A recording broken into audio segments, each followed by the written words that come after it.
Chapter 895. Carthage's mother, Tyre, did not hesitate when he received the request for help from Carthage's messenger. He quickly contacted the other neighboring Phoenician city-states, such as Sidon, Acca, Avadi, and so on. In the end, they all agreed to help Carthage. After all, one of the main reasons why the Phoenicians were able to live a relatively comfortable life under the rule of Persia was that they offered a large amount of gold and silver to the Persia royal court every year. These gold and silver were mainly traded to them by Carthage at a lower price. Although there were not many Phoenician city-states under the kingdom of Persia, and their territory was not large, they had hundreds of warships. Because the people of Persia were located inland, they were not good at sailing. Therefore, its navy was provided by foreigners, mainly from the Phoenicians and the Greeks of Asia Minor. In recent years, the king of Persia had the intention to take back Egypt, so he had been preparing for war. The Phoenicians were the main force of the Persian navy, and they did not lack training. However, there was an important problem. The Phoenician city-states in the eastern Mediterranean Sea were under the rule of Persia, and their warships were also under the Persian navy. Of course, they could not leave without permission and go to the western Mediterranean Sea. Therefore, Tyre, Sidon, had to send messengers to the Persia royal court to seek permission from Artaxerxes, the king of Persia. Ever since the signing of the Great Contract, the Greek city-states, which were Persia's biggest enemies, not only did not become enemies with Persia, but they also allowed Persia to act as an arbitrator to mediate the conflicts and disputes between the Greek city-states. This was equivalent to expressing their allegiance to Persia. Artaxerxes felt that he had achieved great feats that the great kings of the past had never achieved. Moreover, the political situation in Persia at that time was stable, and all the barbarians had submitted to him, so his throne was very secure. Therefore, he was full of satisfaction and thought of a plan to attack Egypt. Though he suffered a small setback, he was not seriously injured. Under his order, the kingdom was making more thorough preparations to attack Egypt. Tyre's messengers met with Artaxerxes and conveyed the request of the Phoenicians. This was not the first time Artaxerxes had heard of the name Dionia. Although the two countries were thousands of miles apart, the prosperous sea trade in the Mediterranean Sea made the news spread quickly. The magical story of the rapid rise of Dionia was also widely spread in Asia Minor. Naturally, it was also spread in Persia. The reason why Artaxerxes, the king of Persia, began to pay attention to this newly rising kingdom in the far west was because his intelligence department found out that Dionia was originally a country established by the Greek mercenaries who followed Cyrus the Younger in the rebellion. After all, the story of the Greek mercenaries fighting for thousands of miles in Persia and finally successfully escaping was widely spread in Greece. It was also spread in Asia Minor, but it was a humiliation for Artaxerxes and his Persia army. After further investigation by the Royal Intelligence Department, Artaxerxes learned more. For example, he knew that the kingdom of Dionia, like Persia, was more tolerant towards the gods and religions of other races. He also knew that the kingdom of Dionia, like Persia, exercised stricter control over the conquered lands. He even knew that not long ago, Dionia and Egypt had formed a military alliance. Therefore, in Artaxerxes' heart, the kingdom of Dionia was the enemy of Persia. It was just that this country was too far away, and its strength was too insignificant. Artaxerxes and many Persia officials thought so he did not pay much attention to it in the past. But now that Dionia was involved, of course, Artaxerxes was willing to give it some trouble. Therefore, he did not think too much and agreed to the matter of the Phoenicians sending a fleet to aid Carthage. He also generously allowed them to use the flag of Persia if necessary. With the promise of the king of Persia, the East Phoenicians quickly sent a fleet consisting of 130 warships of various sizes. Among them, 90 were three-oared warships, and 30 were cargo ships carrying food supplies. Under the flag of Persia's navy, the fleet sailed westward along the coast of Asia Minor without any hindrance. Along the way, the Greek city-states who saw the fleet felt a little nervous. They all secretly speculated that the Persia was planning a major military operation again. The people of Athens were undoubtedly the most nervous because at this time, they were allied with the Thebes against Sparta. The Persia fleet sailing westward at this time could not help but panic. Could it be that Persia wanted to support Sparta and join the war? If that was the case, the future of Athens would be very bad. The East Phoenician fleet was like a stone falling into a water bottle, stirring up waves. However, it did not attract too much attention from the people of Dionia. Because Dionia was fully focused on dealing with several wars, they could not spare the energy to pay attention to the Eastern Mediterranean. Moreover, in the hearts of the people of Dionia, they believed that the Persia fleet would not attack the Western Mediterranean. The more chaos they cause in the Eastern Mediterranean, the better. Moreover, it was almost autumn, and the farmlands in Dionia were about to have a bumper harvest. The merchants of the kingdom no longer bought food from the Eastern Mediterranean. Instead, they transferred a lot of manpower to the Latin region in central Italy in an attempt to obtain new business opportunities and more profits from this newly conquered land. Naturally, the number of Dionia merchant ships shuttling on the Eastern Mediterranean trade routes had decreased significantly.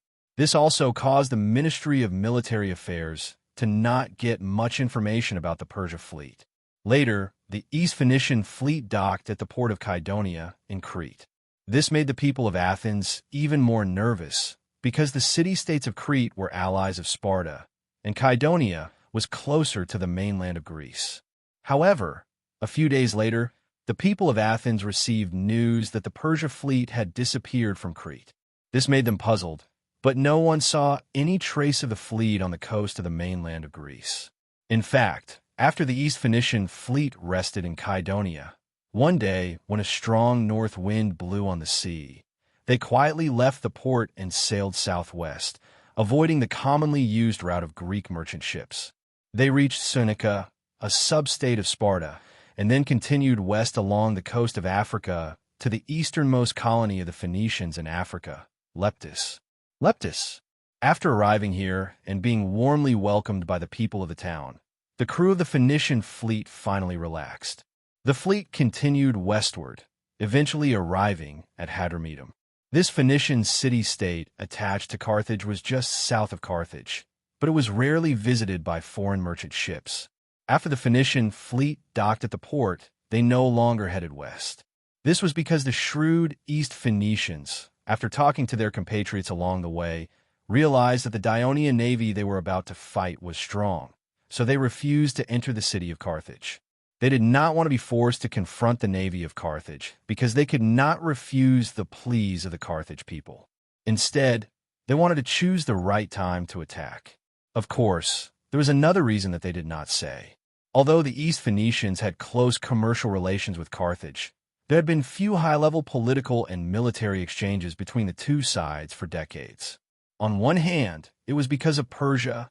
On the other hand, the East Phoenicians, especially the Tyre nobles, had always resented Carthage for taking away all their colonial trading points in the Western Mediterranean. They did not want to enter the city of Carthage, which was known as the center of Western Phoenicians. Later, the East Phoenician fleet that stayed in Hadramedum refused to provide protection for the Carthage army when it landed in Sicily, because it would inevitably mean that they would have to bear the crazy attack of the Dionian navy. It was not until the Carthage army risked landing in Sicily that the attention of the Dionian navy was focused on the west of Sicily. Under the suggestion of Carthage commander Margo, the Senate of Carthage and the East Phoenician fleet finally agreed to Margo's plan. The fleet quietly left Hadramedum, sailed north, and reluctantly entered Caesarea. Caesula was a small island belonging to Carthage. There was a Carthaginian town of about 2,000 people on the island and a small port on the south side of the island. The island was located between Sicily and Carthage, facing the city of Serenus to the north. The East Phoenician fleet crowded the island of Caesarea. After staying for a few days, the fast ships sent out to investigate brought back news. Sure enough, as Margo had expected, the warships of Dionia were leaving the port full of soldiers.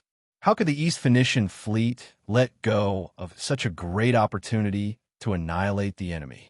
So the warships left the port, raised their sails, and sailed north with the help of the weak south wind. Finally, They caught up with the Dionysian fleet in time. The East Phoenician warships lowered their sails and began to speed up.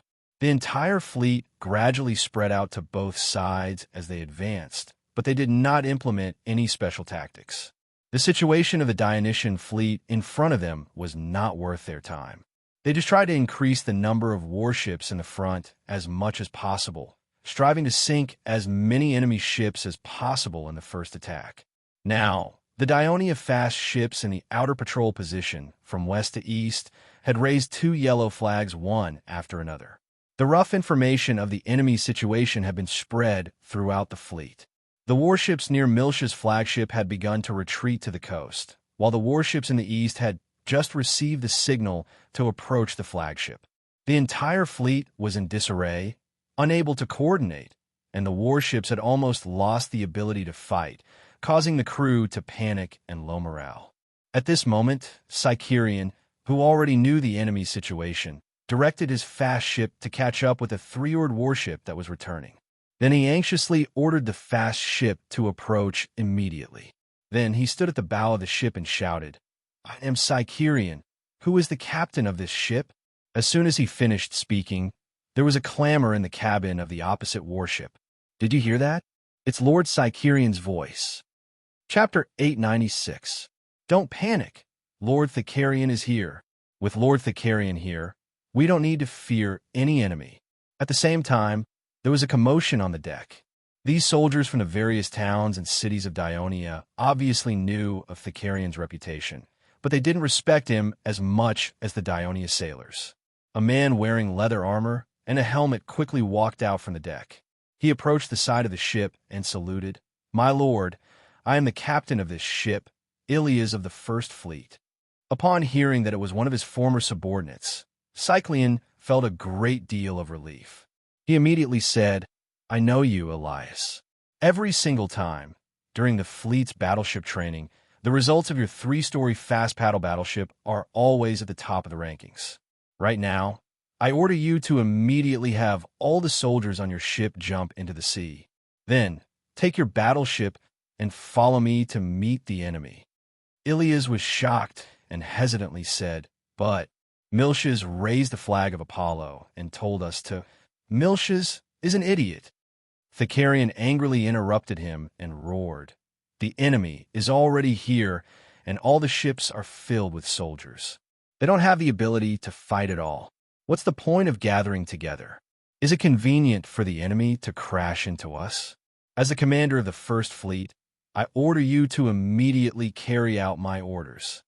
"Yes, yes," Ilias loudly replied. From the bottom of his heart, he absolutely agreed with Thicarian's decision.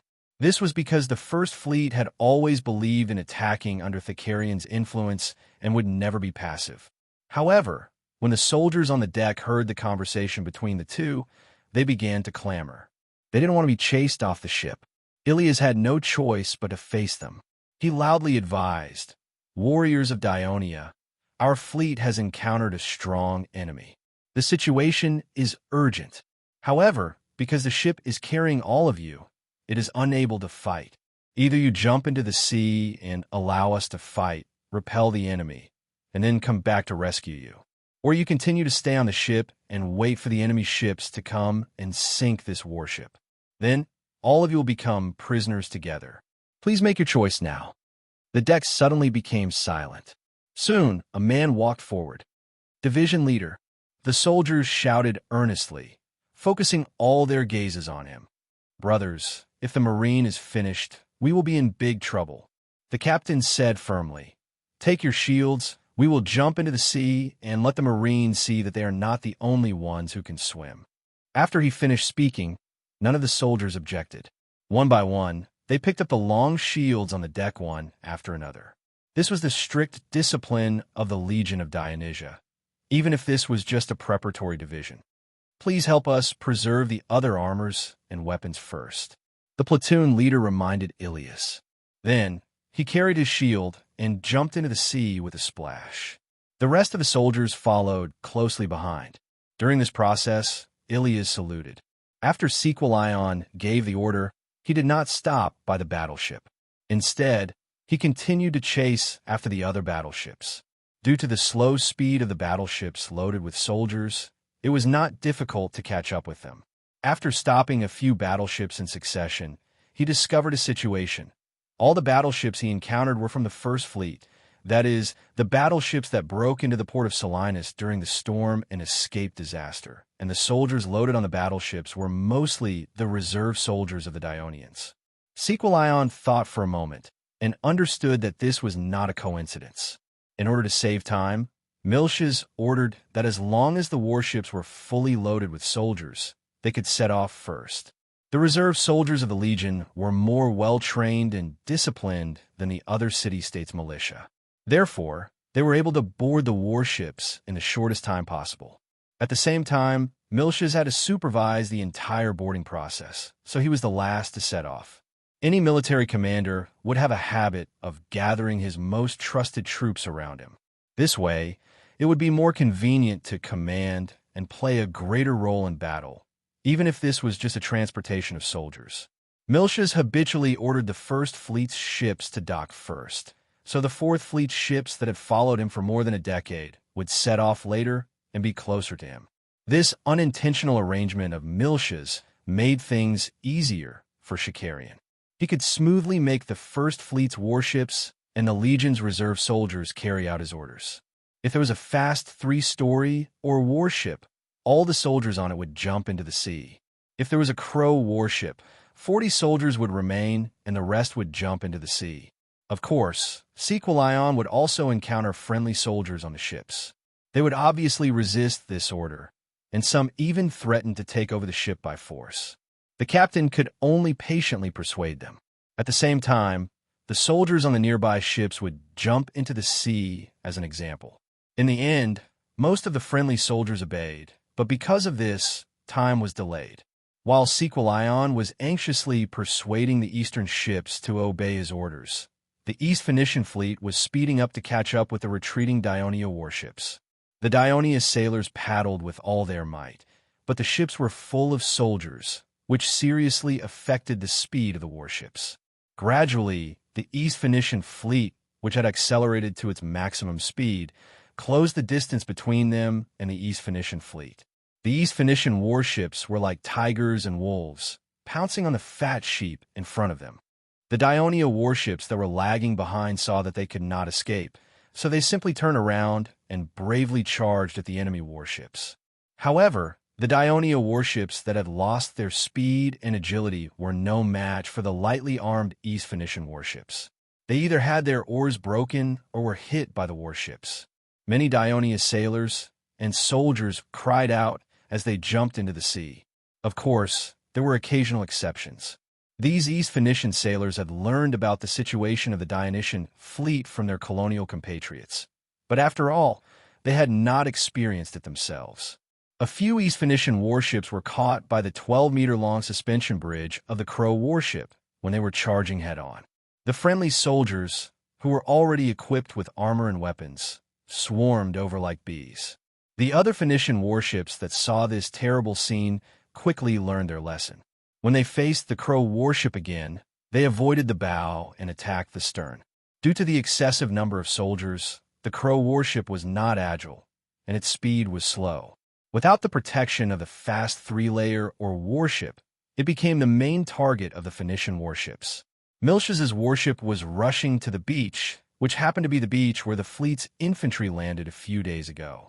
It was just a mile away, and the distance was getting closer. However, Miltiades did not look happy. He was suffering in his heart. Originally, he had been sitting at the stern, observing the situation of the other warships following behind. But what he saw was countless enemy ships rushing over at lightning speed and attacking the warships that were lagging behind. Although these warships stubbornly resisted, they were either sunk or damaged. They floated stiffly on the sea and were bullied by the enemy. The startled cries of the crew never stopped, and more crew members and soldiers fell into the sea. This scene made Miltiades feel like a knife was being twisted in his heart. These were the warships that he had shamelessly applied to the Ministry of Military Affairs for more than 10 years. He had carefully maintained and repaired them every day, and they were all gone in the blink of an eye. And these brothers who had been with him day and night for more than 10 years, who had trained so hard, he brought them to Sicily. They had not fought a single battle, and now they were about to lose their lives. He could not help but stand up and shouted, "Stop the ship immediately! Leave 40 soldiers behind." The rest of the soldiers immediately jump off the ship and swim to the beach. Quick, quick! At this time, Miltiades' order was the same as Sicarian's. In fact, he had thought of this before, but at that time, he was still hopeful. Besides, he was worried that if he drove the soldiers on the ship into the sea, it would lead to protests from his allies, which would be disadvantageous to him. After all, he had made a big mistake. A single mistake caused the Sicilian fleet to be in trouble, and now he regretted it. The friendly soldiers on the deck did not argue like the friendly soldiers on the East warship because they had seen the terrible situation on the sea behind them. Staying on the ship was not necessarily safer than staying in the sea, so they quickly followed the order. Miltiades did not command the flagship to rush directly to the enemy's ships. Instead, he quickly steered to the nearby warships.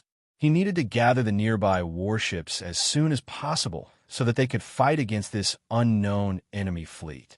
In fact, due to the critical situation, some of the soldiers on the Dionia warships had already jumped into the sea without Miltiades' reminder, so that the warships could participate in the battle. However, the first wave of attack from the East Phoenician fleet destroyed at least 10 Dionia 3-decker warships, which had already torn the rear of the Dionysian fleet into pieces. The subsequent warships chased after the scattered Dionia warships in an attempt to capture the rear of the Dionysian fleet in one fell swoop. Miltiades' flagship, which had a wide hull and a red blood flag fluttering on top of the mast, naturally became the main target of the East Phoenicians.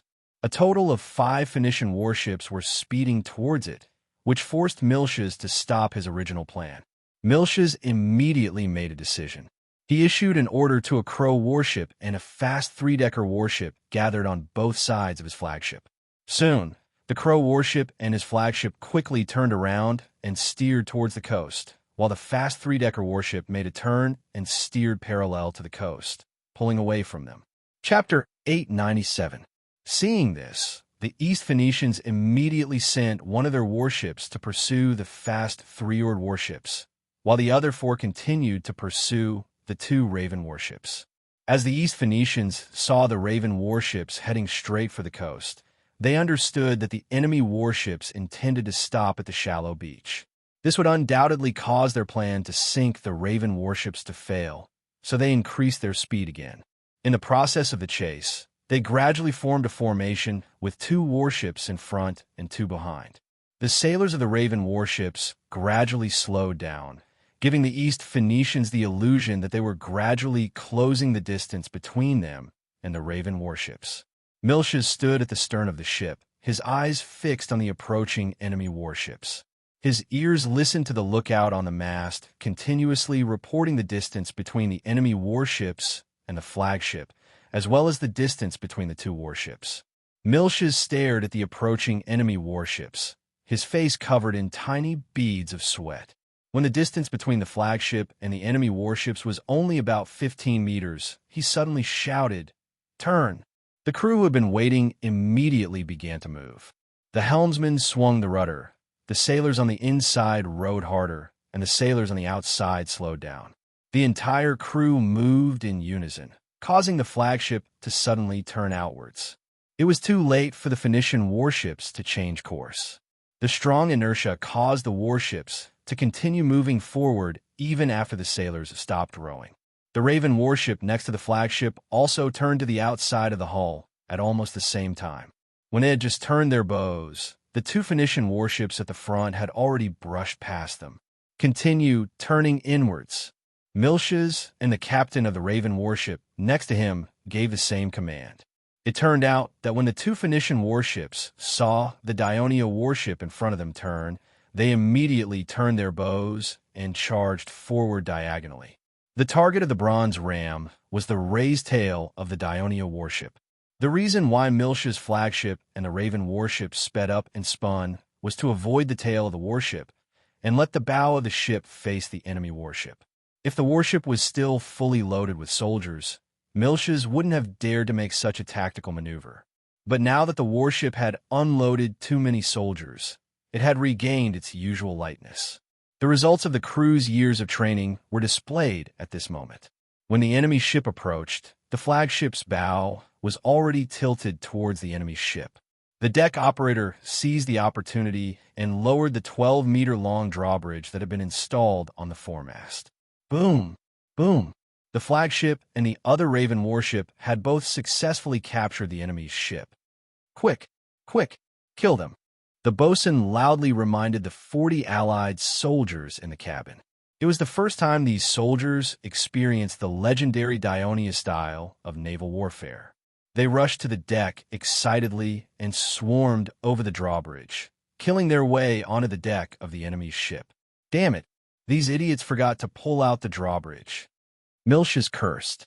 He had asked the bosun to remind the Allied soldiers a few times, but the soldiers were too hot-blooded and had obviously forgotten that they were unreliable without any experience of fighting with the Raven drawbridge. Why did the soldiers pull out the drawbridge once they crossed it? Because there were 3 other Phoenician warships not far away from the flagship, and the nearest one had already begun to turn its bow. If the flagship was still connected to the enemy ship, it would only be able to ram into it. So, 2 of the flagship's deck operators immediately ran across the drawbridge. There were a total of 5 to 8 deck operators on a Raven warship, and struggled to pull out the spikes at the lower end of the drawbridge. The other operators quickly pulled up the drawbridge, and the helmsmen and sailors began to steer the flagship away from the screaming enemy ship. But no matter how fast the flagship was, it still needed time to move. At this moment, the lookout was already shouting anxiously, "The enemy ship is coming. It's rushing towards our stern." Miltiades stared nervously at the enemy ship that was charging at them from behind. He clenched his fists so tightly that his nails dug deep into his flesh, but he was completely unaware of it. His ears were filled with the shouts of the sailors. They were doing their best to get out of danger, but it took time for the warship to go from a stationary state to a fast-sailing state, and that was exactly what the flagship lacked the most right now. Seeing that the bow of the enemy ship was about to collide with the rear of the flagship, the lookout, who was hugging the mast tightly in a naval battle, the lookout should logically come down from the mast to avoid falling to his death during the collision, but at this moment of life and death for the flagship, they could not care less, shouted again, "Our warship! Our warship!" He saw a warship cutting through the waves like an arrow flying into Miltiades' field of vision. Before he could see it clearly, he heard a loud bang. The warship had collided with the side of the enemy ship, cutting in like a sharp dagger. It was the fast 3-tiered warship that had lured the enemy ship away. It led the enemy ship in a big circle, then used its speed to shake off the enemy ship and quickly rushed to rescue the flagship. Beside him were the screams of the Phoenicians, and behind him were the screams of the Phoenicians. Miltiades was still in high spirits as he shouted, "Quick! Quick! Turn around!" Because the crisis had not been resolved, the Phoenician warship that had been chasing the fast 3-tiered warship also followed closely behind. The flagship struggled to turn around, but it was too late. Miltiades could only watch as the bow of the enemy ship collided with the rear of the fast 3-tiered warship that had rescued the flagship. This special warship of the Dionia Navy had a narrow, slender hull, shaped like a willow leaf. Speed was its strength, but resistance to collisions was its weakness. In order to protect the flagship, this warship ignored its pursuers and bravely collided with the enemy ship that threatened the flagship. It placed itself in the most dangerous situation. Because there was an enemy ship in front of it, the fast 3-tiered warship had no room to cushion the impact. It bore the full brunt of the impact. The bow of the enemy ship had completely cut into the warship, and the rear of the warship had split open. The seawater was quickly dyed red with blood. "Speed up!" Miltiades gritted his teeth and shouted. The sailors in the cabin did not know what was happening outside. They continued to row at the fastest speed, causing their arms to be a little numb, but they gritted their teeth and persevered. The flagship rushed over, and the drawbridge fell, smashing into the deck of the enemy's ship. Pick up your weapons and follow me." Miltias shouted towards the cabin. The sailors were a little stunned. They had always been responsible for rowing, and killing the enemy was the task of the fleet's infantry. "What are you waiting for? Obey my orders," the boatswain urged. The sailors suddenly understood and picked up the bayonets and swords that the soldiers who had jumped into the sea had left behind. "Kill!" Miltias angrily brandished the sword he had picked up and personally led the sailors to charge at the enemy's ship. At that moment, the other Raven warship did not retreat in time and was hit by the Phoenician warship that had turned around. Although the damage was not great, the influx of seawater forced the sailors to urgently block it. This affected the speed and agility of the Raven warship, and it was difficult to escape the danger of being hit again. The three warships led by Miltias faced the attack of 5 enemy ships and actually managed to obtain a 4-3 ratio. This was enough to show that the Sicilian fleet was well-trained and coordinated. However, due to Miltia's mistake, most of the Dionia warships in the rear of the fleet were scattered, and when faced with the attack of the East Phoenician fleet, they were in a dangerous situation. This was especially so for the Raven warship. Without the protection of the other warships, not only could it not display its powerful jumping ability, but its weaknesses such as slow speed and inflexible turning were also exposed. One by one, the Dionia warships sank, and a few warships directly rushed onto the beach. At the same time, the East Phoenician fleet was also moving east, and like adding fuel to the fire, the Dionia warships that were returning to the west were surrounded by the Phoenician warships. Seeing that the situation was not good, the warships at the back began to retreat east. It was not easy for the East Phoenician fleet to find such a good opportunity to annihilate the enemy. How could they let them escape so easily? Some of the warships split up and chased after the enemy. The soldiers on the Dionia warships jumped into the sea to reduce the weight of the warships so that they could escape. Even so, the Raven warships were caught up due to their speed, and they had no choice but to fight back. The battle lasted for less than half an hour. The middle and rear of the Sicilian fleet had been defeated by the East Phoenician fleet. Other than some warships that were still struggling to deal with the enemy's ships, the rest had either sunk or fled. The defeat of the Sicilian fleet seemed to be certain. The Phoenician warships pursued eastward and were about to reach the surface of the Minoan Sea. At this moment, the faint sound of a bugle came from the front. Several watchmen on the fast 3-decker warships that were retreating eastward shouted almost at the same time, Our fleet is here."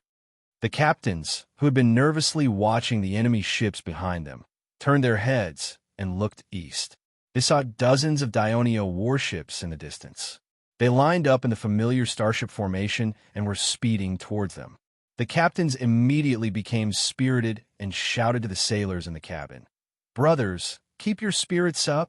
Our reinforcements are here." When the sailors heard this, they gripped the oars tightly with renewed strength. They steered the warships to the sides to make way for the fleet to attack. At this time, the Phoenician warships also noticed the abnormality in front of them. They stopped chasing and began to move closer to each other. This Dionysian fleet that was moving rapidly from the east to the west was made up of 35 of the 42 warships of the First Fleet's Second Fleet. Among them, 25 were the Raven warships, and 10 were the fast 3-decker warships. Their commander was Stephacus. Chapter 898. However, the real commander of this fleet was not Stephacus.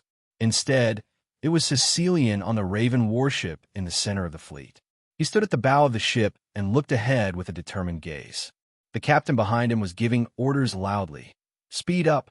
Keep going straight." The lookout at the top of the mast also shouted loudly. "There are about 40 enemy warships in front of us. They're forming a double column.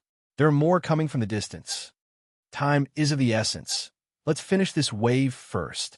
Sicilian muttered, raising his head to look at the drawbridge beside the foremast. The Phoenician warships that were hurriedly getting into formation also quickly picked up speed. The distance between the two sides was getting closer and closer. Sicilian stared unblinkingly at the incoming enemy warship in front of him. The Raven warship maintained a high speed, but it was not sprinting.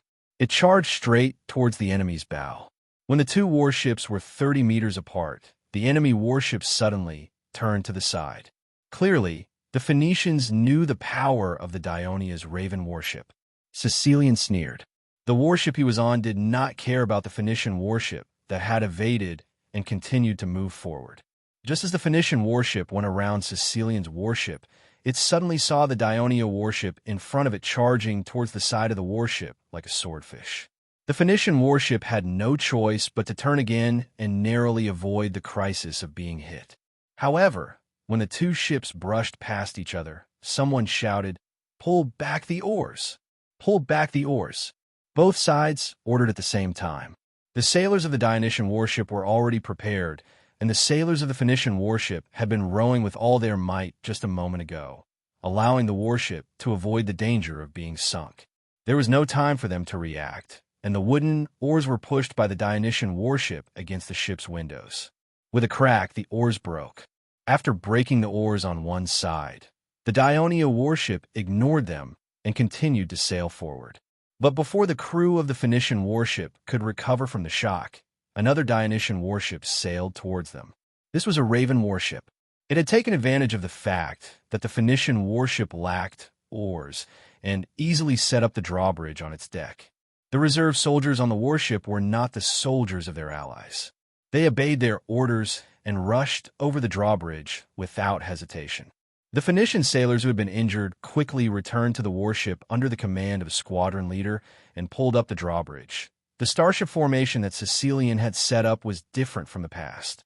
The traditional starship formation had Raven warships arranged in intervals at the front, while the fast three-oared warships at the back waited for an opportunity to attack. This time, the starship formation had Raven warships and fast warships arranged in intervals. Their purpose was to speed up the pace of the attack and seize the time to rescue the besieged warships. In the middle of the formation, Stephakas's warship fluttered its blood-red flag high, reminding the surrounding warships to fight to the death. Sicilian's warship, which was charging at the front, encouraged the crew to advance bravely. The East Phoenician fleet had succeeded in their sneak attack, but this was the first time they were fighting the Dionysian fleet. Their traditional naval tactics were completely unable to adapt to the new naval tactics that Dionia had developed after years of training. Even though they had more warships, their hastily arranged battle formation could not withstand the attacks of the high-spirited Dionia fleet. After fighting for a while, 10 Phoenician warships were either captured or damaged. Meanwhile, the Dionia fleet only paid the price of 4 warships before completely defeating the Phoenician fleet. Seeing that the situation was not good, the Phoenician warships retreated.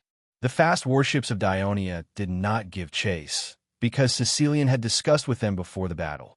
The current situation was that the enemy outnumbered them, and the warships could not split up. Otherwise, if they advanced too quickly and separated from the main force, it would be easy for them to be surrounded. Hence, the warships of Dionia gradually returned to their positions as they advanced at a relatively fast speed, maintaining a complete formation. The Phoenician warships along the way had long received the news and retreated westward, allowing some of the Dionia warships to escape and join the Dionia fleet. The number of warships of the Dionia fleet that had just experienced this battle did not decrease, but instead increased, reaching 45 warships. Cough! Cough! Miltiades coughed repeatedly. The crew beside him hurriedly helped him up and patted his back so that he could spit out the seawater. "General Miltiades, are you all right?" the crew asked with concern. Miltiades waved his hand, but did not speak. He faced the sea and stared blankly at it. There was no trace of his flagship, only the top of the mainmast sticking out of the sea like a rotten branch floating in the air.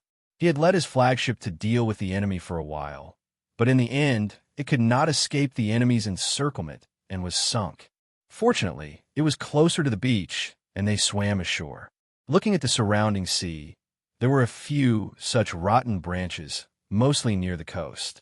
Further away, there were even more wreckages of warships floating on the surface of the sea. Most of them were Dionian's warships. Only a handful of warships seemed to be floating on the surface of the sea, but they were drifting uncontrollably with the waves. Those were the Phoenician warships that had been destroyed by the Raven warship. Looking at the wreckages of the warships and the countless floating heads on the sea, Miltiades felt his heart clench tightly. The Sicilian fleet and his fourth fleet were all gone just like that.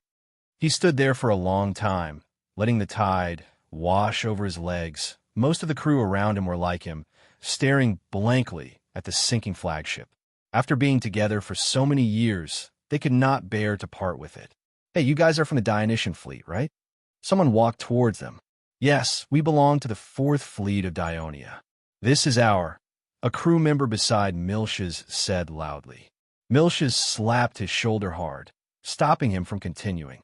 As the person in charge of this transport operation, Miltiades felt that he was responsible for this fiasco, and he was somewhat embarrassed. Fortunately, he had just arrived in Sicily, and not many people knew him. The person just glanced at him, then said to the crew member who spoke, "There are still many crew members from the Fourth Fleet there." Following the direction of his finger, Miltiades saw that more than 1,000 people had gathered on the beach to the east. The person continued, "I'm the commander of Gela's reinforcements, Phryarchus. This place is too close to Serene City. In order to avoid being discovered by Carthage's people, we can't stay here for too long. We have to head east as soon as possible. After passing Germ, we can reach Minoa City to ensure our safety." The crew member turned to look at Miltiades, and Miltiades nodded. The crew member immediately said, "All right, we'll head over now." Phryarchus glanced at the downcast Miltiades again.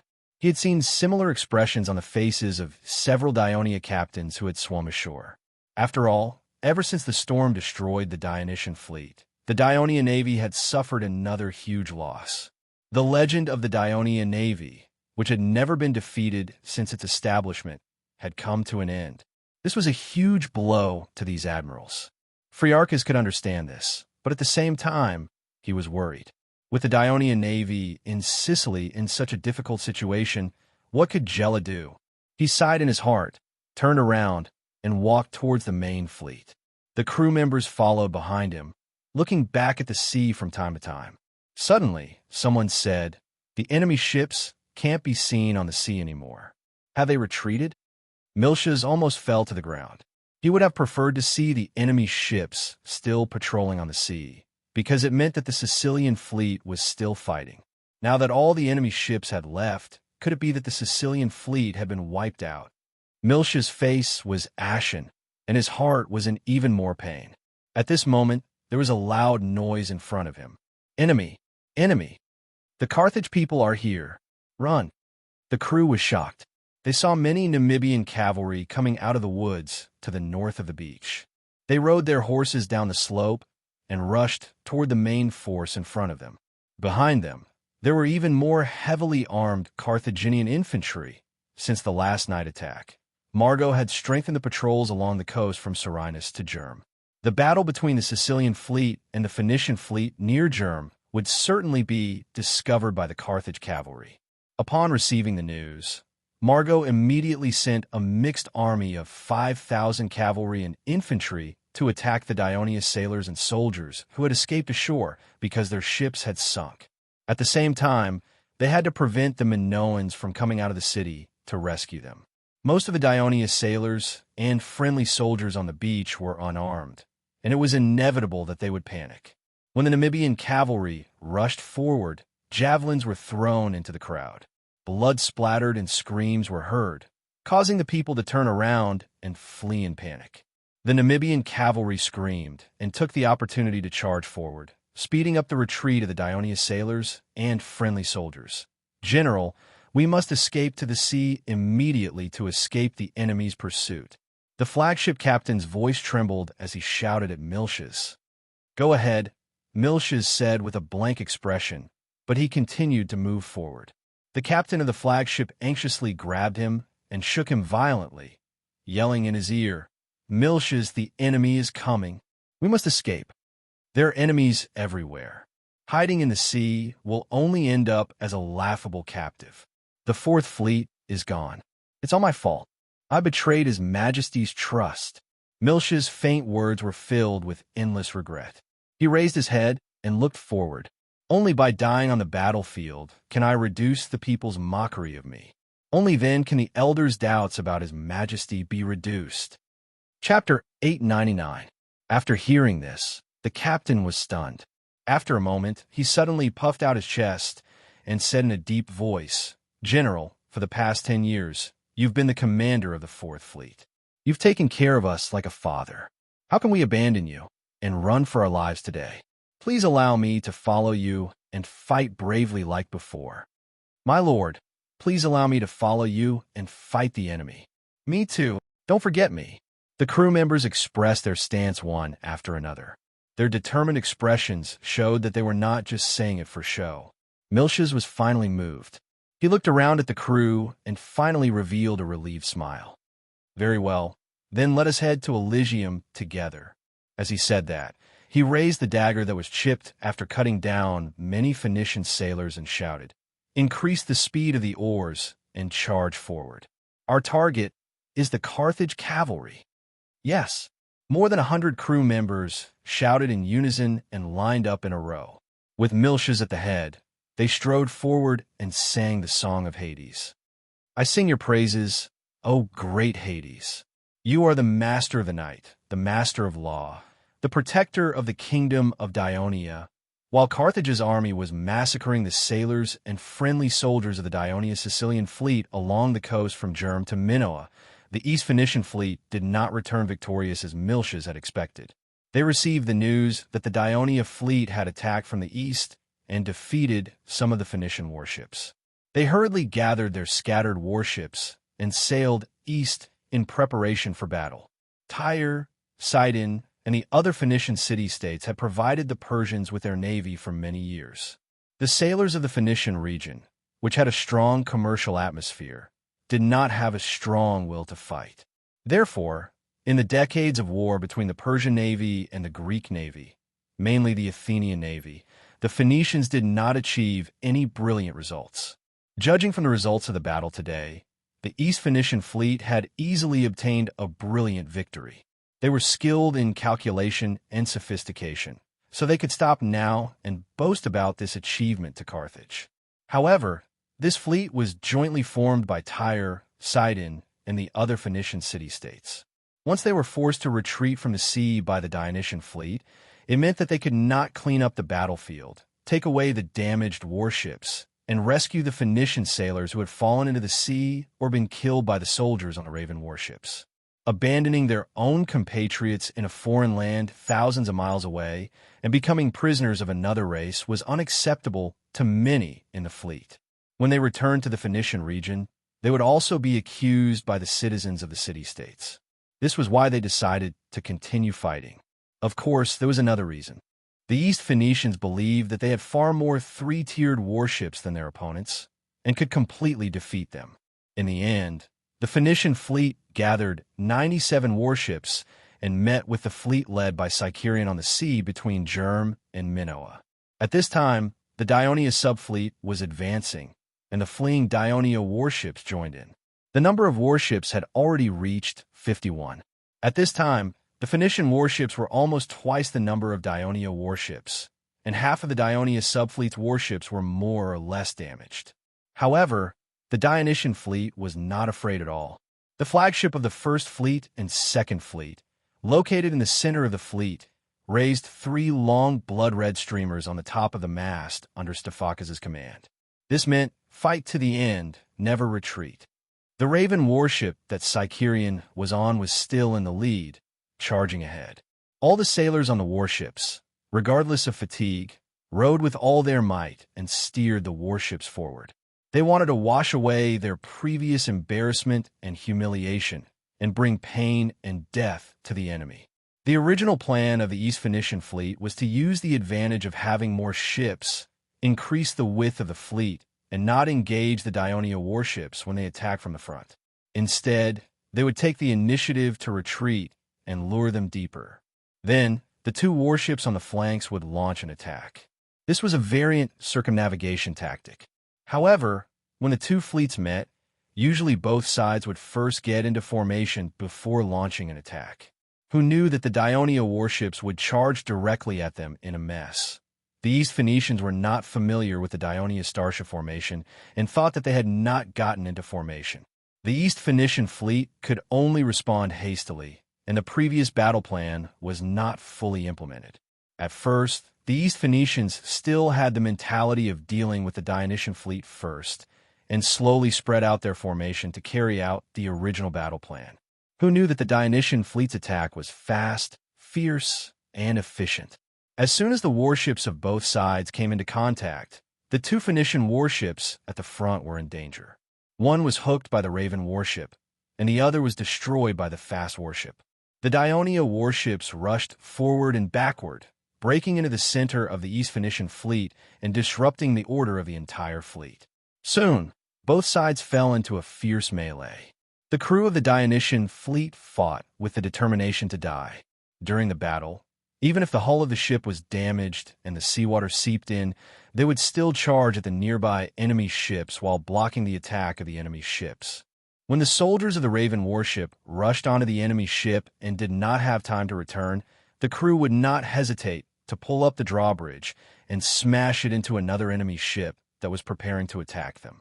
Then, the sailors would pick up the weapons left by the soldiers who had jumped into the sea and board the ship to fight. Even when the warship was hit by the enemy, the first thing the crew thought of was not to plug the gap and escape, but to throw a number of hooks from the deck and hook the enemy ship. Then, the crew would jump to help. It was precisely because the crew of the Dionia broke out with a strong fighting spirit that they were not afraid of death, that they were able to fight evenly with the East Phoenician fleet despite the great disparity in the number of warships. Their terrible fighting spirit deterred the East Phoenicians, who had always been vassals of Persia and rarely fought independently. Therefore, after more than an hour of fierce battle, the East Phoenicians chose to retreat with fear. Although the crew of the Dionia were very tired, they still had to complete an important task before they could return to Serenus, which was to clean up the battlefield and rescue their fallen comrades. This was also the reason why they fought with their lives on the line. The first person to be rescued was Thurian. The warship he was on was charging at the front, so naturally, he was besieged by the Phoenicians and eventually sank.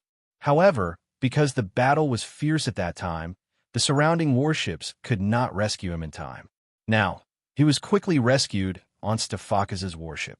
After soaking in the sea for dozens of minutes, he was still full of energy. The moment he got on the ship, he asked, "Has the enemy really retreated?" Stephakas, the commander of the B Squadron, immediately reported, "My lord, I've already sent many fast ships to follow the enemy. If there's anything unusual, they'll report back immediately. I've also ordered 8 warships to maintain combat alert here, just in case." The arrangements are very detailed and reasonable. Much better than that bastard Miltias. At the mention of Miltias, Thurian was furious. He immediately asked loudly, "Have you found that bastard Miltias? There's no news of him yet. Looks like he's too ashamed to see me and has gone into hiding." Thurian's face was full of mockery. He then asked, "How many warships do we have left?" 25. Among them, 18 are Raven warships, 7 are fast warships, and 6 aren't too badly damaged. If we tow them back to the naval base, they should be able to be repaired," Stephakas said in a heavy tone. "This is all Miltias' fault. More than 100 warships. It was his mistake that caused more than 100 warships to be rammed and sunk by a bunch of cowardly enemies. Many of the crew did not even engage in a real battle before they watched their warships sink. This is really..." Sigh. Thurian was heartbroken, even shedding tears.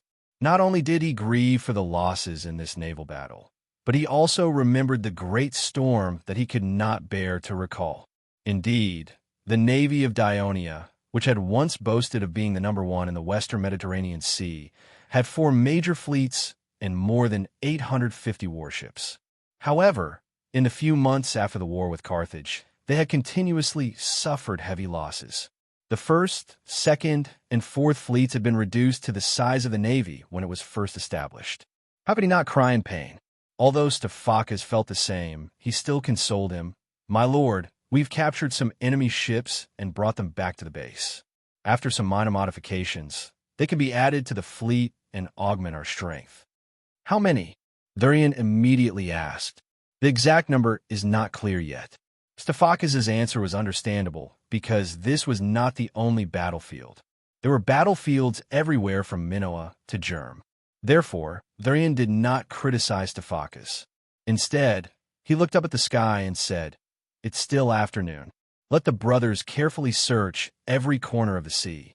Try not to miss any of our brothers who have fallen into the water. Also, don't miss any warships. Then let them pilot the captured enemy ships and return to Serenus together." "Yes, my lord." In their conversation, the two did not mention the matter of sending reinforcements to Agrigento. In the current situation, it was impossible to rush to Agrigento, and they urgently needed to return to the port to rest.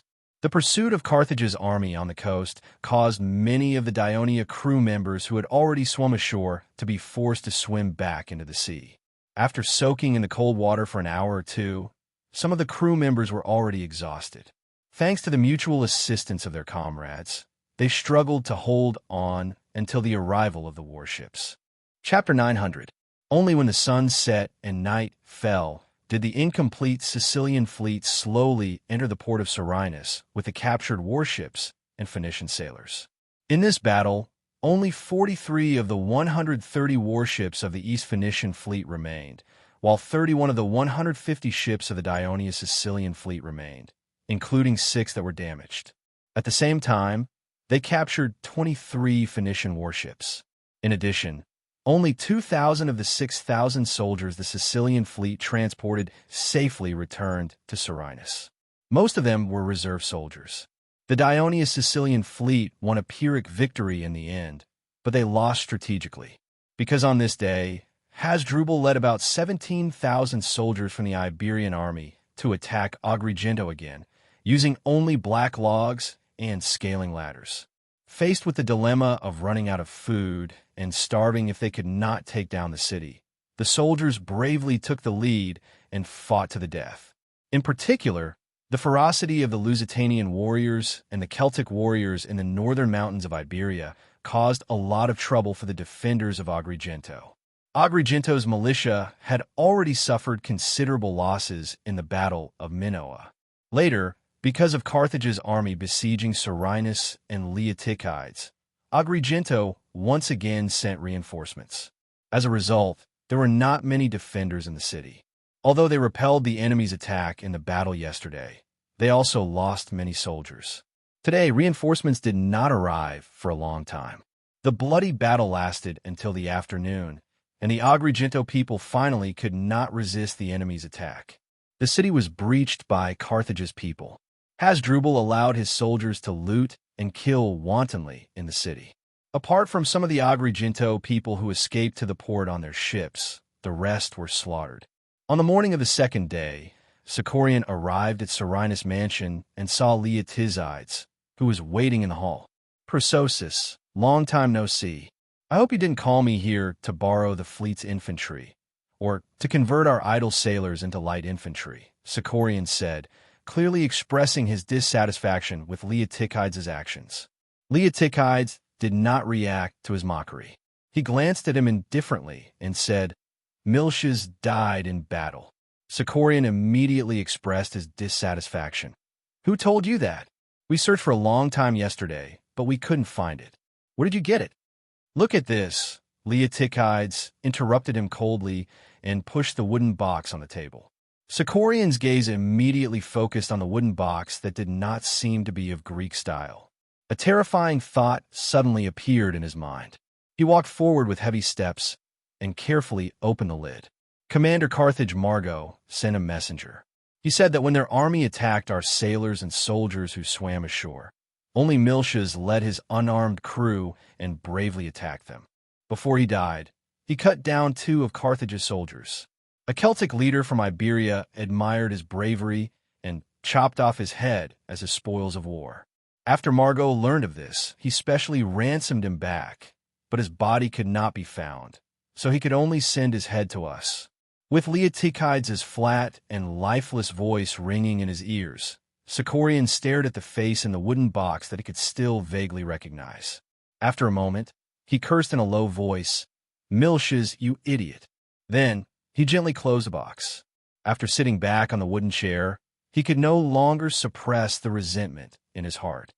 The war in Sicily has only started a few months ago, but not only did the Ionian Navy suffer heavy losses, we even lost 2 fleet commanders, Phralios and Miltias. Damn Carthage! Damn that Margot! Sicorian cursed loudly to vent the grief in his heart. The messenger from Carthage also brought a request. Leotychides ignored his anger and continued. They captured thousands of our sailors, hoping to exchange them for the Phoenician sailors we captured. The Carthage can dream on. I haven't let the Phoenicians who ambushed my fleet suffer enough. Sicorian said hatefully. So you're saying that you're going to reject the suggestion from Carthage? No, I'm exchanging with them. Sicorian raised his eyebrows. The lives of our sailors are very precious. How can the Phoenicians from Persia be compared to them? Let them go. I believe that in a few days, they will become our captives again. After the naval battle, the Sicilian fleet brought the captives back to Serenus. After interrogation, Sicorian was temporarily relieved. It turned out that the fleet was reinforcements from Tyre, Sidon, and other Phoenician cities in the eastern Mediterranean Sea. It was not a batch of warships that Carthage had built earlier than Ionia. With the state of Carthage's mother state, it was obviously impossible for them to frequently send fleets from thousands of miles away to aid Carthage. After a while, you and I will both send people to discuss with the messenger from Carthage. We will complete the exchange of captives as soon as possible. Okay, Machiavellian answered straightforwardly. He then asked sensitively, why are you in such a hurry? What happened? This morning, a messenger from Cyprus brought bad news. Cephalotian has been occupied by the people of Carthage. Cephalotian? Sicorian was puzzled. He had been in the naval base in Tarentum and had only been in Sicily for a few months. He had been busy with the affairs of the Sicilian fleet, so he was not very clear about the internal situation of Sicily. The name of the town was completely unfamiliar to him. Cephalotian is a town of the Sicilian people. It's in the inner mountains of Sicily, northwest of Agrigento. It's on the border between the kingdom and the people of Carthage and Sicily, bordering the territory of the Sicilian people. Leotychides gave a rare explanation. Sicorian tried hard to recall the location of the town. When his adjutant, Muclu, saw this, he immediately fetched a map of Sicily and placed it on the table beside Sicorian, pointing out the location of the town. This town of the Sicilian people used to be the base of the Tannic tribe. What Leotychides said next left an impression on Sicorian. After all, the matter of Laodigian back then had caused a huge storm in the kingdom's politics. How did you lose it? Sicorian's interest was piqued. According to the messenger, a few days ago, when Carthage's army surrounded Serenus, more than 2,000 Sicilian people invaded their territory. The Sicilian people have always maintained a strong stance against the Sicilian people, so they did not hesitate to gather 4,000 warriors to crush them. Leotychides pursed his lips, as if mocking the stupidity of the Sicilian people. However, during the battle, the army of Carthage suddenly appeared, and the Sicilian people suffered a crushing defeat. The people of Carthage took advantage of their victory and successfully occupied Cephalotian. After that, the people of Carthage and the Sicilian people continued to attack in a city. The leader of the Tannic tribe, Arcones, who had fled to the west of Sicily, became the guide for the people of Carthage. He even helped the people of Carthage persuade the tribes of Sicilian to surrender. This caused the people of Sicilian to waver. Although Cyprus has already ordered Crelu, the governor of Hina, to send reinforcements to Enna, the situation there is not optimistic. Furthermore, since we did not send reinforcements to Agrigento yesterday, I am also worried about the situation of Agrigento city. If it falls, tens of thousands of Carthage soldiers will be able to gain a foothold in the middle of the south coast. Not only will it threaten the safety of the neighboring cities, it will also threaten our safety. Sicorian sat up straight and looked at Leotychides. He asked seriously, you want the Navy to send reinforcements to Agrigento again? Of course I do. You are now the highest-ranking military officer of the Sicilian fleet. Although Sicorian is not the commander of the Sicilian fleet yet, The new commander has not been appointed after Miltia's death. As the commander of the First Fleet, McLean has the highest military position in the fleet, so he naturally becomes the leader of this fleet. As a commander of the First Fleet, of course, I need to discuss with you. With the current situation of the fleet, can we carry out the mission of sending reinforcements? Leotychides asked seriously. Of course. Sicorian answered straightforwardly. In the face of military affairs that concern the kingdom's interests, he had always been able to weigh the pros and cons. I can use the captured Phoenician warships as transport ships and use the Sicilian fleet as escorts. Yesterday, the Phoenicians were defeated by us despite having the upper hand. I'm afraid they will hide in the port for the next few days. If they really dare to come, we can annihilate them all. But this time, we can't transport that many soldiers. Even if you could transport them, I don't have that many reinforcements. Just 2,000. Although Leotychides said it in a flat tone, Sicorian could feel the helplessness in his words. He once again looked at the commander of the Sicilian army, whom he rarely interacted with. Then he said, "It's not a problem to transport 2,000 people. I'll go back and get ready to leave as soon as possible before noon." Leotychides did not express his gratitude. Instead, he continued, "There's one more thing you need to know. When the messenger returns to Catani, bring a message to Cypros and ask him to send a fleet here as soon as possible to transport the troops here to Gela. By then, I'll need the Sicilian fleet's escort." Chapter 901. Sicorian was shocked. "You're giving up on Selinus?" "Of course we can't give up on Serenus City. Otherwise, the Carthaginian army of 100,000 can easily pass through here and march east. You will also lose your naval base in western Sicily, and the threat to the western coast of Sicily will be greatly reduced," Leotychides explained with rare patience. "However, our main forces have always remained within Serenus City, allowing the Carthaginians to boldly attack our defenseless areas without any worries. This is not good either. My plan is to leave a few thousand soldiers to defend Serenus, while I lead the 8th Legion's main force of 10,000 soldiers to Gela. We'll join forces with our allies and defeat Carthage's army that's attacking Agrigento. We'll wipe out their threat to Dionia and our friendly city-states. Leaving only a few thousand soldiers to defend Serenus can stop Carthage's army?" Sicorian was a little worried. "We've been reinforcing the city's defenses. It shouldn't be a problem to defend it for more than a month. By then, the situation might change," Leotychides said calmly. Sicorian pondered for a while before making up his mind. "Since you've decided to carry out this plan, as a military force protecting Sicily, the Sicilian fleet can promise you two things. First, our fleet will do our best to cooperate with the garrison of Serenus to defend this city. For example, we will intercept the Carthaginian grain transport ships, dispatch the infantrymen to harass the rear of the Carthaginian army, and even during the most dangerous times, we will dispatch the infantrymen to assist you in defending the city. Second, I can guarantee that if Serenus is breached, our navy will do our best to evacuate the remaining garrisons safely and return to Catania." "Thank you very much." Leotychides was moved. Even his voice wavered. "If you want to thank me, hurry up and defeat Carthage's army that's attacking Agrigento," Sicorian replied with his head held high. After sending off Sicorian, Leotychides stood at the entrance of the hall in a daze for a while. Beside him, Mucula said with a smile, "It said that Lord Sicorian is arrogant and not easy to talk to, but it seems that he is actually very understanding." Leotychides did not continue the conversation. He returned to his seat and picked up the map to study it carefully. Mulcalu snickered to himself. Compared to the famous Thurian in the Navy, this commander in front of him was even more difficult to approach. Mucurger knew that Leotychides would only need to look at the map for half a day, so he quickly ordered the servants to send breakfast to the hall.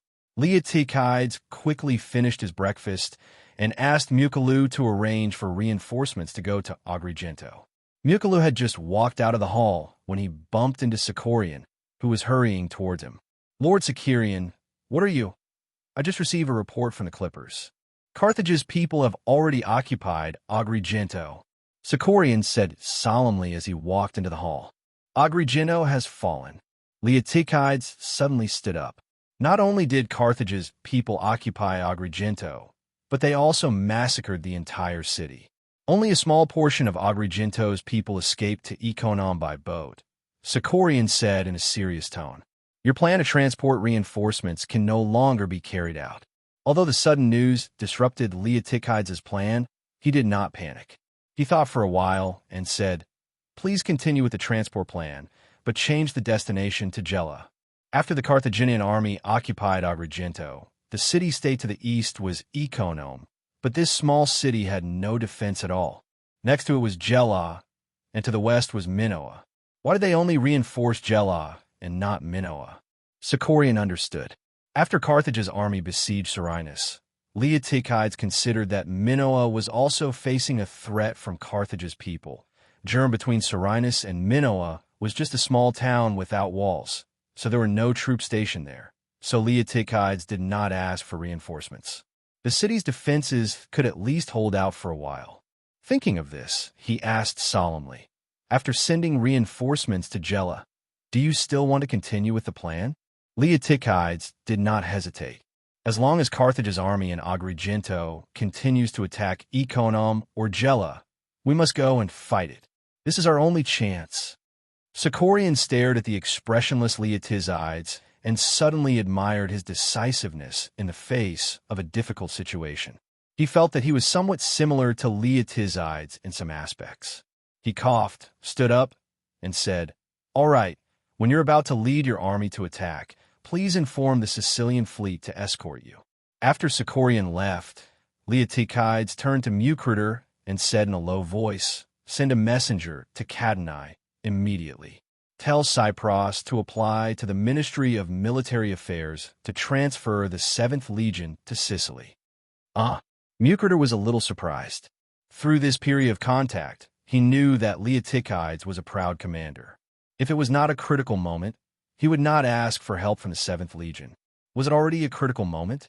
Leotychides did not seem to realize that his words had stirred up waves in the adjutant's heart. He continued to explain expressionlessly. After occupying Agrigento, Carthage's army does not only have two options, attacking Ikonon or Minoa. They can also directly enter the mountains in the north again, meet up with the army there, seize Enna, and then advance eastward, break through the defense of Hina and Hebita, and invade the Catania plains. After hearing Leotychides' analysis, Mucrator felt nervous. He thought for a moment and said, "Isn't it too risky for Carthage's army to directly attack the central mountains instead of the south coast?" "It is a little risky, but we still have to be on guard." Leotychides pointed at the map and said, "Right now, our main force is in Serenus, and there are only a few thousand soldiers in the Catania plains. They also have to guard against Syracuse in the south, so they have no spare forces to support the cycles. To be honest, the cycles are far more important to me than the Greek cities on the south coast.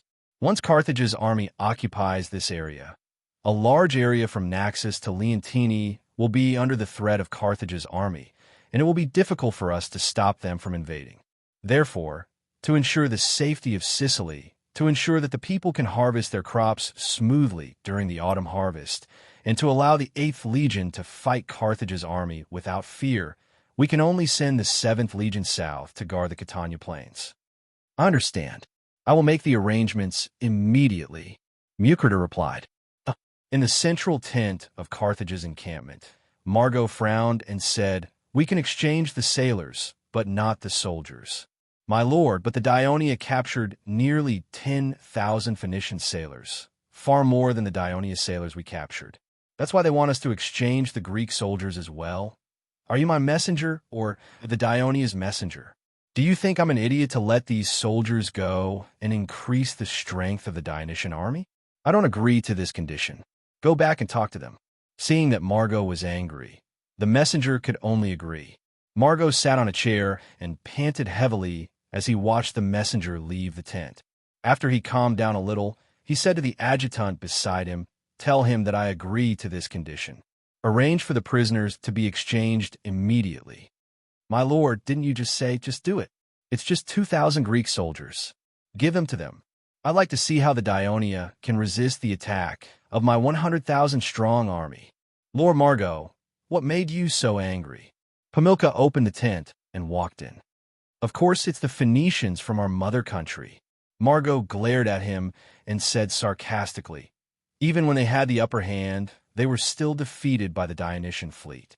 They wasted such a great opportunity for nothing. These people are really idiots. This naval battle is indeed very regrettable. The mother country's fleet obviously underestimated the Dionia, but after this battle, I'm afraid the Dionysian fleet will not be able to harass the western seas for the time being. We, Carthage and the surrounding allies, can all breathe a sigh of relief.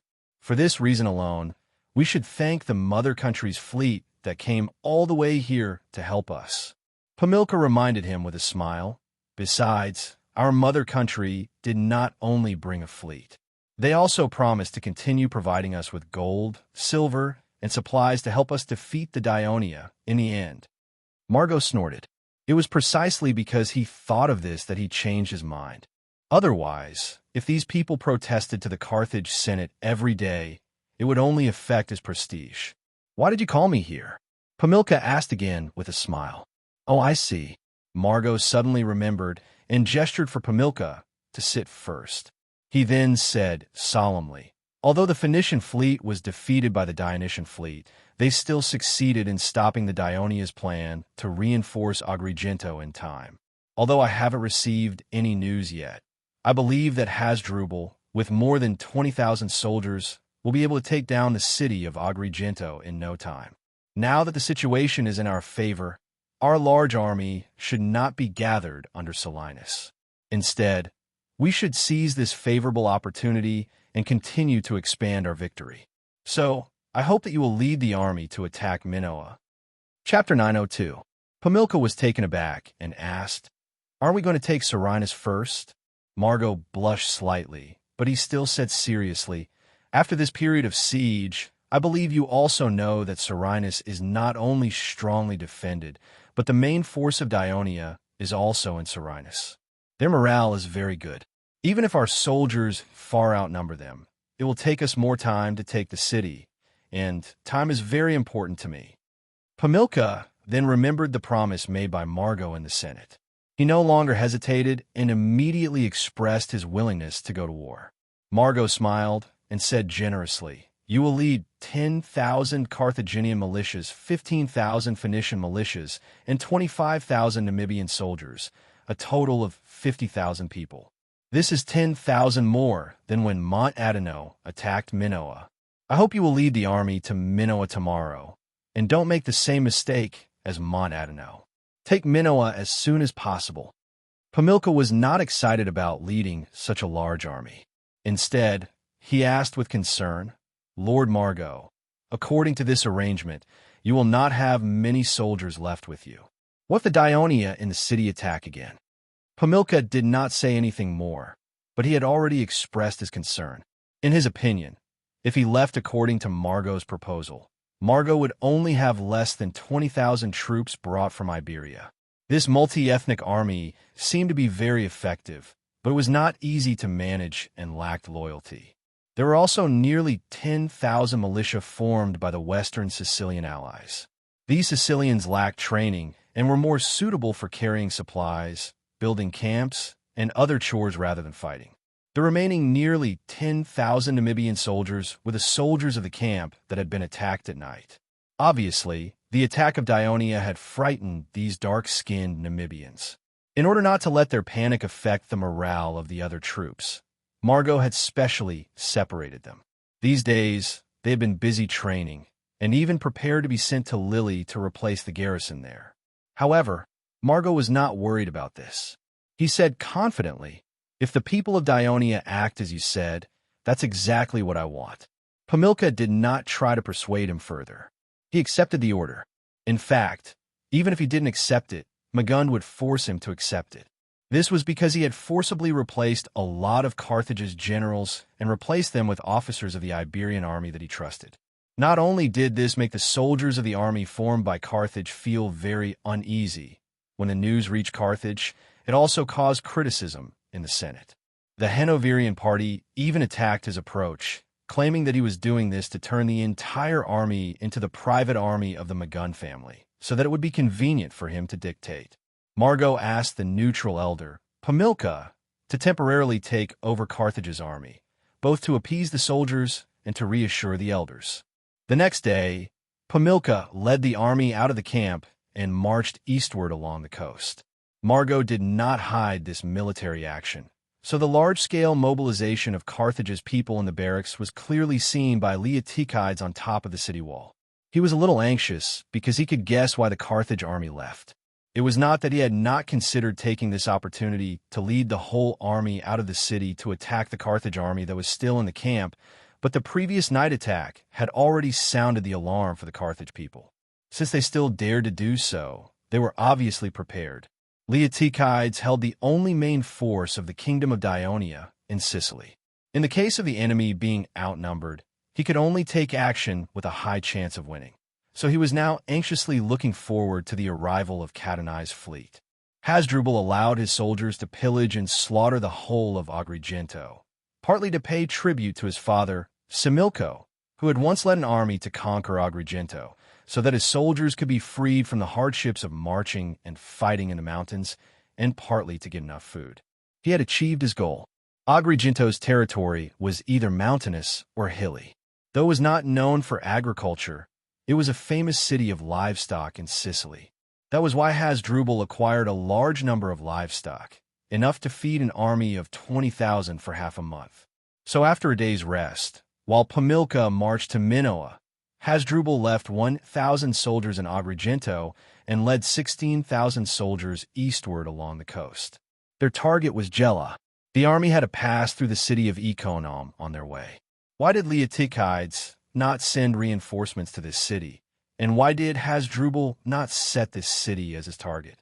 Because it was a small Greek city, only slightly larger than Germ. The low walls could only be used to stop wild beasts, not enemies. So Leotychides did not have high hopes for it, and Hasdrubal did not see it as a hindrance. Note, in history, the tyrant of Agrigento built a new city on the Cape of Ikonom 100 years later. A few decades later, during the First Punic War, the largest naval battle in ancient Western history took place near this cape. Carthage and Rome sent in 680 warships, carrying about 290,000 sailors and soldiers. In the end, Rome won. Sure enough, when Hasdrubal arrived with his army, the residents of Ikonom had already fled, leaving only an empty city. Carthage's army successfully moved in. After a night's rest, the army marched eastward the next day and entered the territory of Gela at noon. Gela had a long history. It was only 4 or 5 years after the founding of Syracuse. It was founded by colonists from Rhodes and Crete and named after the Gela River in their territory. The Gela River washed down a large amount of soil from mountains, forming a fertile river plain in Gela's territory. After decades of successful transformation of the river and swamp, Gela became prosperous. At that time, Agrigento had just been founded, and Syracuse was still limited to Ortygia. So 100 years ago, Hippocrates, the tyrant of Gela, and his successor Dylan, launched a war of conquest to the east. In the end, from Messina to Comallina and other Greek colonial cities in eastern Sicily surrendered to Gela. Dylan had his eyes on the geographical location of Syracuse and moved there. He let his brother Hillen take over Gela and moved half of the population of Hillen, where he was born, to Syracuse. Thus, the start of Syracuse's prosperity. After Dylan's death, Hillen moved to Syracuse. Since then, the tyrants of Gela had abandoned their original cities and made Syracuse their own center of governance. Gela, which used to be the most powerful Greek city-state in Sicily, began to decline. However, at that time, Gela had established a close relationship with Syracuse. The first conflict between Gela and Syracuse occurred more than 20 years ago. On the way to attack Syracuse, Carthage's commander, Himilco, first occupied Agrigento and then surrounded Gela.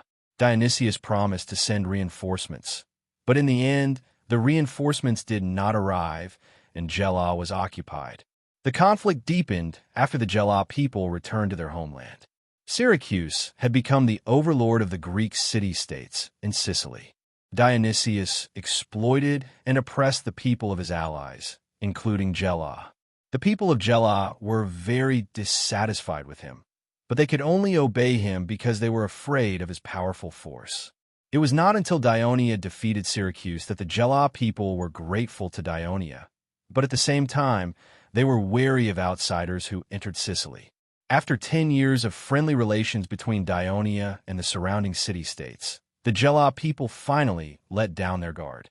In this war between Dionia and Carthage, Gela actively provided material assistance and sent troops to participate in the war. Now, Carthage's army had reached the city. This not only made the Gela people nervous, but also shocked Syracuse and Catanae. After all, compared to the series of battles that happened in the west, Gela was much closer to them, so it could attract more people's attention. "Commander, Chalcidius is here," Mukalu reported to Leotychides. "Invite him in." A middle-aged officer wearing a purple helmet strode into the hall of the governor's mansion. His name was Chalcidius, and he was born in Catanae. After Dionysius conquered Catanae, he became a refugee and fled to a settlement in the mountains for a while. Later, he quietly returned to Port Catanae and sold his labor for a living. He was not afraid of violence, helped the weak, and handled matters fairly.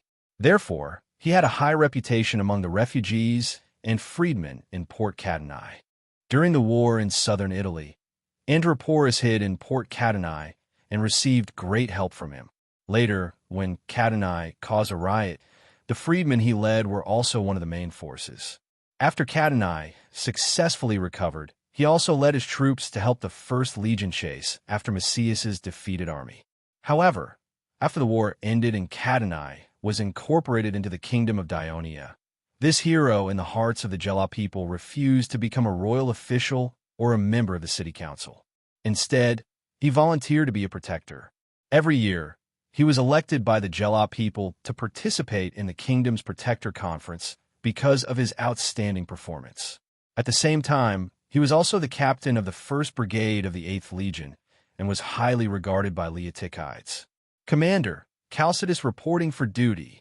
Chalcidius gave a powerful military salute. Chapter 903. Leotychides showed a rare smile and asked, "How's the situation in the barracks today?" Ever since they had occupied Selinus, Leotychides had temporarily taken on the responsibility of managing the entire city, although most of the people in Selinus had been escorted to Catanae. Naturally, he did not have much time and energy to invest in the army. Hence, he usually let Chalcidius manage the barracks for him. So far, there had been no major mistakes. Everything is going well. The defeat of the Navy did not affect the morale of our brothers. On the contrary, they hope that you can let them attack the enemy camp again and gain more military merits, Chalcidius replied. Leotychides shook his head lightly. The Carthage people have already been tricked once. It will be difficult for the same trick to work again. However, I am preparing to carry out a large military operation. Saying this, he looked at Chalcidius. Chalcidius stood there with a calm expression. He did not appear to be in a hurry. Leotychides praised him in his heart, but his expression was as cold as ever. Now, the Carthage people have divided their army into 4 parts. One is besieging Selinus, one is attacking Minoa, one is attacking Enna, and one is attacking Gela. The situation is very serious. If you were me, what would you do at this time? For a high-ranking officer like Chalcidius, the information obtained by spies and clippers was usually open to him. Hence, Chalcidius understood the current situation of the battlefield better and had his own thoughts. He thought for a while and said, "The Carthage army far outnumbers us, but since they are attacking separately, we can use our advantage in the sea to attack them one by one." "Attack them one by one?" Leotychides asked calmly. "Where do you think we should attack first?" "Gela," Chalcidius said without hesitation. Chalcidius said without hesitation. It's said that the Carthaginian army, there isn't a lot of soldiers. They're alone and close to the coast. It's the best target. Leotychides nodded. You and I are thinking the same thing.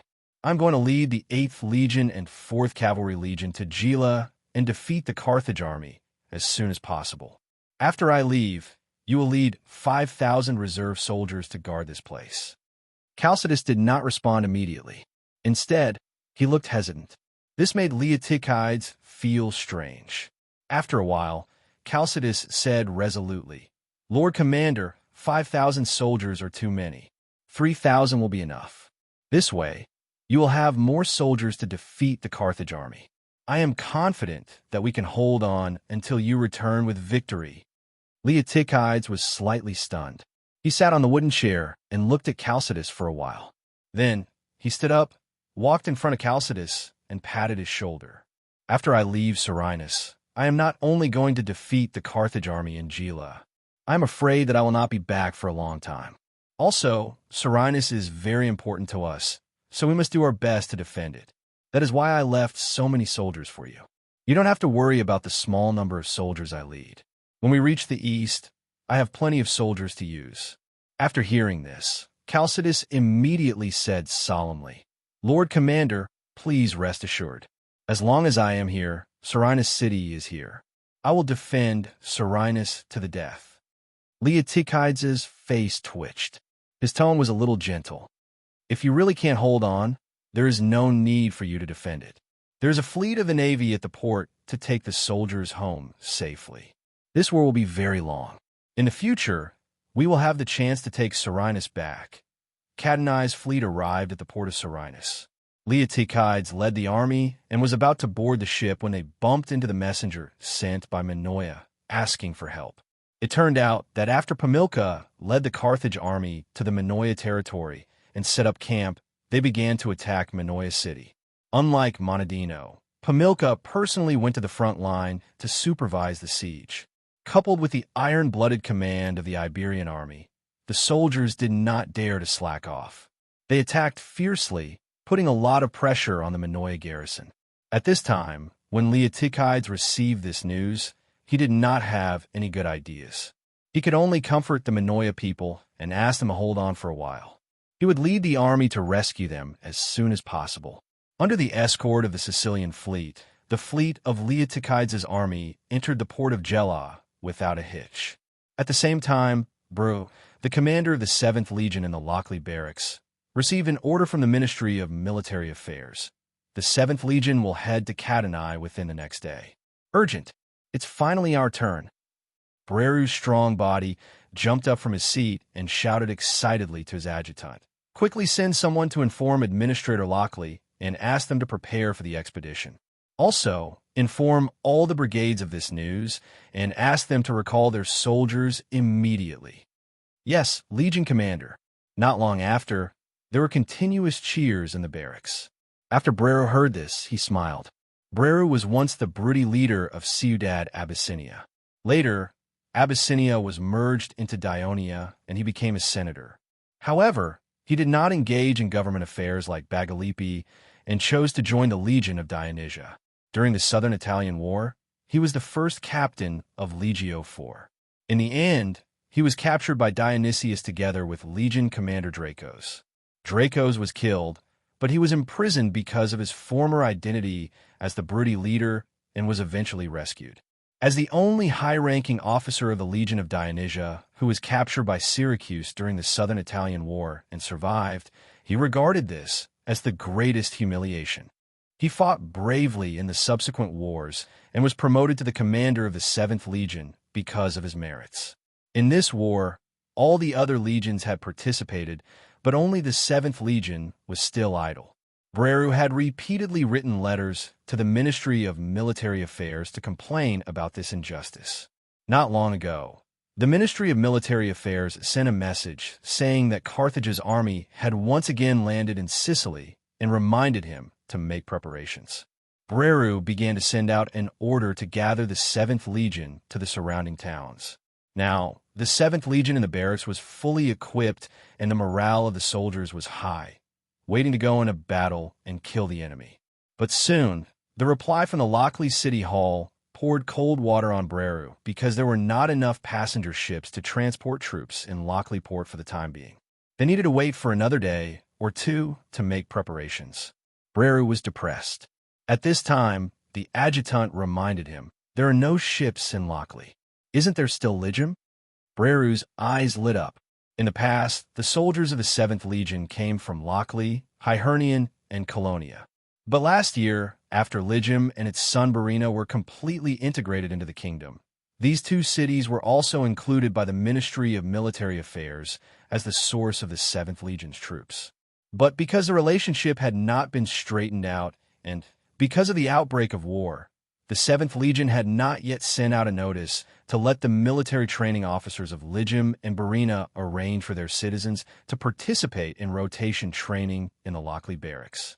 Although there were no citizens of Legim in the 7th Legion for the time being, as a port city guarding the Strait of Messina, Legim would not lack ships and could definitely help transport troops. Breru immediately said, "Send a messenger to Legim as soon as possible and ask for their support." The next day, Legim responded to the 7th Legion's request. Nearly 200 passenger ships sailed into Lochley port at dusk. On the morning of the third day, Breru left the barracks with more than 8,000 soldiers of the 7th Legion and entered the city of Lochley. The citizens of Lochley gathered on both sides of the street to bid farewell to their loved ones. Unlike the citizens of other cities in the kingdom who bid farewell to the troops, they rarely yelled, were not overly excited, and did not rush into the streets to obstruct the troops. Instead, they stood on the side of the street in a more orderly manner and kept waving.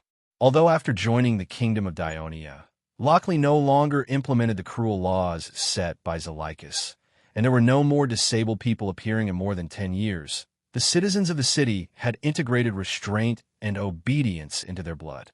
At the same time, after Lochley, which was originally an enemy of Dionia, was incorporated into the kingdom, it did not cause any trouble to the king of Devers and the Senate.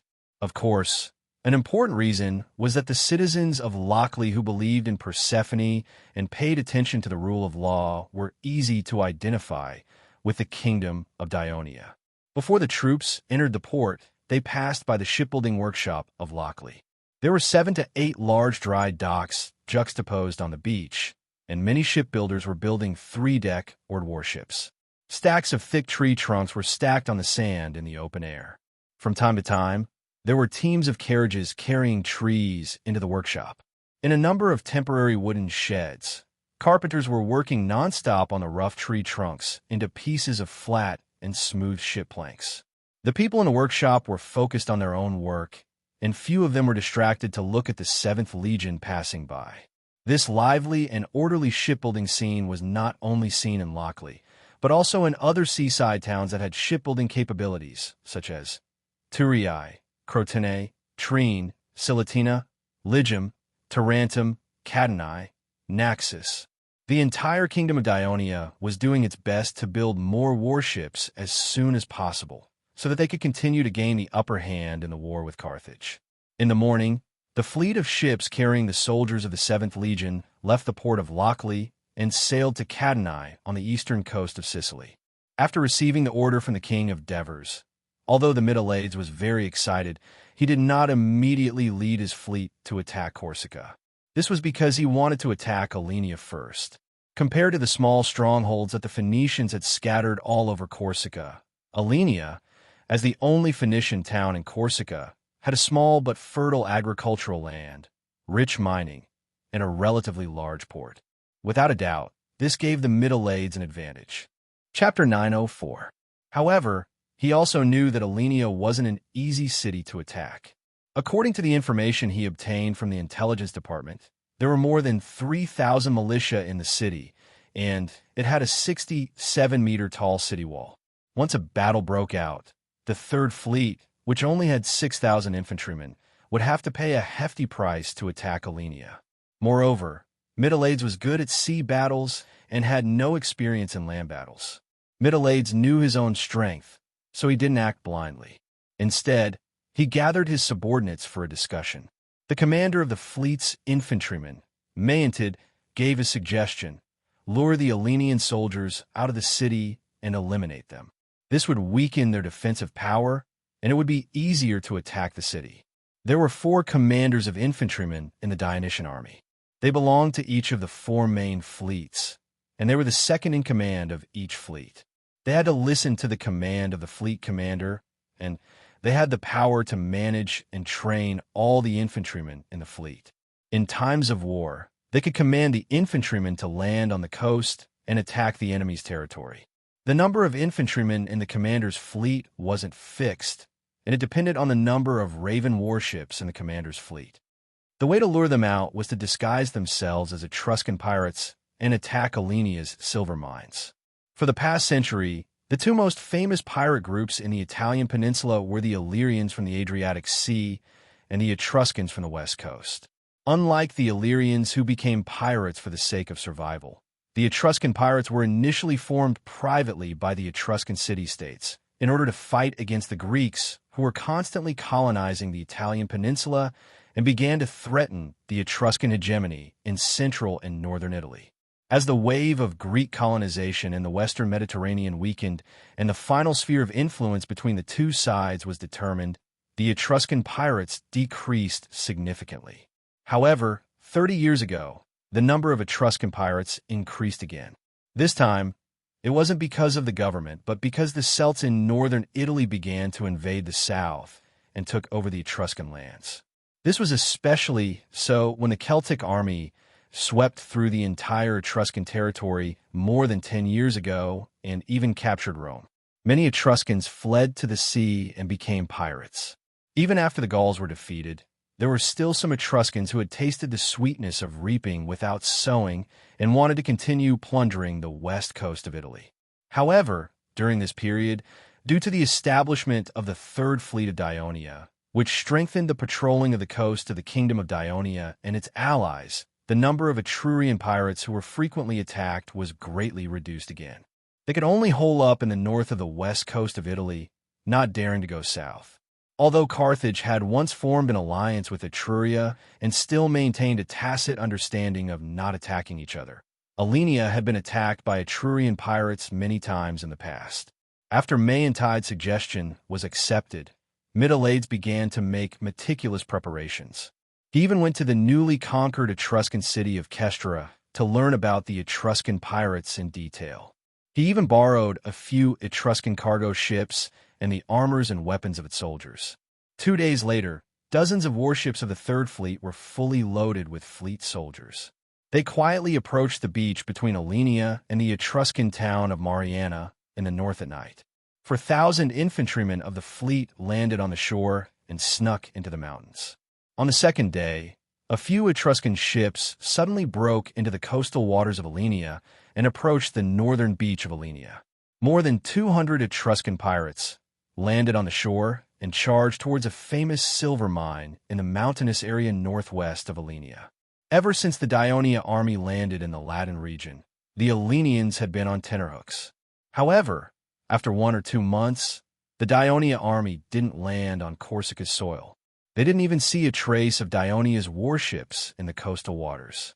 The Alenians were temporarily relieved. They thought that the Dionysian army was still stuck in the war with Rome and couldn't get out of it. They didn't expect the despicable Etruscan pirates to appear at this time, and they wanted to rob a large silver mine in Alenia, which was an important source of income for Alenia's treasury. After a detailed investigation by the fast ships, they didn't find anything unusual in the coastal waters. Considering how troublesome the Etruscan pirates were, for safety's sake, Alenian Judge Carthage decided to get rid of them as soon as possible. So he urged the city hall to quickly gather 800 Alenian citizen soldiers. He led this army out of the city and quickly headed towards the silver mine. When they attacked the Etruscan pirates who were robbing the silver mine, 4,000 fleet infantrymen suddenly appeared behind them and surrounded them. The Alenian army was quickly defeated. Judge Carthage died in battle, and the soldiers were either killed or captured. The fleet infantrymen first separated the captives and interrogated them separately. Then, they gathered them together and escorted them to the beach. Along the way, the Alenian captives who were at the front of the convoy suddenly started a riot. They knocked down the soldiers who were escorting them, and these captives, whose faces were covered in blood and dirt, turned around to save their companions. Suddenly, the entire convoy fell into chaos. Many Hellenians seized this opportunity to escape. When the fleet infantrymen calmed down the riot, more than 200 captives had already escaped to Hellenia City. So, the fleet soldiers started to chase after them. The captives ignored their fatigue and ran as fast as they could. When they reached the bottom of the city, they shouted hysterically, "Open the gate! The Dionia army is here! Open the gate!" For the past 100 years, the Hellenians had lived a peaceful life under the protection of Carthage. Other than fighting against the pirates, the Hellenians had been living a peaceful life. When they suddenly heard the news that the Dionia army was here, the guards on the top of the city wall were at a loss of what to do. They saw their compatriots who looked disheveled, and the people who were shouting were all familiar faces. Smoke billowed in the distance, and it was obvious that the enemies were approaching quickly. So, they opened the city gate without hesitation and urged the deserters to hurry in. As soon as the captives ran into the city, dozens of fleet infantrymen hidden among them took out the short swords that were tied to their backs. These short swords were hidden by the loose inner clothes, and they stabbed at the captives beside them. The city gate was instantly plunged into chaos. The gate was blocked, and the gate couldn't be closed immediately. The main force of the fleet infantrymen arrived and took advantage of the situation to charge into the city. After a period of fighting in the city, Hellenia fell. At dusk, a deep and heavy bugle sounded outside the city of Saturnicum, and the Dionia soldiers who were attacking the city retreated like the tide. In a large tent in the barracks, Tormid was reporting to the Devers, "Your Majesty, we have been attacking Saturnicum for the past few days. The Rome's defense is very tenacious, and we haven't been able to make any progress. The casualties of the soldiers are close to 3,000, and the continuous hard fighting has made the soldiers tired, and their morale is low." "Tormid, you're wrong. The morale of our brothers is still very high, and they are eager to attack the city and avenge their dead comrades. Besides, we have casualties, and the Rome army has also suffered a lot of casualties. They have fewer people than us, and if we attack for a few more days, they won't be able to hold on." Amyntas retorted loudly. Tormid didn't argue, and he just looked at the Devers. The Devers' expression was solemn, and he tapped his fingers on the table. After a while, he said, "The Rome army is different from other enemies. They are well-disciplined and have a tenacious fighting spirit, and they are not inferior to our soldiers. Besides, their commander, Camillus, is very strong. These days, they have made several sudden attacks during the defense, and they have created a lot of trouble for us. For an army with a tenacious fighting spirit, the fiercer our attack, the fiercer the resistance will be. Besides, Tormid is right. Ever since our soldiers landed in Latin, we have fought many big battles in the past few months, including sieges, surprise attacks, and pursuit battles.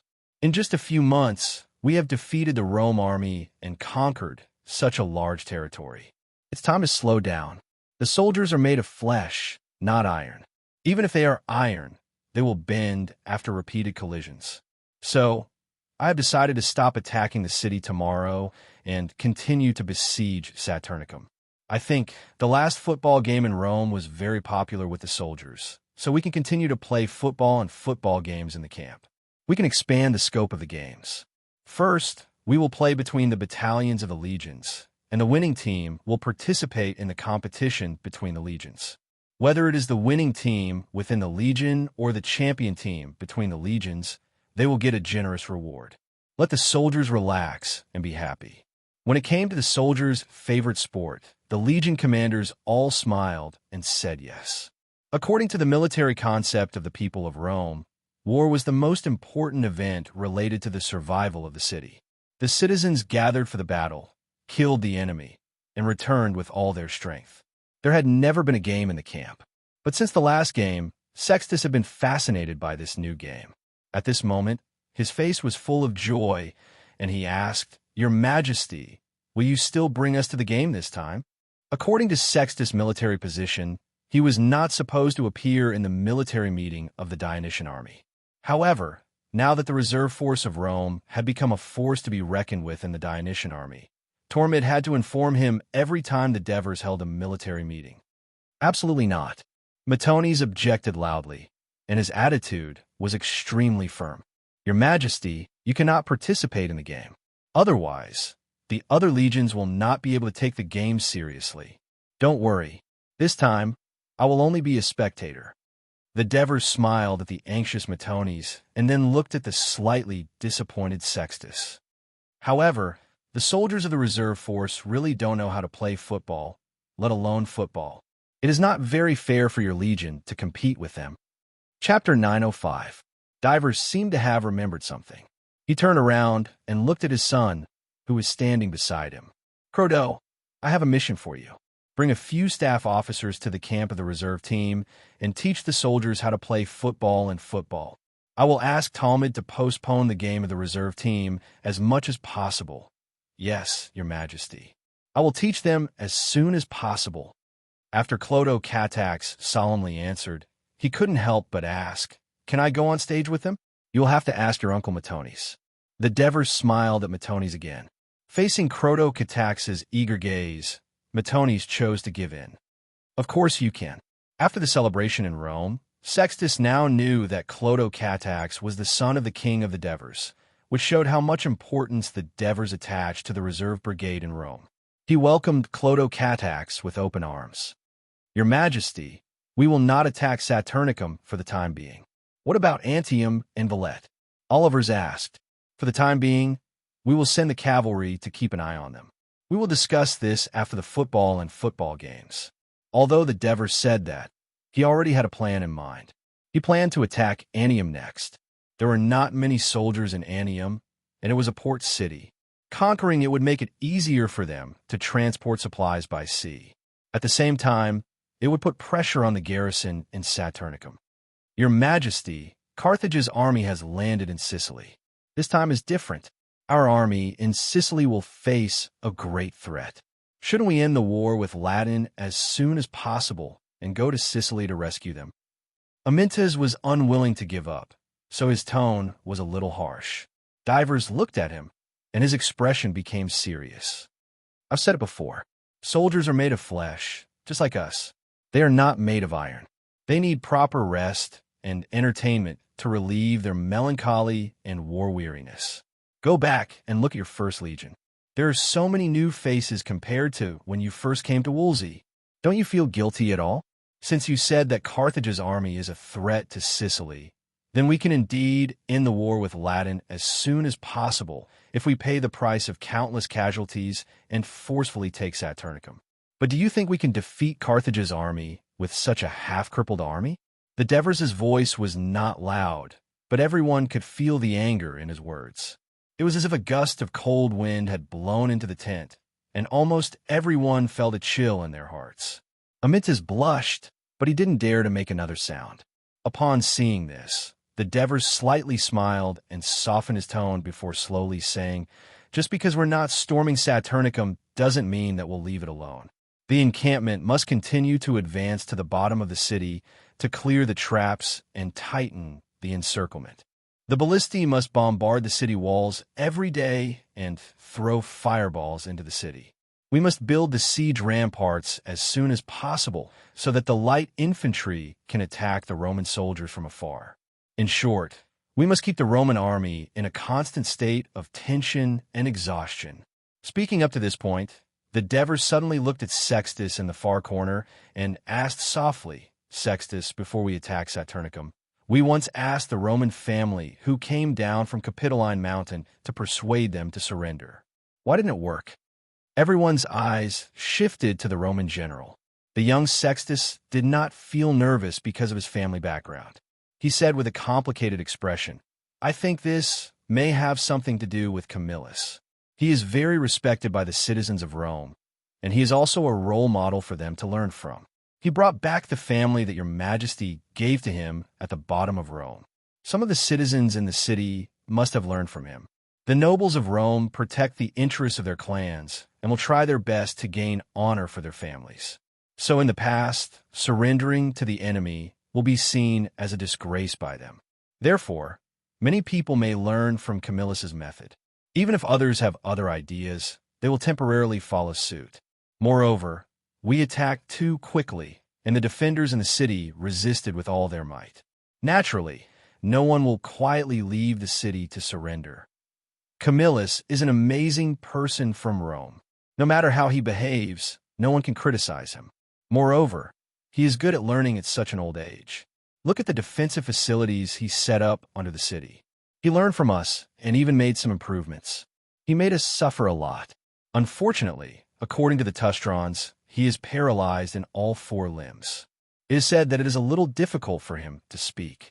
It seems that he will not live for long. Devers said with a sigh. When the commanders heard this, they were more or less a little unconvinced. Sextus, on the other hand, showed a bit of sadness on his face. Devers did not linger on this topic. He looked at Sextus and said, "It is now the beginning of August. The harvest season is approaching. Usually, at this time, the people of Dionia are running out of food and are waiting for the harvest. I think the Latin people should be the same." Camillus led the army to retreat to Saturnicum in a hurry. Even if he has a certain amount of food reserves, I believe there won't be too much. I believe that it won't last long to feed tens of thousands of soldiers. When that time comes, he will ask his family members to go to the city every day to persuade them to surrender. Do you think the tired, hungry, and nervous soldiers of Rome will still be able to uphold their honor? Sextus thought about it seriously and answered honestly, "I don't think many people can do it." Yes, they can't do it. Starvation is more painful than death. Devers raised his eyebrows and said loudly, "As long as a small number of people choose to leave the city and surrender, it will affect the rest of the Rome garrison. Their morale will rapidly decline until they finally collapse. Sometimes it is more effective to kill people with a soft knife than to fight head-on. Your Majesty is right. If we don't attack head-on, it will be easier for us to take down Saturnicum. We can also greatly reduce the casualties." Tormid immediately praised. The other legion commanders also expressed their agreement. Only Amyntas didn't say anything. He didn't agree with Sextus. Devers saw this, but he didn't care too much. When he saw Marcius walking into the tent, he asked, "What is it?" "Your Majesty, General Middleades sent a messenger." "Let him in." The messenger of the Third Fleet bowed to King Devers respectfully and said excitedly, "Your Majesty, our Third Fleet conquered Alenia in Corsica yesterday." Everyone in the tent was shocked when they heard this news. Alenia was the largest city in Corsica, and it was no smaller than Adium or Anium. The Third Fleet only had 6,000 infantrymen, and they didn't have any heavy infantrymen. How could they conquer Alenia in such a short time? "How did you conquer Alenia?" Devers asked curiously. The other commanders also pricked up their ears. The messenger immediately explained the whole process of conquering Alenia. He is good at listening to his subordinates' suggestions. Once he made a plan, he would implement it seriously. Middleades did a good job. Devers praised loudly. He should make the most effective battle plan according to the situation of the enemy and us, instead of acting rashly. This way, we can achieve victory with minimal casualties. From this point, Middleades is already an excellent commander. Also, the infantryman commander of the Third Fleet is called. His name is Malmonted. Tormid immediately reminded in a low voice. "Malmonted. I'll remember it. He is also very good." Devers praised seriously. The other legion commanders also congratulated the victory, but their expressions were a bit complicated. After all, the navy successfully conquered a city without the help of the infantrymen. Amyntas, on the other hand, felt that what Devers said just now was a warning to him. "Your Majesty, Commander Middleades hopes to get your approval to attack the Phoenician towns in Sardinia." Seeing that Devers was happy, the messenger immediately struck while the iron was hot. "Go back and tell Middleades that I told him before that he can choose the target to attack according to his own situation." Devers was in a good mood. He smiled and said, "Now that he has conquered Alenia and gained a firm foothold on the Tyrrhenian Sea, of course he can choose the target to attack according to his own situation. However, go back and tell him to keep using his brain to reduce the number of casualties, just like when we conquered Alenia." "Your Majesty, I will remember." After the messenger left, Devers looked around at the crowd and said in high spirits, "Everyone, Alexis has conquered Cautim and Beneventum. The Cautini people have been completely defeated, and the Hilpini tribes have succumbed to us. The Caracini and Pentini people have retreated deep into the mountains and are unable to fight back. The Battle of Simone is coming to an end. As for Latin, almost all of the cities in Latin have surrendered, and the surrounding forces have also expressed their friendliness to us. The assists have governed Rome well, and they have maintained stability. When the autumn harvest comes, the people of Rome will benefit again, and their support for Dionia will increase. The entire royal army's food supply will also be greatly improved. Just now, the Third Fleet had sent another piece of good news. The Carthaginian forces in Corsica had been eliminated, and they were about to march into Sardinia.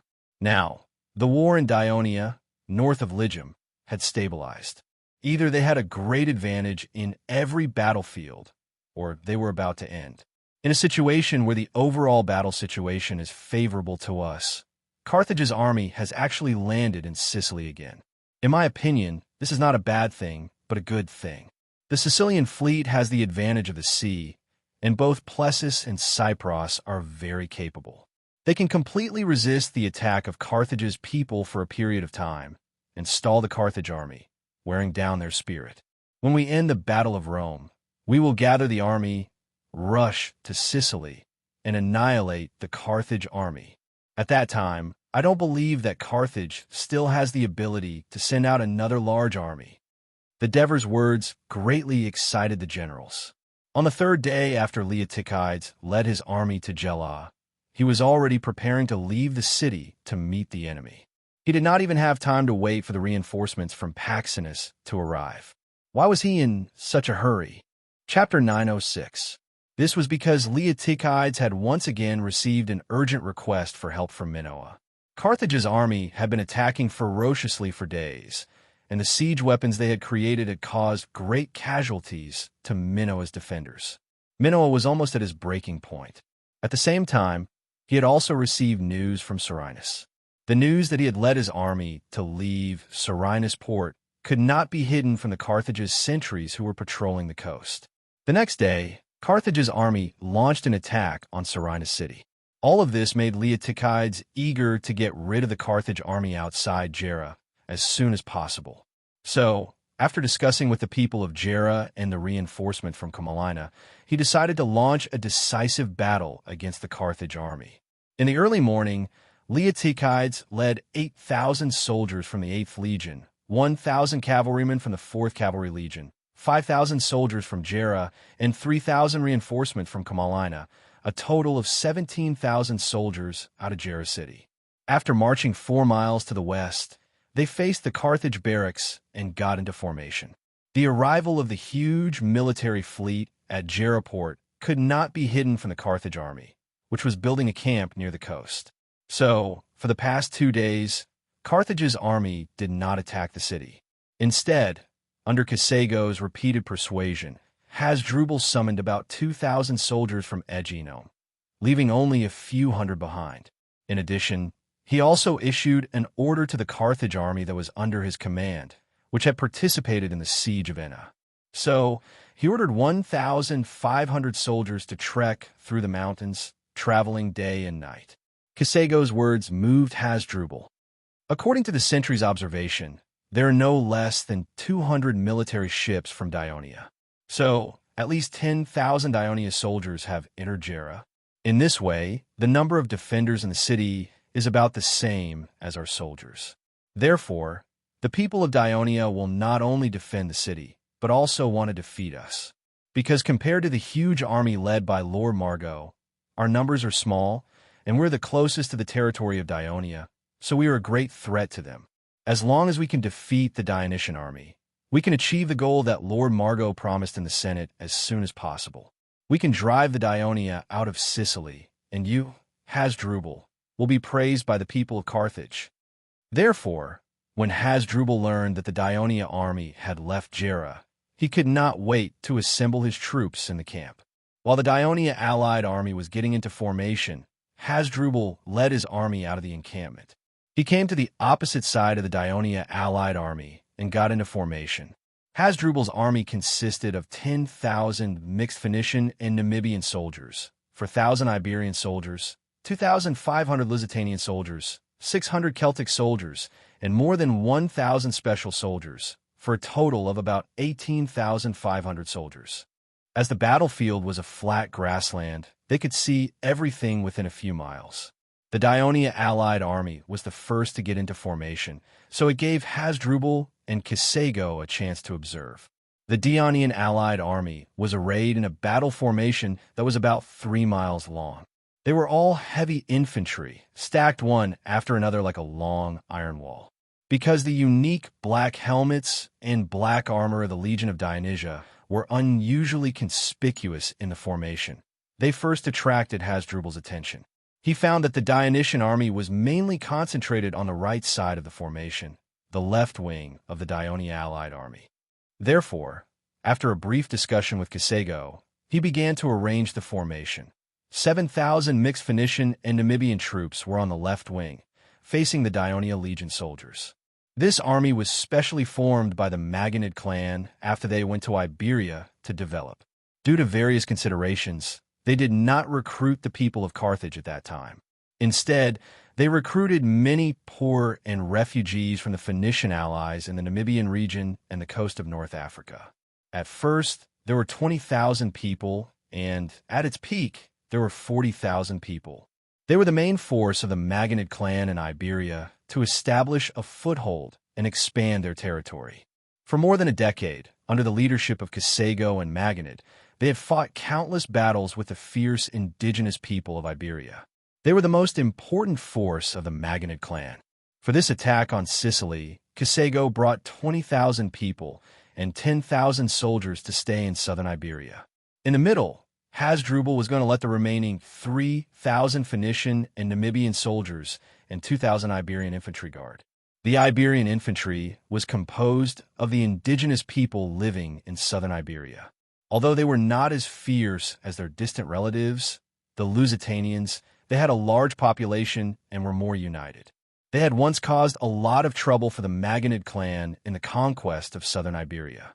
It took about 6 or 7 years to make most of the tribes surrender to Kisago. Therefore, Kisago did not dare to enslave the southern Iberian races like Carthage had enslaved the Namibians.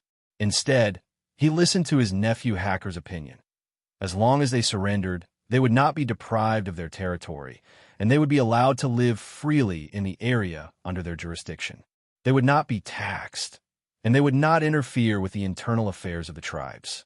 They would also trade daily necessities with these tribes at a lower price, but these tribes also had obligations that they had to abide by, not to violate the laws of the colony. This law was not Carthage's law, but Hacker's law based on the situation in southern Iberia.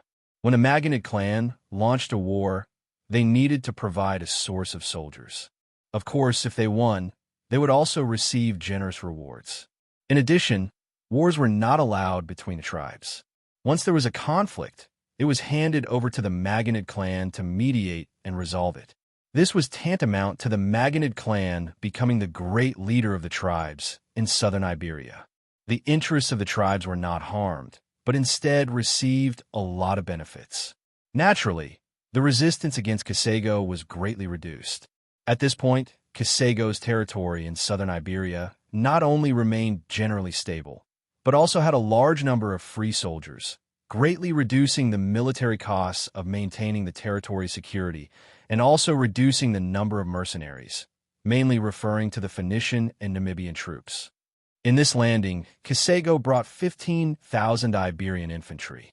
The right wing was composed of 2,500 Lusitanian soldiers and 2,000 Libyan soldiers. The right wing had the least number of soldiers, but Hasdrubal pinned his hopes of victory on the right wing because of the presence of the Lusitanian soldiers. The Lusitanians were actually a branch of the Celts. They were tall and strong, fast and powerful, and good at using large shields and fakatha daggers. Their use of weapons was similar to their relatives, the Iberian infantry, except that the Iberian infantry was more stable, while the Lusitanians were more violent and more suitable for attack. So Hasdrubal arranged them at the far right end, hoping to use them to open up the road to victory. As for the 600 Celtic warriors, Hasdrubal left them at the back of the middle path. It wasn't because he had the habit of keeping a reserve force, but because he had vaguely noticed that there were quite a number of riders in the Dionian army. Hasdrubal and his uncle Kasego had carefully studied the past battles of the Dionia and found that cavalry played a very important role.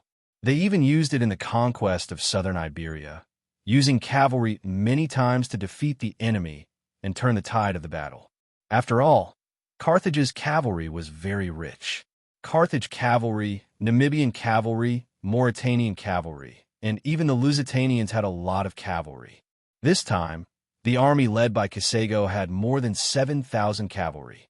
But because Hasdrubal had to lead the army across the mountains, ambush the cycles, and then attack the rear of the Dionysian army, the cavalry became a burden, so there was no cavalry in the army. So he had to leave the Celts behind to protect another unit, jointly defending against the Dionia cavalry's attacks on the flanks of the army. Of course, the Celts were rebellious, and it was difficult for them to cooperate with other units in battle, which would only hinder the attack. This was also the reason why they were singled out. For this reason, Hasdrubal also let Kasego guard the rear of the middle road, and one of the tasks was to restrain this Celtic unit. After these arrangements were completed, Hasdrubal ran to the right flank. He wanted to personally attack the enemy with the Lusitanians. The leader of a Carthage army was actually lined up with a group of indigenous people, and he was even at the front of the army. This was indeed unprecedented for the Carthage nobles, and even Kasego could not do such a thing. But because of this, Hasdrubal won the respect of the Iberians, Lusitanians, and even the Celts. Everyone was willing to listen to his command. When Leotychides received the report from the scouts and learned that the Carthage army had left the camp, he felt relieved. The battle today would definitely continue. He began to make a more detailed formation. The 6,000 heavy infantry of the 8th Legion lined up from the right flank to the center, and there were only 8 horizontal rows. This way, the 8th Legion occupied half of the army's length. The Gela heavy infantry connected with the 8th Legion, and they increased the number of horizontal rows to 14. On the left of the Gela were the Camarina heavy infantry, which also had 14 horizontal rows. The formation of the Dionia coalition army was like a chopper with a thin wooden handle on the right and a thick blade on the left. Leotychides had no choice but to make this arrangement. The Legion of Dionysia and their allies on the south coast had fought together for a few months, and he had a deeper understanding of the Greek city-states armies. Most of them were skilled in heavy infantry combat, and they were brave in battle. However, they were less disciplined and could not fight for long. When they encountered a setback, they were more likely to collapse. Out of concern for them, he thickened their formation. This way, even if the soldiers in the front line, who were wearing thick Greek heavy infantry armor, wanted to retreat, they would be pushed by the soldiers in the back and had no choice but to move forward. Otherwise, they would be more likely to die from the enemy's attacks and the trampling of their own comrades. Chapter 9:07. Furthermore, Leotychides took into account that there were many older citizens among the soldiers of Gela. The people of Gela had come out in full force to protect their homeland, so he deliberately thickened the formation so that it would not be easy for the enemy to break through the front. At the same time, he took into account the weakness of the Greek heavy infantry. If the flanks were attacked, they would be easily defeated. Therefore, Leotychides placed the left wing close to the coast. This would prevent Carthage's army from making a detour from the left and attacking the flanks of their allies. Another purpose of thickening the formation was to shorten the length of the formation. Although the land to the west of Gela was flat, it was not wide. It was only 7 to 8 miles from the coast to the mountains. Leotychides needed to leave enough space for the cavalry to gallop outside the right wing. He had pinned the chance of victory on the right wing of the Dionia's army. This was because the 8th Cavalry Regiment, which he trusted, was there. There were also 1,300 cavalrymen, 1,000 cavalrymen from the 4th Cavalry Regiment, and 300 cavalrymen from Gela and Kamalina, who could attack the flanks of Carthage's army at any time. He learned from the people of Gela that there were no cavalrymen among the Carthage's army that came to attack the city. The scouts of Dionia had also confirmed this news. After careful consideration, he understood the reason. That was why he dared to fight against Carthage's army so soon. The cavalry was his biggest reliance. Leotychides and his adjutant, Muculae, rode in front of the army, watching the situation of Carthage's army on the opposite side. There were also scouts reporting to him about the entire formation of Carthage's army. Although Dionia's intelligence department did not collect much intelligence on Carthage's army in the Iberian region.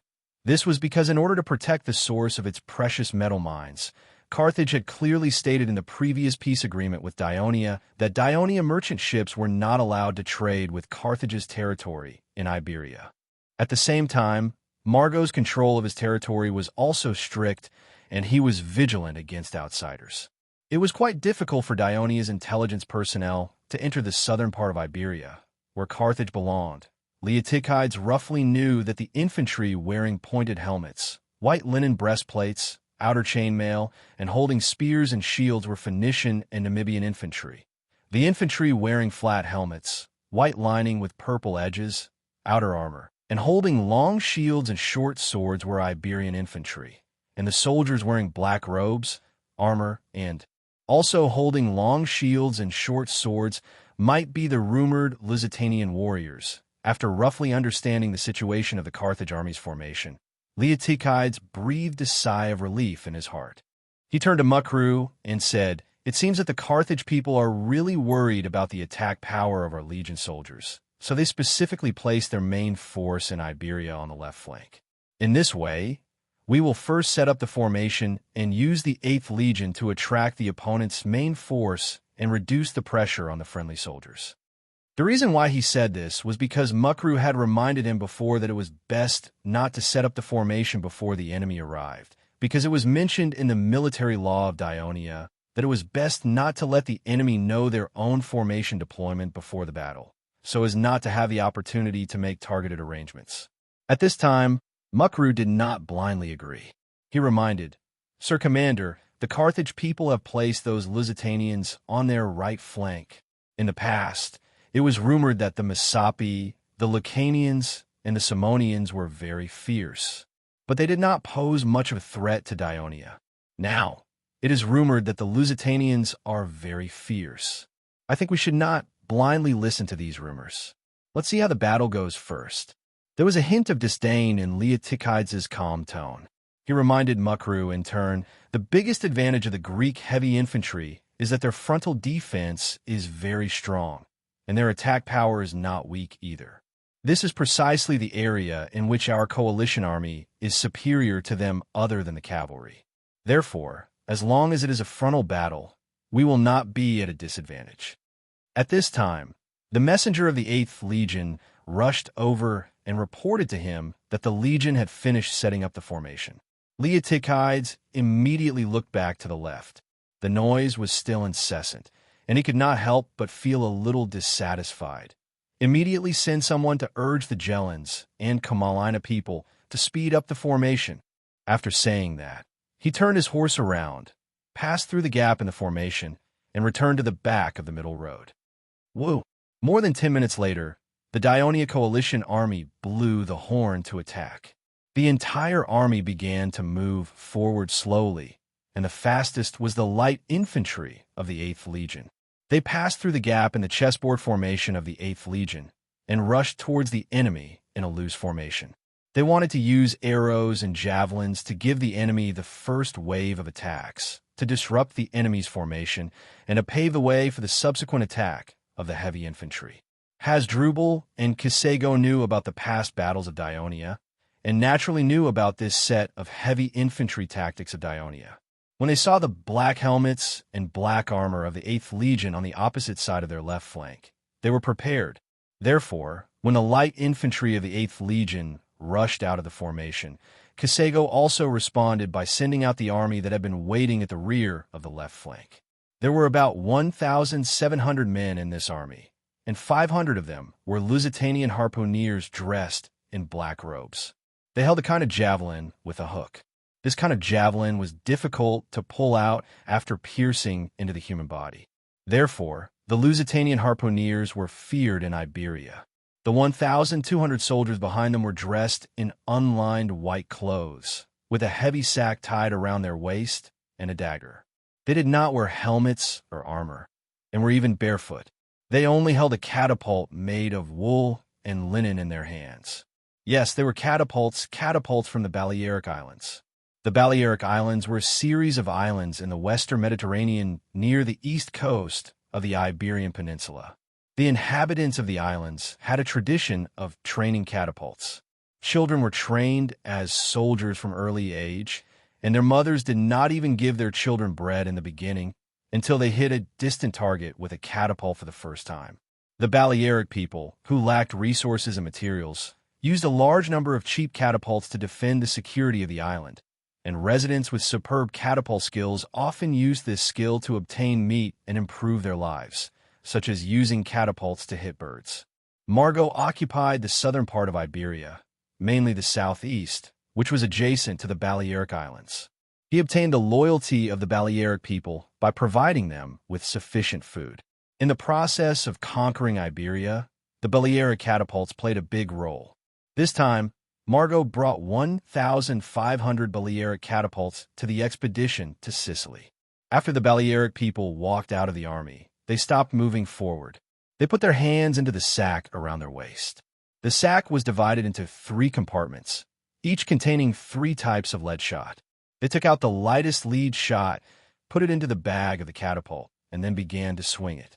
Because the Dionia coalition forces had just begun to advance, after the 8th Legion's light infantry rushed out of the army, they were still more than 400 meters away from the opposite enemy, so they were moving forward quickly.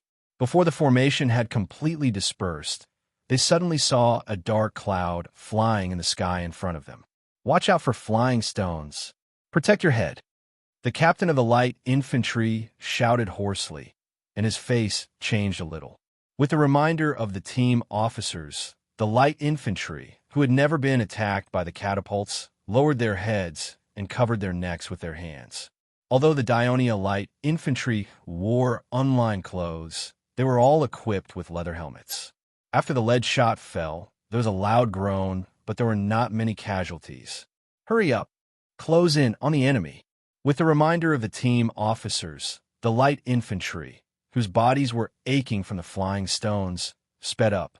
In the process, they were hit by a few more rounds of lead shot. Due to the shortening of the distance, the Balearic catapults had replaced the small lead shot with a medium, and finally with a large.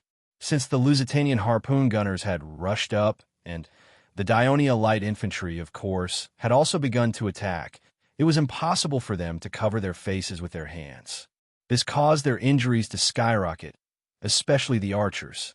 Due to their long range, they became the main targets of the Balearic catapults. Archery was a delicate sport that required a lot of physical strength. It required most of the muscles of the archer's upper body to work together in order to pull the bowstring and shoot a precise and powerful arrow. Even if the lead shot did not hit the head, it would still damage the muscles and tendons of other parts of the body, which would seriously affect the archer's combat effectiveness. The opposite Carthage had catapults. Leotychides was slightly shocked after listening to the urgent report of the cavalry scout.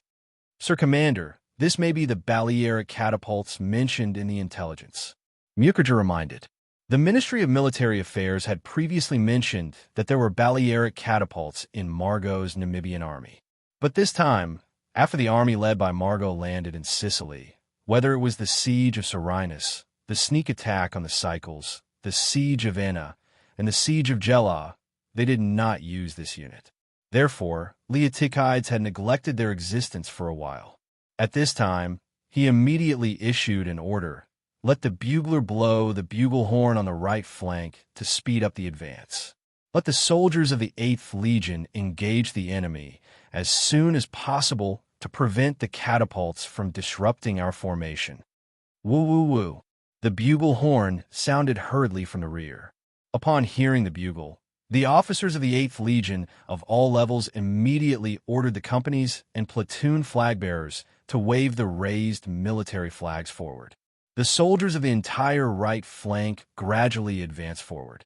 The light infantry brigade was at a disadvantage in the long-range contest with the enemy, but they still gritted their teeth and held on.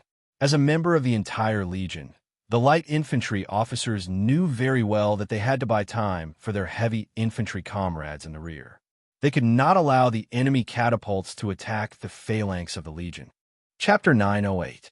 When the captain shouted, "Retreat," the light infantry quickly retreated as if relieved of a heavy burden, reaching the rear through the gaps in the phalanx. At this time, they still had about 700 people, and almost all of them were more or less injured. When the 8th Legion was 50 meters away from the Carthage army, they slowed down and quickly changed their chessboard formation into a tight phalanx. The Balearic stone throwers and Lusitanian harpooneers also took the opportunity to withdraw from the narrow space between the two armies. They had suffered nearly 200 casualties and had a slight upper hand. When the soldiers of the 8th Legion saw the enemy light infantry retreat, they slowed down and drew their javelins at the same time, getting ready. At this time, the Phoenician and Namibian infantry on the opposite side, under the orders of the team officers, suddenly began to move forward, ready to charge at the 8th Legion. This action of the Phoenician infantry disrupted the offensive rhythm of the 8th Legion. After throwing the first round of javelins, the soldiers had no choice but to charge and fight the enemy. Compared to the frenzied advance of the right flank, the middle and left flank of the Dionia coalition army were still advancing slowly, while the middle and right flank of the Carthage army were still motionless and even in formation. Compared to the well-trained Phoenician infantry, both the Iberian infantry and the Lusitanian warriors seemed a little slow. Fortunately, Hasdrubal was in the right flank. Under his loud shouts and commands, the Iberians and Lusitanians on the right flank could not wait to advance after getting into formation. This was especially true for the Lusitanians on the far right. They were running very fast. At this time, the two sides were 100 meters apart. The left flank of the coalition army was still advancing at a steady pace, but through the narrow eye holes of the Corinth helmet, the Come-on-Lena soldiers found that the enemy had rushed up to them in the blink of an eye. Only then did the team officers hurriedly give the order to charge, but before they could fully accelerate, the Lusitanian warriors crashed into them. The powerful force passed through the round shields to their bodies. If not for the thick formation behind them as support, the Come-on-Lena soldiers at the front would have been knocked away. But even so, they were knocked to the ground and lost their best defensive posture. Of course, the Lusitanian warrior would not let go of this great opportunity. The sharp Fakara dagger in his hand stabbed forward fiercely. The Come-on-Lena soldiers screamed and fell one after another, and the soldiers who had defended against this attack were still fearful of the tall, burly, and fierce-looking enemies in front of them. When the two sides in the middle finally approached each other, the battle between the Dionia coalition army and Carthage's army had entered a full-scale battle. The battle formation of the two sides was completely diagonal, with the army in the north facing the west and the army in the south facing the east. The battle line, which was more than 3 miles long, was shrouded by the dust stirred up by the soldiers of both sides. Shouts, sounds of fighting, and screams could be heard everywhere. In such a vast and noisy battlefield, Leotizides could not even catch a glimpse of the situation. The only thing he could rely on was the scouts at the rear of the formation. They would report the situation of the battle to Leotizides, who was at the rear of the middle from time to time. Are the soldiers advancing or retreating? Are there more casualties on our side or on the other side? The first problem was easily observable, while the second problem required the scouts' own judgment. Mukalu would record the information reported by the scouts on a wooden board he carried with him to judge the outcome of the battle. "Lord Commander, look!" Mukalu raised the wooden board to Leotizides' eyes with a serious expression. "This is the situation at the beginning of the battle. This is the situation now. Our left flank has retreated a lot, the middle has retreated a little, and our right flank of the 8th Legion has not advanced much." Leotizides stared at the wooden board full of data. In fact, he had heard the reports of the scouts and had a rough idea of the situation, but the drawing on the wooden board was more intuitive and clear. Leotizides' already cold face became even more gloomy. At the beginning of the battle, he was quite relaxed, because his initial plan had been realized. Carthage's men had indeed followed the formation that he had set up, and both sides were facing off against each other with heavy infantry. He thought that with the Greek heavy infantry's superior defensive capabilities, they would be able to maintain a stalemate for a long time, and thus consume more of the enemy's stamina, which would be beneficial to the next step of his plan. What he did not expect was that after only half an hour of battle, the left flank was at a disadvantage. He felt that he had taken Carthage's army very seriously, but the enemy's performance was still beyond his expectations. Let the cavalry attack. He thought for a while, and gave the order. Muculu was slightly surprised. He knew that the original plan was not like this, but to wait until both sides had fought for a long time and were a little tired. Moreover, the 8th Legion on the right flank still had a clear upper hand, and the 4th Cavalry Regiment's attack was the final step that would decide the outcome of the battle. But now, it was used prematurely. Of course, Muculu did not dissuade them. He knew that the situation was slightly disadvantageous to the Allied forces. Wait a minute. Leotychides hesitated for a while, and then said decisively again, "Let the Light Armor Brigade and the Light Infantry Brigade follow the cavalry and attack the flanks of Carthage's left flank together." Muculu was stunned. This time, he could not help but remind the commander, "Commander, the Light Armor Brigade is our only reserve force. The Carthage's men have stone throwers, and they're a great threat to the cavalry." Leotychides said calmly, "The reserve force is used at the crucial moment, and now is the crucial moment." Muculu did not say anything else.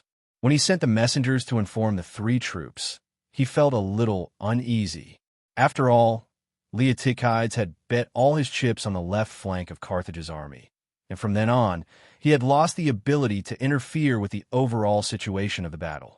The 4th Cavalry Regiment and their allies, who had been waiting for half an hour at the rear of the right flank, could not wait any longer. Therefore, when they received the order to attack, the regiment commander took the lead, and the other cavalrymen followed closely behind. The 1,000 cavalrymen of the 4th Cavalry Regiment formed a long column of 4 horses, followed by 300 of their allies. The 4th Cavalry Regiment of Dionia was the weakest of the 4 major cavalry regiments in the kingdom. In the territory of Greece, Brudi, Messapi, and Puccetti were considered races that were good at raising horses and had the ability to provide cavalry. However, the territory of Sicily did not have such conditions. Moreover, raising a war horse was different from an ordinary horse. Not only did it need a lot of fodder, but it also needed a lot of beans to ensure that it had enough strength to carry the cavalry. At the same time, frequently riding a war horse, whether it was in battle or during training, it was extremely easy for a horse to get injured.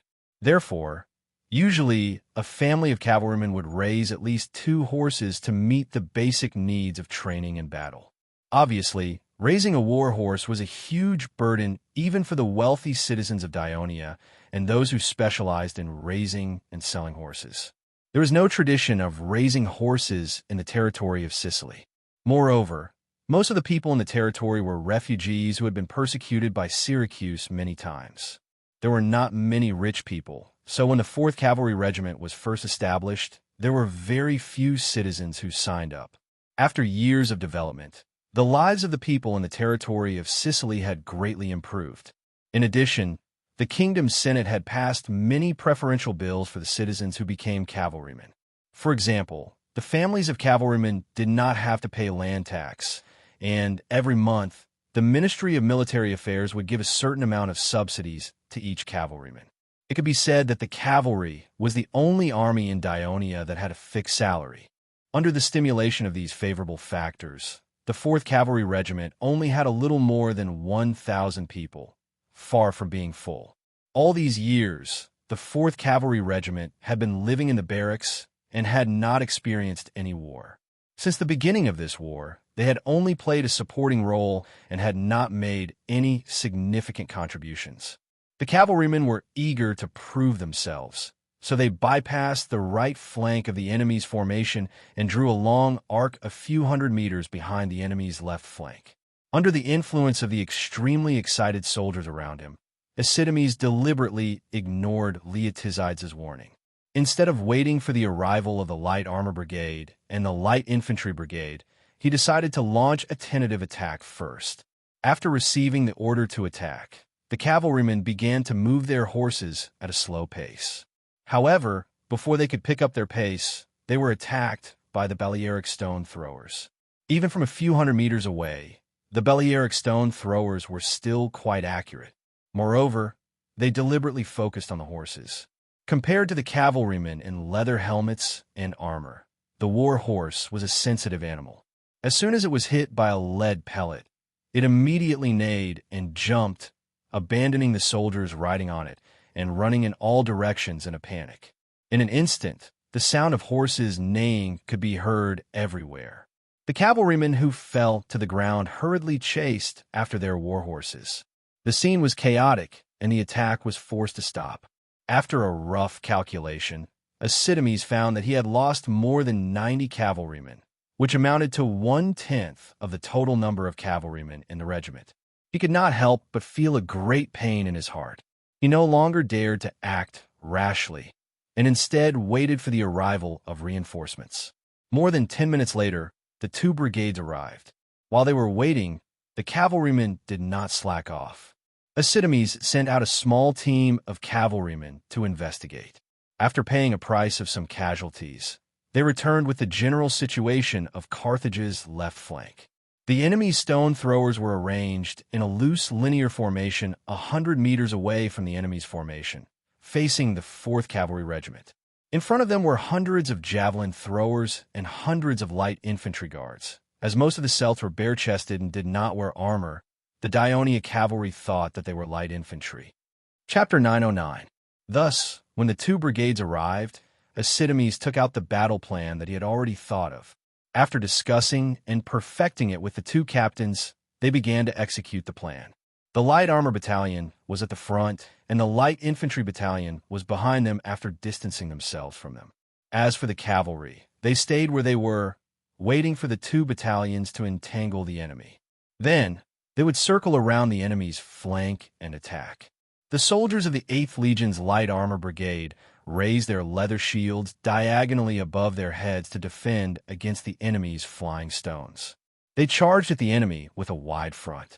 The Light Armor Brigade, which was mostly made up of cycles who had become citizens of Daionia, advanced quickly. The Balearic catapults had just thrown 2 rounds of large lead pellets when the Light Armor Brigade, which had suffered light casualties, had already reached the enemy. Most of the Lusitanian harpooneers did not seize this opportunity to throw the javelins in their hands. Because this kind of heavy hooked javelin was not easy to make, each of them only carried 3 javelins, which had been used up in the previous battle with the light infantry. They only had 1 left in their hands, and they wanted to use it as a weapon to deal with the next battle. The Lusitanian harpooneers did not move, but the Celtic warriors could not hold themselves back.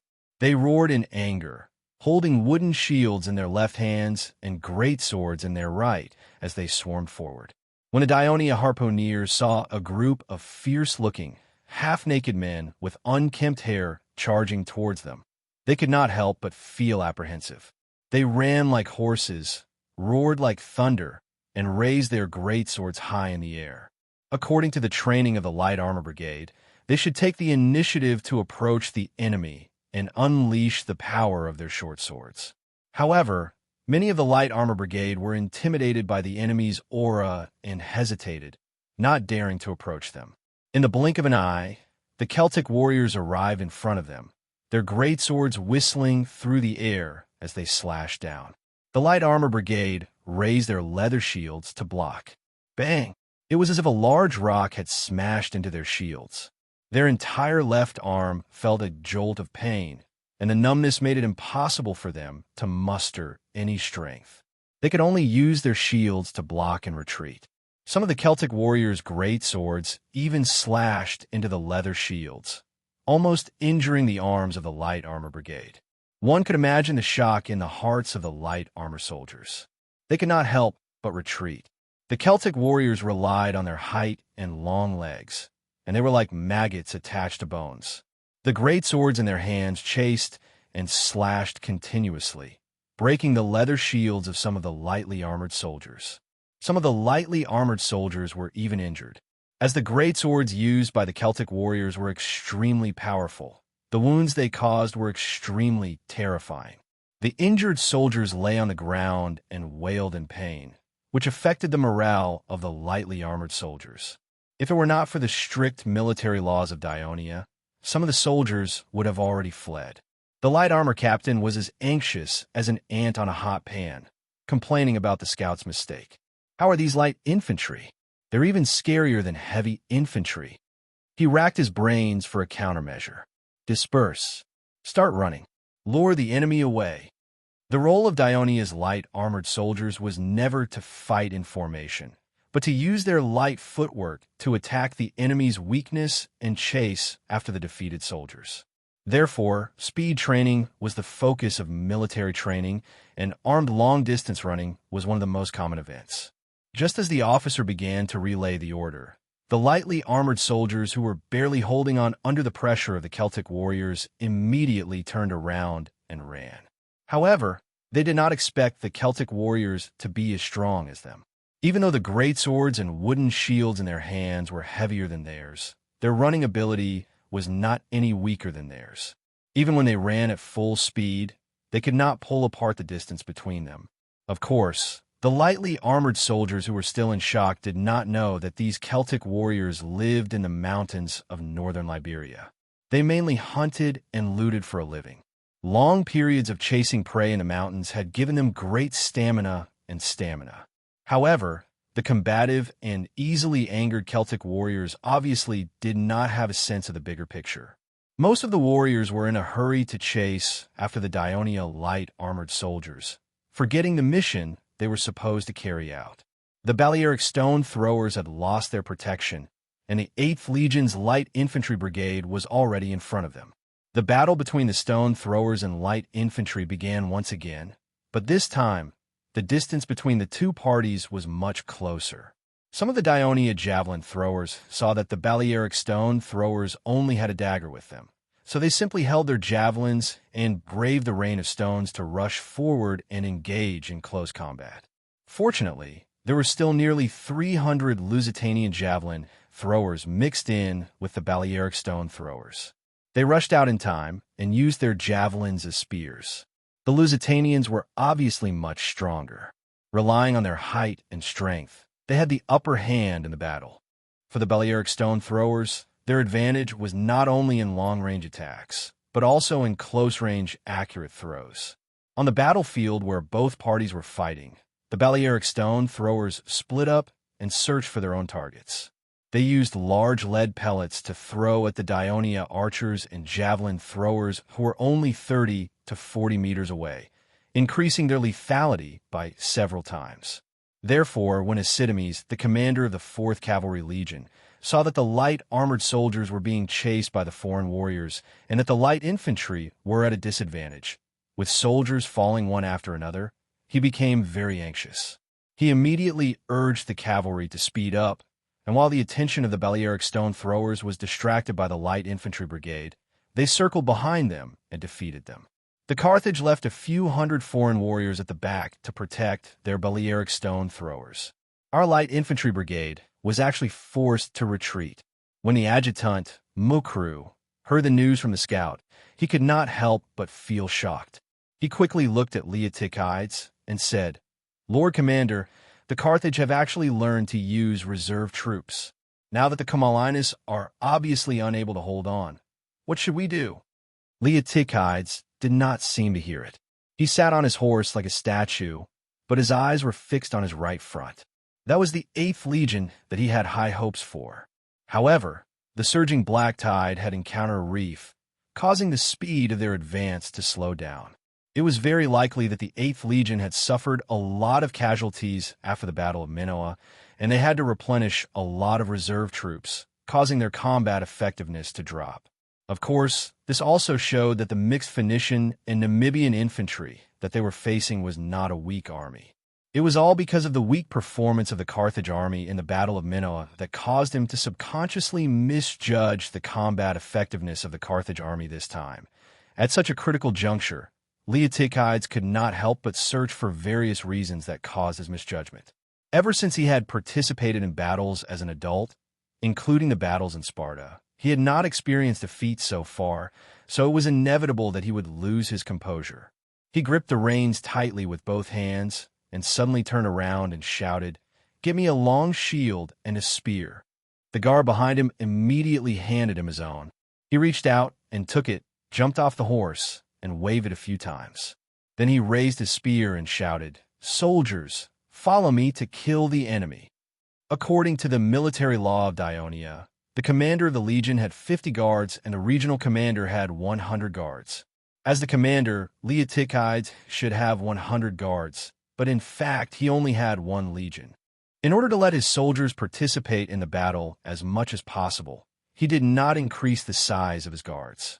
These 50 guards immediately responded to Leotychides' call. He raised his shield and spear and led the way forward. With every step he took, his body became more familiar with the shield and spear. That's right, he was not just a general, he was also an excellent warrior. He was the only one in the Sparta royal family who had participated in the cruel Agog training since he was young. He was also the one who amazed the senior squad officers of Dionia with his excellent skills during the new recruit training camp at Dionia. Just as his blood began to boil, a war horse rushed out from the side and blocked his way. Macru shouted from the horse, "Lord Prososus, you are the commander. Please stay in your post and command the army. Don't leave without permission." Leotychides looked at him coldly. "I can no longer command the army. The only thing I can do now is to join the battle and increase our chances of victory. Don't waste my time. Get out of my way." "Lord Prososus."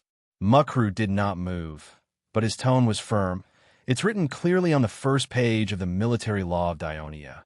A leader cannot be arrogant because of victory, cannot be discouraged because of failure, cannot be blinded by anger, cannot be weakened by sorrow. Eliminate all external interference like a god, and calmly analyze the situation of the battle. This is the quality that a great general must have. "Lord Prososus, you are the commander of the kingdom of Sicily.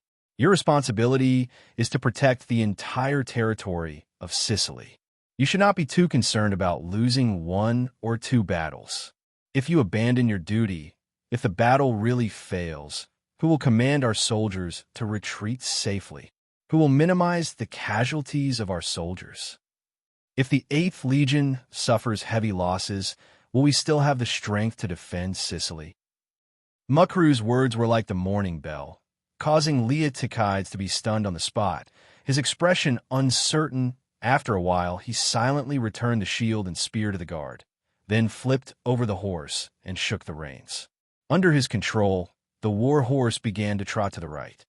"Lord, you're going to—" Macru was shocked, thinking that his advice did not work. "I'm going to the right flank to supervise the battle. The outcome of the battle is still uncertain until the last moment," Leotychides said with a cold face as he rode the war horse to the north.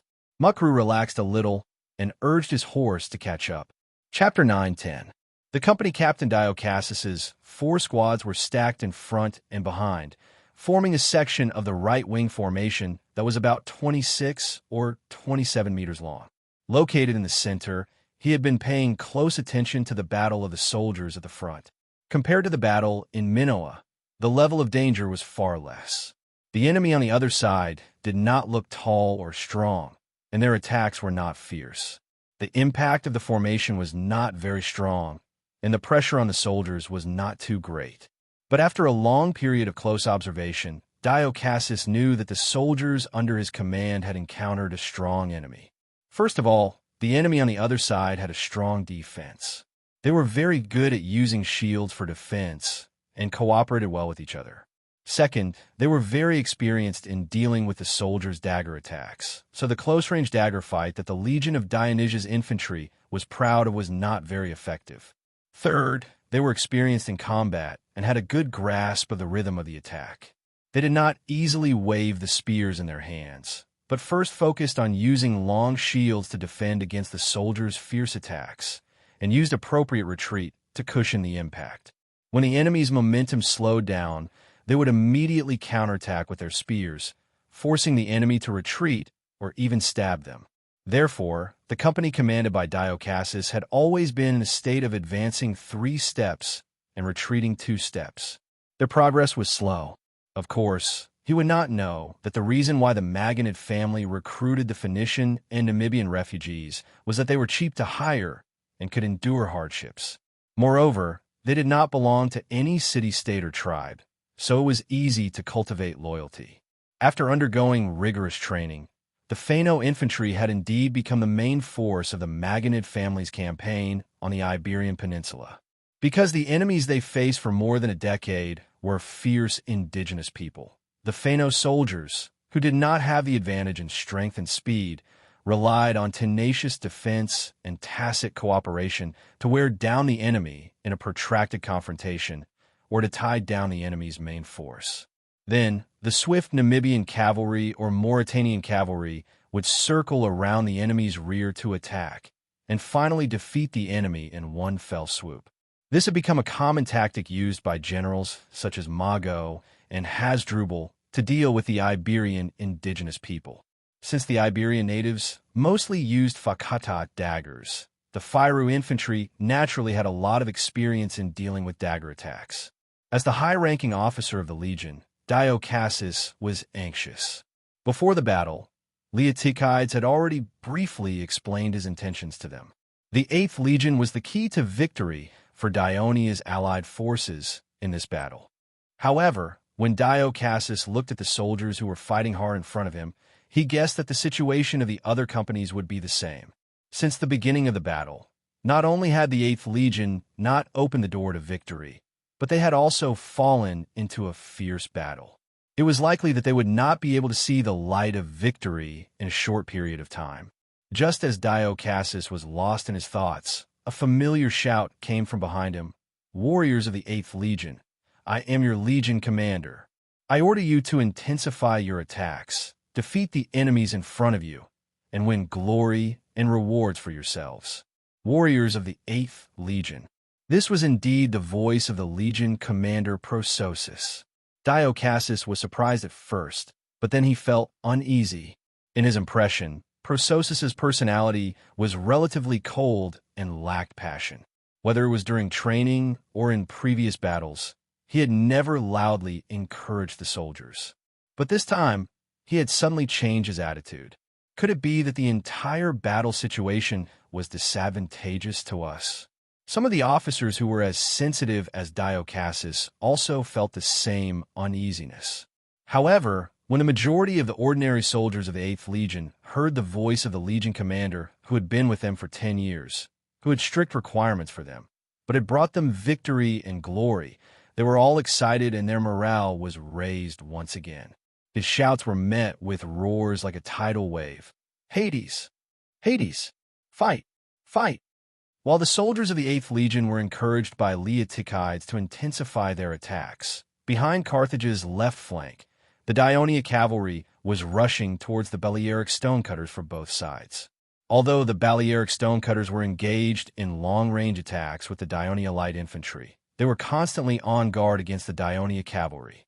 Therefore, when they noticed that the enemy cavalry was moving towards them, they immediately ignored the light infantry in front of them and concentrated on dealing with the cavalry. At this time, there were still more than 1,000 stonecutters. They were divided into two groups, and dense lead pellets flew towards the charging cavalry in a futile attempt to shoot them down. For a moment, the sound of horses neighing and men screaming could be heard. Cavalrymen kept rolling on the ground. However, since the 4th Cavalry Legion had already launched their attack, it was impossible for them to stop. Otherwise, it would bring about greater losses. They roared and rode on their war horses. They swept past their comrades who were wailing on the ground and charged towards the enemy who was still swinging their catapults. Infected by the courage of the 4th Cavalry Legion, the allied cavalry followed closely behind. Looking at the enemy cavalry that appeared from the dust cloud and charged towards them with a threatening momentum, the Balearic stonecutters finally panicked and began to retreat.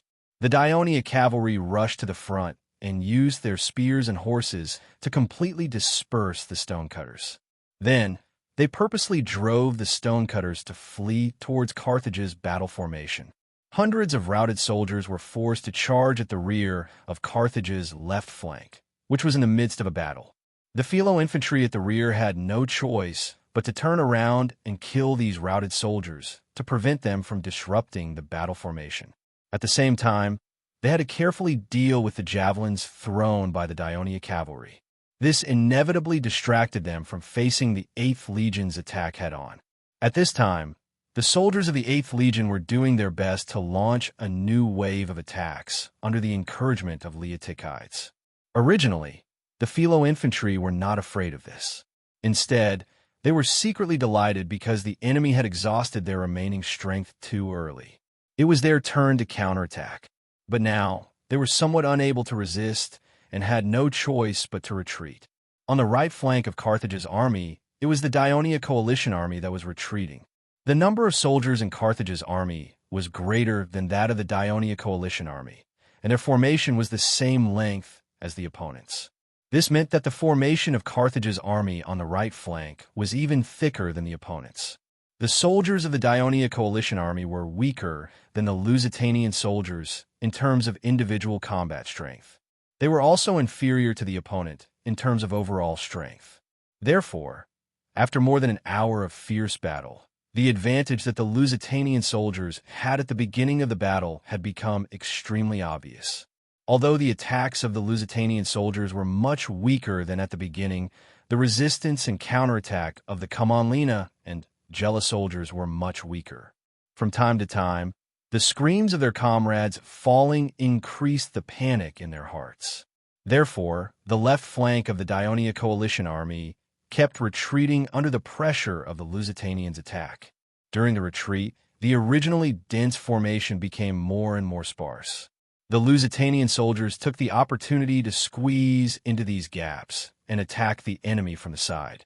They kept widening the gap, and the flames of war spread to the rear of the Commonlina and Gela formation. Finally, fear overwhelmed their will to fight. Some of the Commonlina soldiers at the back of the formation began to turn and run. Their escape immediately affected the morale of their comrades, who were similarly shaken. Everyone followed suit and ran. Defeat was inevitable. The left flank began to retreat. Although Leotychides was mentally prepared, he was still a little absent-minded when he heard the news. After a moment, he pulled himself together and looked forward. In order to better understand the situation of the battle, he was now at the rear of the formation of the 8th Legion. Riding on his horse, he could even see the faces of the enemies fighting with the soldiers. Although the enemies were retreating with large strides due to his supervision and the attacks of the 4th Cavalry Regiment that he sent out from the rear, they did not show any excessive panic on their faces. The 8th Legion's thin formation could not seize this opportunity to push forward and carry out a more effective breakthrough. Therefore, judging from the current situation of the battle, the stalemate on the right flank would continue for some time, and what the 8th Legion lacked now was time. Having stayed in Sparta for more than 20 years, he knew very well that once the traditional Greek heavy infantry soldiers on the left flank started to flee, it would not take long before the entire left flank completely collapsed, and then the middle would be affected. Leotychides made a prompt decision: order the entire army to retreat. Although Leotychides was still expressionless, the volume of his voice revealed the change in his mood. Beside him, Mukalu had mixed feelings as well. When he repeated the order again, even his voice was a little shaky. Quick, blow the bugle for retreat. Since the bugle sound for retreat from Daionia was different from that of the Greek city-states, the buglers had to blow it twice. When the bugle sounded, the soldiers of the 8th Legion couldn't believe it. The enemy hadn't retreated yet, and the bugle sounded at this time. Didn't mean we lost. Although it was hard to accept, the strict military discipline that they had developed over the years made them obey the order.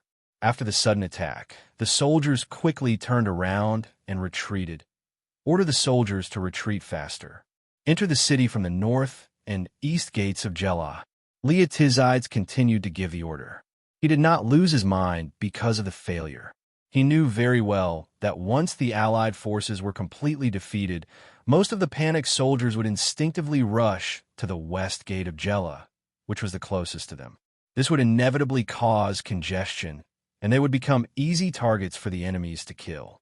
Although the north gate was far away It would allow the soldiers to enter the city faster because the road was clear. Most of the soldiers of the 8th Legion were on the right flank, which was closer to the north gate than the middle and left flank. Chapter 9:11. Yes, sir. Mukalu ordered his messengers to run around and yell at the retreating legions. Leotychides, on the other hand, was already running towards the north gate with his guards. He needed to get back to the city first and make the best arrangements with the Jelah soldiers. He needed to reinforce the retreating legions and prevent the enemy from attacking the city during the chaos. The flag-bearers among the guards held up the legion's flag, which fluttered in the wind. It pointed the way for the retreating soldiers of the 8th Legion. The enemy's defeat seemed to have injected a burst of energy into Hasdrubal's tired body. He followed the Lusitanian soldiers and chased after the fleeing enemies. At this time, the Lusitanians' ability to run was fully displayed, while the heavy armor of the Greek heavy infantry made it easy for the enemy to catch up to them. Hasdrubal led his soldiers in a killing spree, and in the end, they were all covered in blood. By the time they reached the city and tried to take the opportunity to enter, javelins and arrows rained down from the top of the city walls, causing them to suffer many casualties. Hasdrubal saw the black helmets and black armor on top of the city walls and did not dare to continue attacking the fleeing soldiers. Instead, he turned around and chased after the fleeing soldiers in other directions. It was not until dusk that Carthage's army returned to camp. In this battle, Dionia's 4th Cavalry Regiment lost half of its cavalry, while the 8th Legion suffered about 1,300 casualties. Among them, more than half of the light armor and light infantry were lost. The Jelah soldiers suffered more than 2,000 casualties, and the Camelina army suffered the most casualties. Of the 3,000 soldiers who went out to battle, only about 300 managed to escape. The Allied army suffered about 7,000 casualties. On the other hand, Carthage's army suffered more than 2,000 casualties, with the Balearic catapults suffering the most casualties, more than half of them. Due to the retreat of the Dionia Allied army, most of the injured soldiers did not manage to escape. In the Battle of Jelah, the Camelina and Jelah's militia were severely damaged, making the troops that Leotychides could command even more difficult. More importantly, the news that Carthage's army had defeated the Dionysian army, which had been winning all this time, was like a stone thrown into the seemingly peaceful political situation of Sicily, causing waves in some of the city-states. After the Battle of Jelah, despite the Minoans' repeated requests for help, Leotychides continued to stay in Jelah, resting and reorganizing his troops while defending against Carthage's attack. In a situation where the forces under his command were getting smaller and smaller, he was even more unwilling to break them up and station them in different city-states. This would only cause the Carthaginian army to destroy them one by one. Moreover, compared to Minoa, he felt that Jelah's strategic position was more important. Of course, he couldn't just sit back and do nothing about Minoa, so he sent messengers with Minoa's messengers to Paxenus to ask for help. On the 4th day after the Battle of Jelah, Cypros, the governor of Sicily and Cadani, received an urgent report from Shelophanes, the head of the kingdom's intelligence department in Sicily. There was a military mobilization in the city of Syracuse, and the motive was unknown. As a precaution, Cypros immediately sent a messenger to inform the 7th Legion, which had been ordered to go to Hina after arriving in Cadani, to quickly return and station at the new barracks near Leotini to prevent any accidents. But an accident still happened. Paxenus promised to rescue Minoans and sent 3,000 reinforcements. Not long after they left the port by ship, they suddenly encountered the fleet of Syracuse. In recent years, the eastern waters of Sicily had been the domain of the 2nd Fleet of Dionia. The navy of Syracuse, which once dominated Sicily, had long since shrunk into a small fleet of only 33 tiered warships and a total of 50 warships. Usually, they only patrolled the waters near their own city-state, but suddenly appeared in the waters near Paxenus and launched an attack on the transport fleet. As the Sicilian fleet of Dionia had been stationed in Serenus all this time, guarding the western waters and concerned about the battle in Serenus, they did not send any warships to escort them. Of course, the people of Paxenus did not make any requests to Cadonai. After all, it was far from the battlefield, and the nearby waters had always been very safe. It had a close relationship with Dionia, and its neighbor, Syracuse, was also in harmony. They believed that the voyage from their city-state to Minoans should be safe. Therefore, the people of Paxenus only sent the only 5 three-tiered warships in their city-state to escort them as a symbolic gesture. In the end, after being ambushed by the Syracuse fleet, although the warships of Paxenus resisted stubbornly, they were outnumbered. Other than 4 transport ships that managed to escape back to the port, the rest were all rammed and sunk. At the same time, Syracuse sent out an army of 12,000 soldiers. It did not march north to attack Tanis, which was very close to it. Instead, it turned south and quickly rushed to Camalina. It announced to the public that it was going to help the people of Camalina defend against the invasion of Carthage's people. After the people of Camalina rejected the request of Syracuse's army to enter the city, the army of Syracuse immediately changed its attitude and surrounded Camalina. They pretended to attack the city while sending messengers into the city, threatening the people of Camalina that Syracuse had formed an alliance with Carthage. If they chose to submit to Syracuse, then they would be safe when Carthage's army arrived. If not, Syracuse would attack the city. After the city was breached, the people in the city would be dealt with by Carthage's people.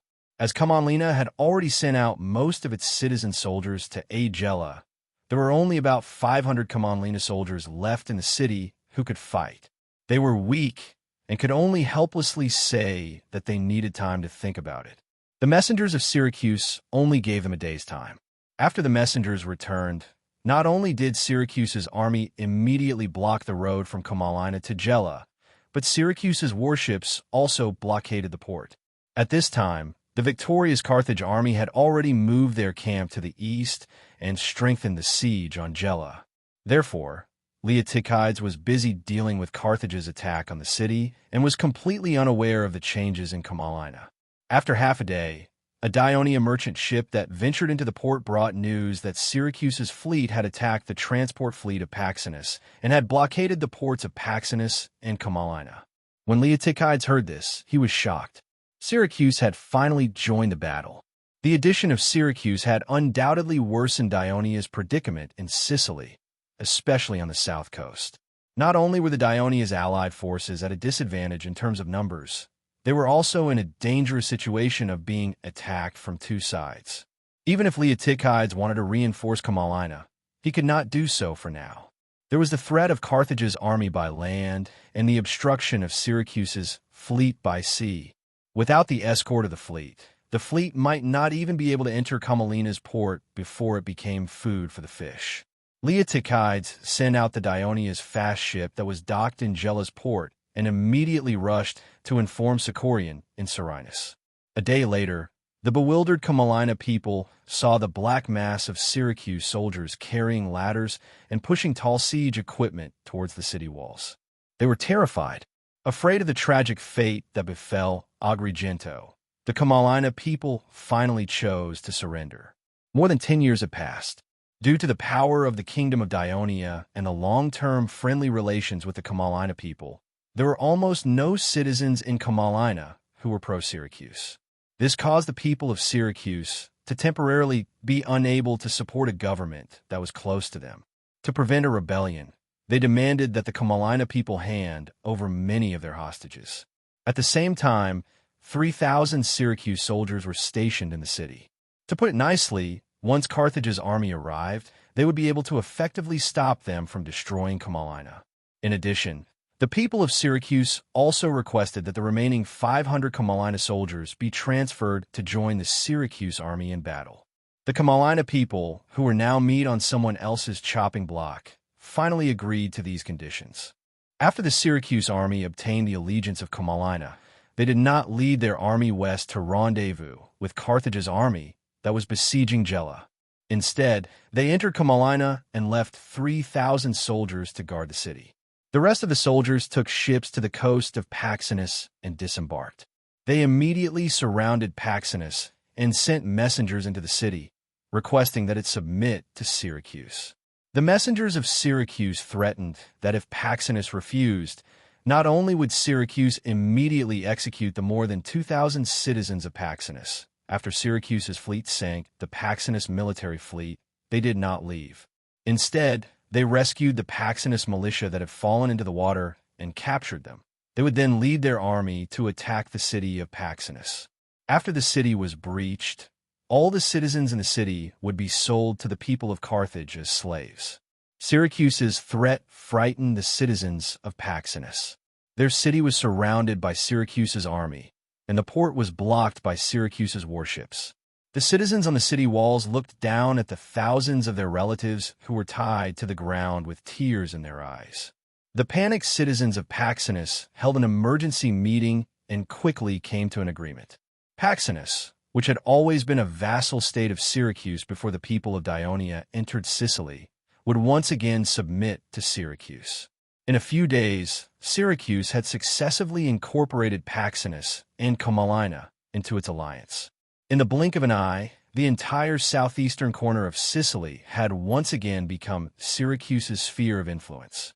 The citizens, who had always dreamed of reliving the glory of Syracuse, were all overjoyed. The chief general of Syracuse, Theagenes, who had proposed this plan and forcefully carried it out despite the opposition of his colleagues, was greatly praised by the people, and his reputation soared. However, at the same time, there were also people who expressed dissatisfaction with Theagenes' actions. For example, General Hictas publicly questioned, for the sake of obtaining 2 small city-states, Syracuse is taking a huge risk and angering the powerful Dionia. This is very dangerous. Theagenes, don't forget that Carthage is far away in Africa, and we Syracuse are right next to Dionia. Chapter 9:12. Theagenes replied confidently, the war between Dionia and Carthage in Sicily has involved all the cities in Sicily. Can we, Syracuse, be an exception? Of course not. Carthage's army is approaching Gela, and Dionia's army is stationed in Leontini. We must make a choice, or we will be crushed by the power of both sides. However, we will not become true allies with Carthage, who have been our mortal enemy for decades, nor will we challenge Dionia, who have taken away our hegemony. What we need to do is seize every opportunity in this fierce war and regain the glory of Syracuse. That was what Theagenes said, and what he did. When Cypros of Catanae sent an envoy to the Syracuse council, he questioned angrily. The Syracuse fleet attacked the fleet of Paxenus and led troops to attack Comallina. This is a provocation to Dionia. You must immediately stop this dangerous act and withdraw from Comallina. At the same time, you must compensate Paxenus and promise not to do anything similar in the future. Otherwise, Dionia will not sit idly by and do nothing. Theagenes replied calmly, May I ask if Dionia, Paxenus, and Comallina are allies? Of course not. You do not have an alliance with these 2 cities, not even an agreement. But we do, and it is a full-fledged military alliance. As Comallina spoke, he had someone bring over the newly signed alliance agreement and showed it to the envoy of Dionia. He said with a hint of mockery, I am grateful for Dionia's concern about the recent events, but this is an internal matter between us and our allies. We can resolve it ourselves. There is no need for an outsider like you, Dionia, to worry about it. The envoy of Dionia was speechless. After a moment, he said with hatred, Is Syracuse preparing to ally with Carthage? How could we, the people of Syracuse, ally with our mortal enemy, the people of Carthage? We just want to protect ourselves on this war-torn island, Theagenes said with a serious look on his face.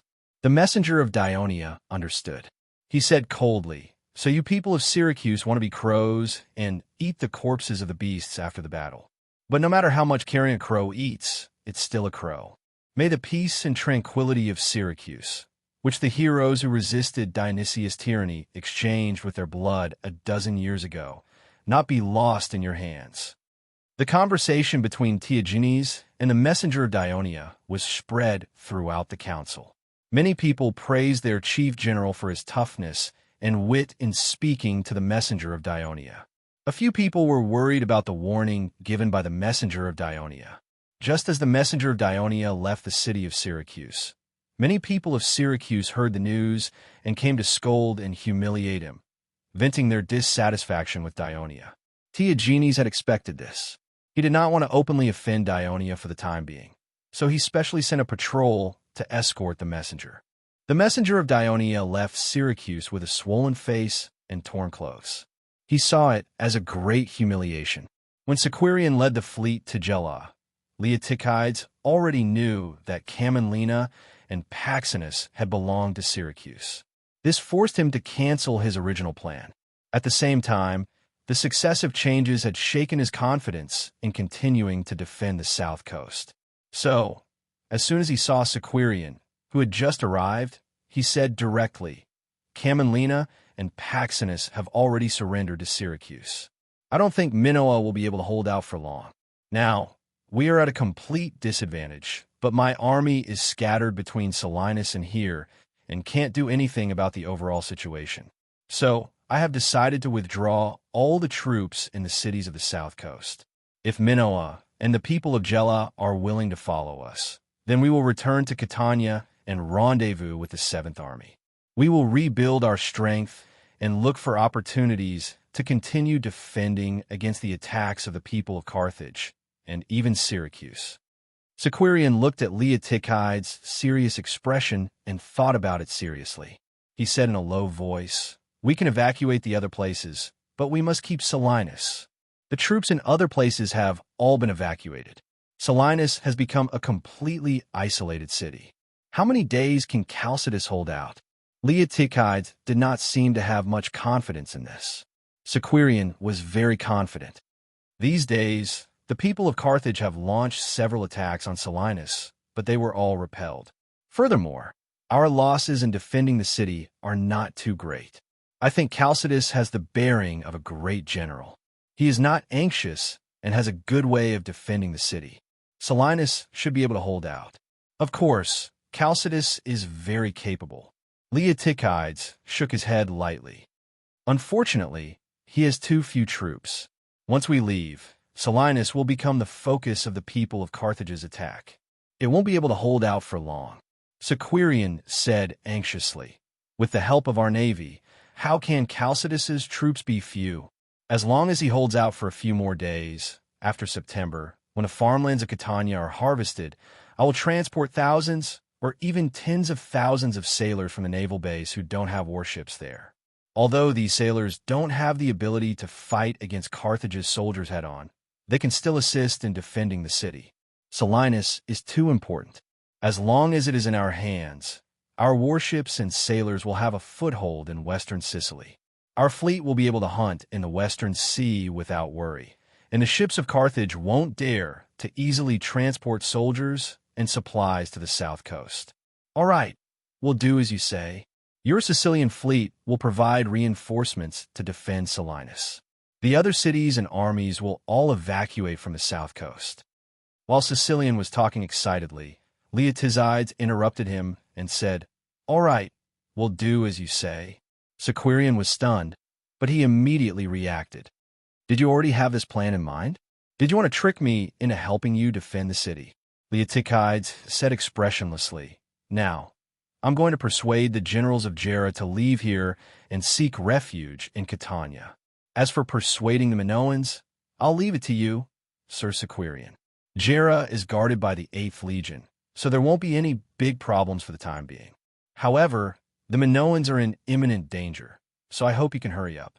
I say, Prososus, you're not His Majesty the Devers. Why do you have to assign tasks to me? We should discuss this matter before making a decision." Sequirian loudly expressed his dissatisfaction, but Leotychides had already strode out of the hall. A day later, the fleet full of Minoan civilians sailed eastward along the south coast under the escort of the Dionysian fleet. As they passed through the southeast corner of Sicily, Sequirian was both nervous and excited. He sent out all the speedboats and ordered all the lookouts on the warships to open their eyes wide and carefully observe the abnormalities in the sea. However, to his disappointment, the Syracuse fleet did not appear. The entire fleet arrived at the port of Catania without a hitch. At the same time, the Minoan city was conquered by Pamilka's army, and all the Minoan soldiers who stayed behind were killed in battle. The Gelans also agreed to evacuate to Catania. It was not because Leotychides was persuasive, but because they had the same idea as the Minoans. If they were surrounded by the Syracuse people, the people who were reluctant to leave their homeland might consider surrendering. However, outside the city were the Carthage people and the ferocious-looking natives. The Agrisan people had been brutally slaughtered, and the Gelans did not want to follow in their footsteps. The Sicilian fleet quickly returned to the south coast from the Catania naval base, escorting this large fleet of ships. Not only were the ships carrying food supplies, but there were also 16,000 sailors. He was here to fulfill his promise with Leotychides. Originally, Sequirian planned to do this after the autumn harvest, but after a conversation with Cyprosus suggested, "After all of you evacuate from the south coast, the garrison of Serenus will inevitably face greater pressure. Since this city is so important, don't delay it any longer. Send the sailors over as soon as possible. You don't have to worry about the harvesting of their farmland. I'll help them solve it." Sequirian accepted Cyprosus's suggestion. The fleet arrived at Serenus without a hitch. First, Sicilian unloaded the food and weapons from the fleet at the pier. Then, he stationed 10,000 sailors at the port to manage and defend the port while assisting Chalcidius in defending the city. This was to make up for the lack of defensive power. After a night's rest, he ordered the remaining 6,000 sailors to drive more than 30 Phoenician warships, captured during the battle with the East Phoenician fleet from Persia, that had been simply repaired. They followed the Sicilian fleet and other fleets to Gela. According to the notice given by the clippers, Leotychides led the soldiers of the 8th Legion, the 4th Cavalry Legion, a large number of Gelans, and the people of Agrisan who had previously fled to Gela. They lined up in an orderly manner and waited at the various ports.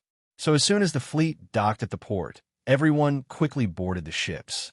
When Carthage's scouts told Hasdrubal that a large fleet had arrived at the port of Gela, he did not realize at first that the entire city of Gela was preparing to retreat. After the victory in the battle, Carthage's army had failed several times to attack the city. Even the day before yesterday, the Dionia soldiers had come out of the city to attack Carthage, which caught Hasdrubal off guard and led to the crushing defeat of Carthage's siege force. This showed that the morale of the garrison in the city was very high. Hasdrubal had to let the defeated soldiers rest for the past 2 days. Chapter 9:13. So, when he heard the news, Hasdrubal's first reaction was, "Oh no, the reinforcement from Dionia are here." When he personally ran to the coast and saw the ships full of people leaving the port, he realized that the Dionia coalition army that he had been fighting with for more than 10 days was actually trying to escape. Hasdrubal immediately rushed back to the camp and gathered his troops. By the time Carthage's army arrived at the city with the siege weapons, more than an hour had passed. More than half of the Dionia fleet had evacuated. Only about 400 citizens of Gela, who volunteered to stay and guard the city so that the others could leave safely, including some elderly who did not want to abandon their homes, fought to the end and successfully ensured the smooth evacuation of more than 30,000 people. On the way back, the Sicilian fleet looked more powerful because there were more than 30 Phoenician warships among them, so the Syracuse fleet was nowhere to be seen. At dusk, the fleet entered the port of Catania. Seeing the familiar port and the few people there to welcome them, the soldiers of the 8th Legion were a little disappointed, but they also felt relieved. For the past few months, they had been fighting outside. They had the glory of the Battle of Minoa, the pride of wreaking havoc in Carthage's Sicilian territory, the sympathy for the destruction of the navy by the storm, and the humiliation of being defeated in the Battle of Gela. After all, it was the worsening situation on the battlefield that forced them to come back, which made them feel a little embarrassed to see their families. Leotychides' ship stopped at a specific port. After he got off the ship, he saw Cypros, the wartime governor of Sicily and the governor of Catania, coming to welcome him. "Welcome home, Commander Prososus." Cypros smiled and saluted. Leotychides returned the greeting with an indifferent expression and said, "A defeated general, what is there to welcome?" Cypros stared blankly for a moment, then sincerely consoled him. Lord Prosus, you defeated the Carthaginian army in the Battle of Minoa, defeated the Carthaginian army, captured Serenus, and created chaos in the western part of Sicily controlled by the Carthaginians. You completely disrupted the plans of the Carthaginians and forced them to postpone their attack on Sicily for a few months. Your performance has exceeded His Majesty's expectations, and you have successfully completed the task that he had given you. These words were not said by me, but by His Majesty in his letter. His Majesty wrote a letter? At this time, Leotychides was a little surprised. Why would I, the governor of Sicily, lie to you? Cypros joked and took out the letter. Leotychides immediately took the letter and began to read it. In the letter, the Devers did praise Leotychides and his army for their outstanding performance. At the same time, he also reminded them that the Carthage had launched another large-scale attack on Sicily, and that the Dionia coalition was too deep into the enemy's territory. Not only was it not advisable to fight them head-on, but they also had to retreat at the right time to avoid being ambushed by the Carthage's army. In a disadvantageous situation, they could even give up the friendly city-states on the south coast and defend the territory of the kingdom. This letter had almost shockingly predicted the development of the war in Sicily during this period. While Leotychides was shocked by the Devers' superb strategic vision, he also had a lot of complaints. Why didn't this letter come earlier? Oh, it's a letter from His Majesty. While Leotychides was still savoring the memory, the letter in his hand was already taken away by Cypros behind him.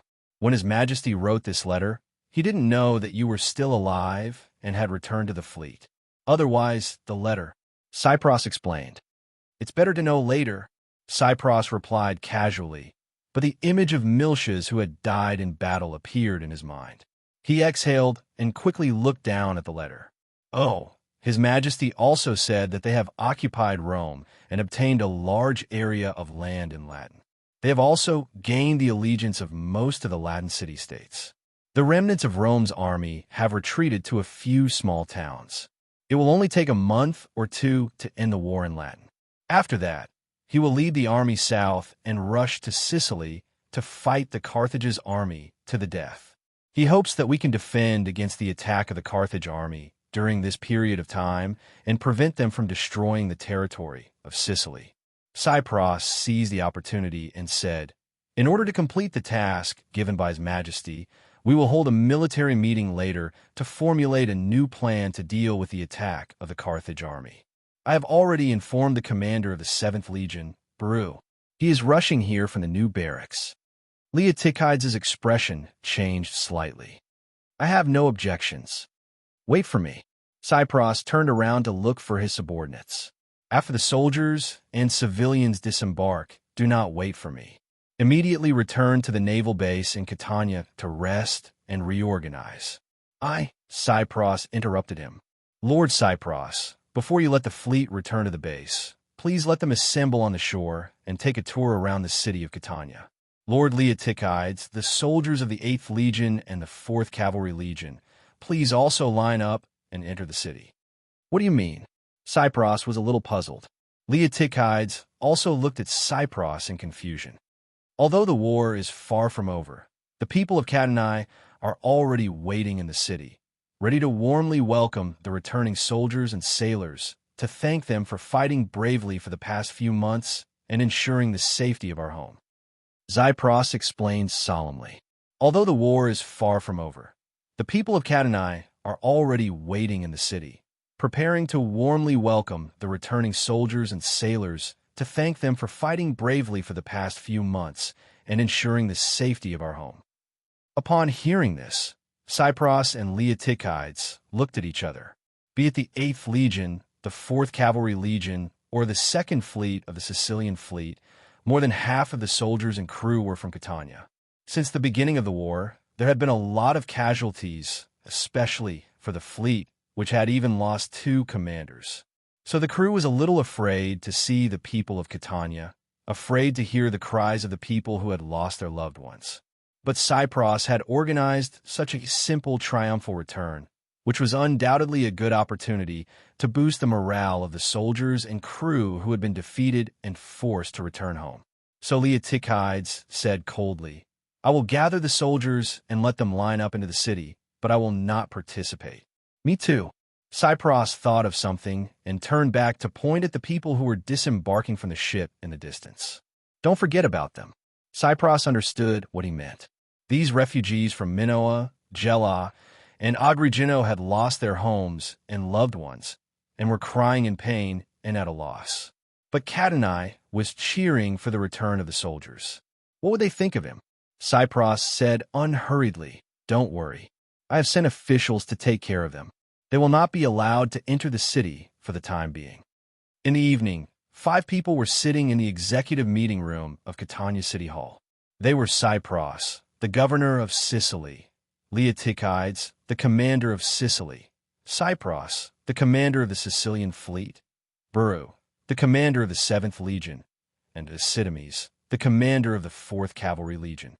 In fact, Breru had already arrived at Catania, but he did not go to the port with Cypros to greet him, so Cypros had to make up a white lie.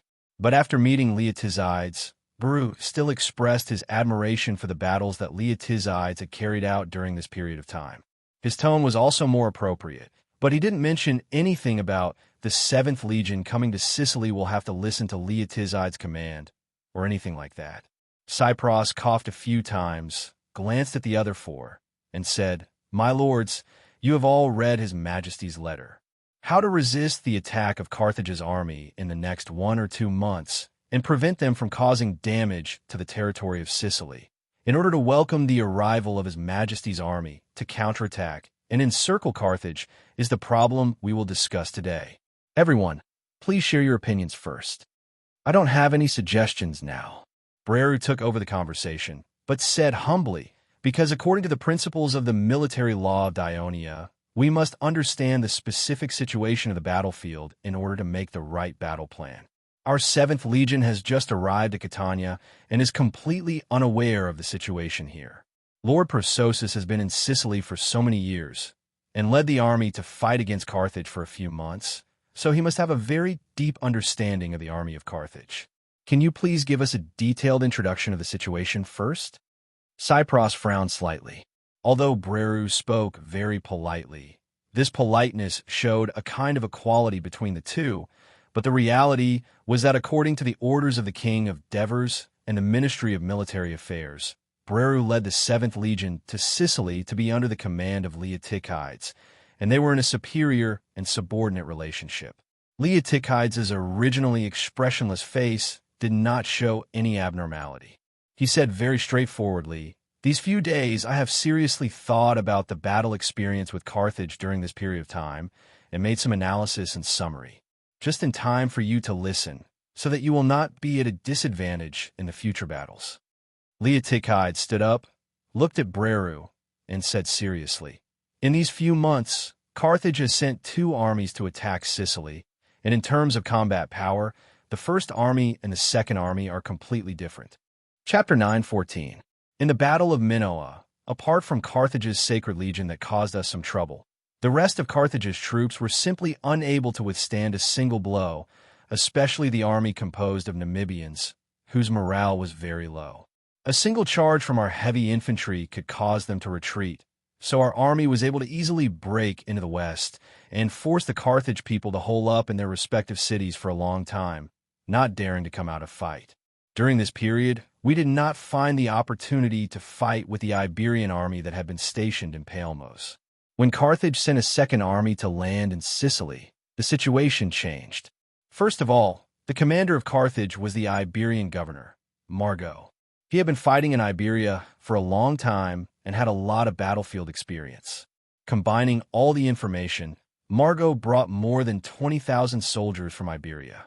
Adding the 20,000 Iberian soldiers in Palmos, there were more than 40,000 Iberian soldiers in Sicily. Most of them were Carthage's mercenaries. They had followed Margot to fight in Iberia for a long time, so their fighting strength was very strong. In Gela, I led the 8th Legion, the 4th Cavalry Legion, and allied troops to engage in a battle with the Iberian army.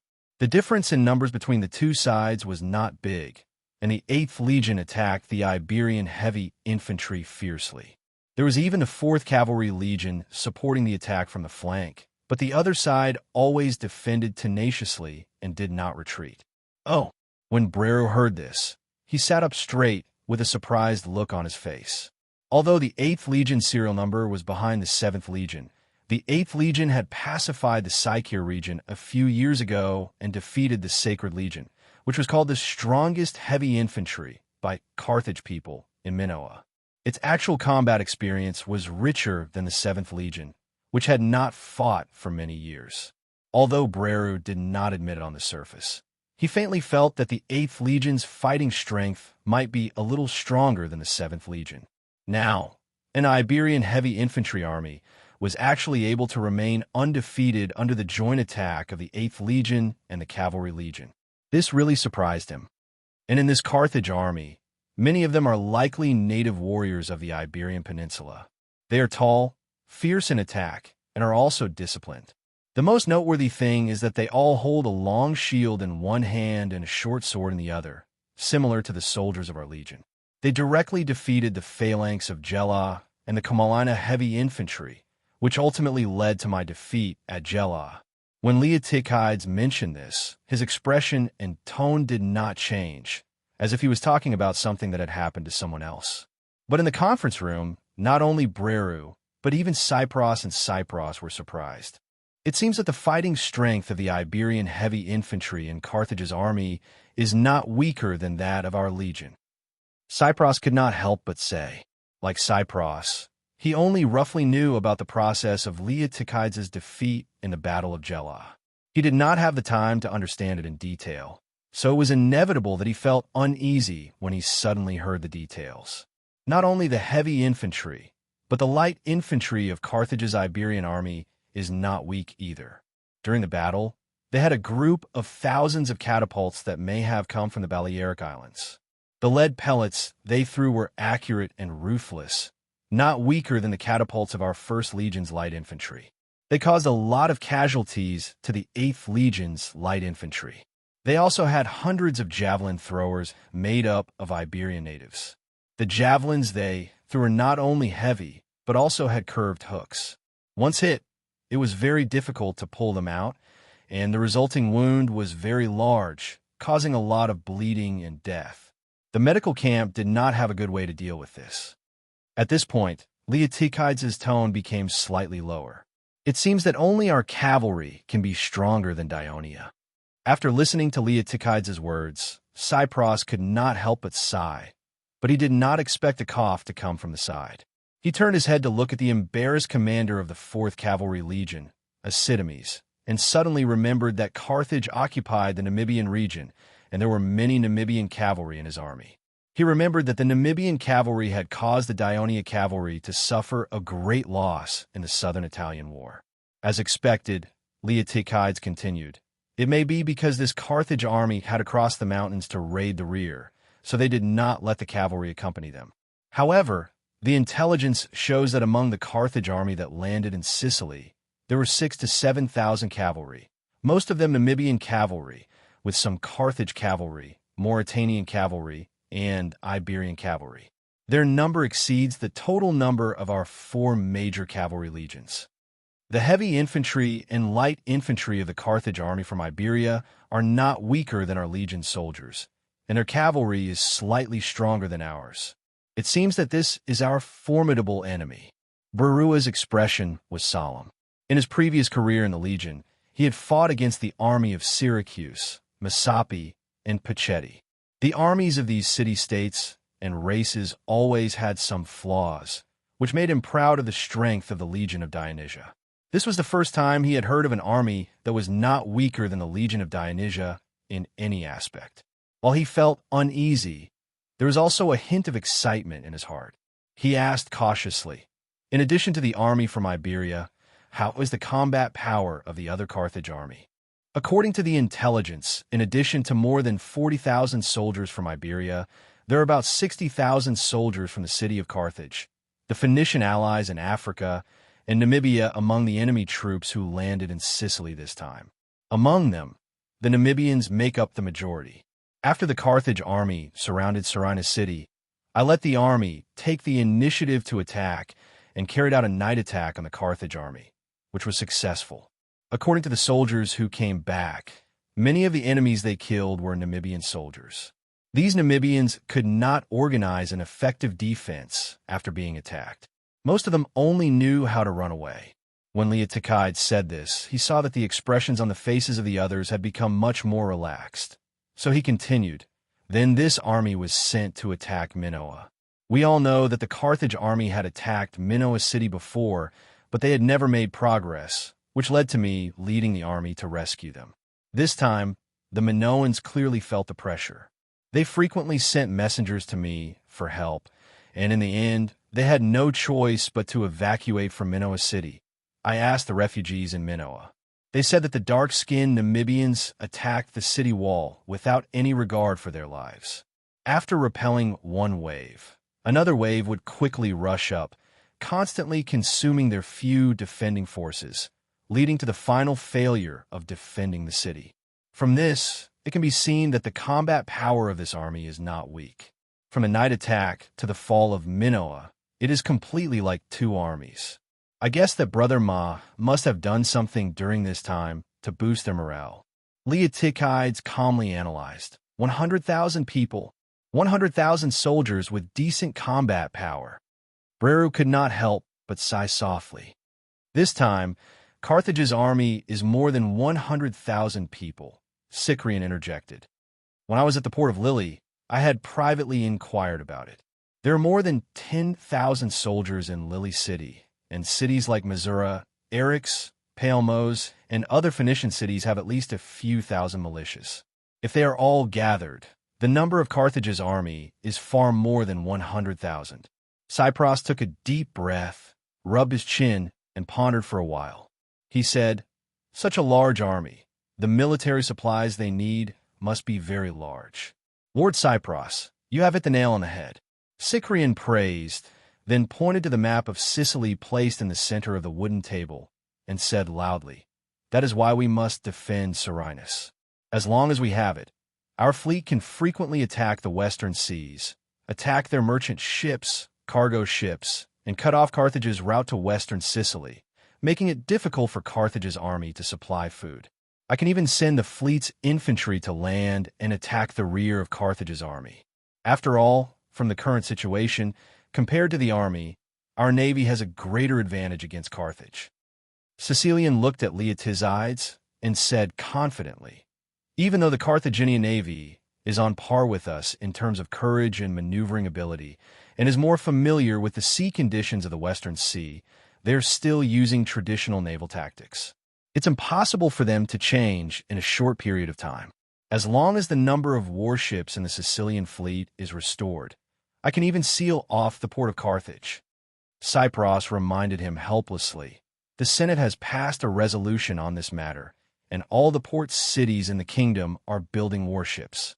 However, time is too short, and we can't build hundreds of warships to meet your requirements. But there is one thing you can help with," Cypros said seriously. "Currently, the naval base in Catania is docked with 20 warships that Frelios captured on the surface of Theridium, as well as the 30 warships that I captured on the south coast. After some repairs and modifications, some of these warships can be incorporated into our fleet and go out to sea to fight. In this way, the number of warships in the Sicilian fleet can reach 60 to 70 in a short period of time, and we can continue to maintain our advantage over the Carthage navy. So, I need Lord Cypros to gather all the shipsmiths in the cities of Sicily to the naval base, and help us modify these Phoenician warships as soon as possible." This time, Thurian spoke with sincerity. Chapter 9:15. "Once the meeting is over, I'll send someone to do it," Cypros agreed without hesitation, and Cypros thanked him profusely. Cypros looked at Leotikides and said in a low voice, "We don't have to worry too much about the problems at sea, but on land, how are we going to deal with Carthage's army?" Without hesitation, Leotikides pointed at the map on the table and slowly explained the plan that he had long thought of. Now that Carthage and Syracuse have colluded, all the friendly city-states on the south coast have been occupied by them. It won't be long before Carthage's army converges at the southeast corner and attack our southern border, as well as our two allies, Leontini and Tanis. This time, Carthage hasn't made any moves to attack the north coast, and I think they won't attack the north coast for the time being. Doing so will disperse their forces, and the north coast terrain is narrow, which is not conducive to the deployment of their forces. Although the city-states, they're smaller than those on the south coast, it will take a lot of time for Carthage to conquer them one by one. As long as we have enough forces in Malay, we can keep Carthage out of our territory for a long time. What I'm most worried about is the central part of Sicily. Leotychides pointed at the icon of Enna on the map with his right hand and said in a low voice, "There are many races in Carthage's army who are good at fighting in the mountains, and with the Tanna tribe who are familiar with the terrain leading the way, the cycles are no match for them at all. So, they have occupied Cephalotion, and now they are besieging Enna. I've decided not to reinforce Enna, but to retreat with the cycles who are willing to follow us." "You're giving up on Enna?" Cypros was shocked and solemnly reminded him. "More than half of the cycles have gathered there, and I'm afraid most of them are unwilling to leave their homes." Cypros's words were tactful, but in fact he knew very well that once the Dionysian army stopped reinforcing Enna, the cycles there would probably all fall to Carthage's side under the threat of Carthage's army. This was because the measures Dionia had taken against the cycles for the past 10 years were different from the measures it took against the Samonese. As for the Samonese, on the surface, Dionia maintained an alliance with this mountainous race, but in fact, through trade, culture, and even religion, they had drawn and assimilated the Samonese tribes, especially in the Abenalum and Iconia regions. That was why the Samonese tribal alliance and the high priest panicked and finally took the initiative to start a war. This was in fact what the Devers hoped for, because the expansion to the north was the strategic focus of the kingdom of Dionia. As for the kingdom of Dionia's Carthage to the south, according to the Devers' original strategic plan, Dionia did not want to become enemies with the kingdom of Carthage before they occupied the entire Italian peninsula. Therefore, maintaining peace with Carthage became the top priority of the Kingdom of Carthage. Therefore, the Kingdom of Carthage signed 2 peace treaties with Carthage. Hence, even though the Cycles had formed an alliance with Dionia, Dionia's Sicily territory still used trade to rope in the Cycles due to the attitude of the Carthaginians. This was to avoid provoking the Cycles and causing a conflict, which would then give the Carthaginians an excuse to attack the Carthaginians. However, after the rebellion of the Tanna tribe was quelled, the fact that the Kingdom of Carthage was secretly supporting the Tanna tribe was exposed. The Devers then changed their approach and began to strengthen their control over the Cycles. They directly annexed the 2 towns of Hina and Hebeda to the Kingdom of Dionia, thus splitting the Cycle region into 2. As the eastern region, which was dominated by Aegilian and Kentrippa, was adjacent to the Kingdom of Sicily, it became a region that Dionia focused on drawing in and assimilating. Most of the tribes in this region had close and friendly relations with Dionia. On the other hand, a portion of the Cycles in the western region, led by Enna and Cephalotion, had less contact with Dionia. Some of the tribes were punished by Dionia for participating in the rebellion of the Tannic tribe. There were also a few tribes that voluntarily migrated to Enna from the eastern region in the past 2 years. This was because their leaders could not stand the increasing control of the eastern region by Dionia. Dionia did not ignore the western region of the Cycles. Instead, it used its position as the leader of the alliance to coordinate and resolve conflicts between the tribes. It used trade and aid to restrain the tribes, and when war broke out, it used the tribes' warriors to control them. Previously, the Cycles that assisted the 8th Legion and participated in the war were mainly from the tribes in the western region. It was obvious that Dionia adopted a gradual approach.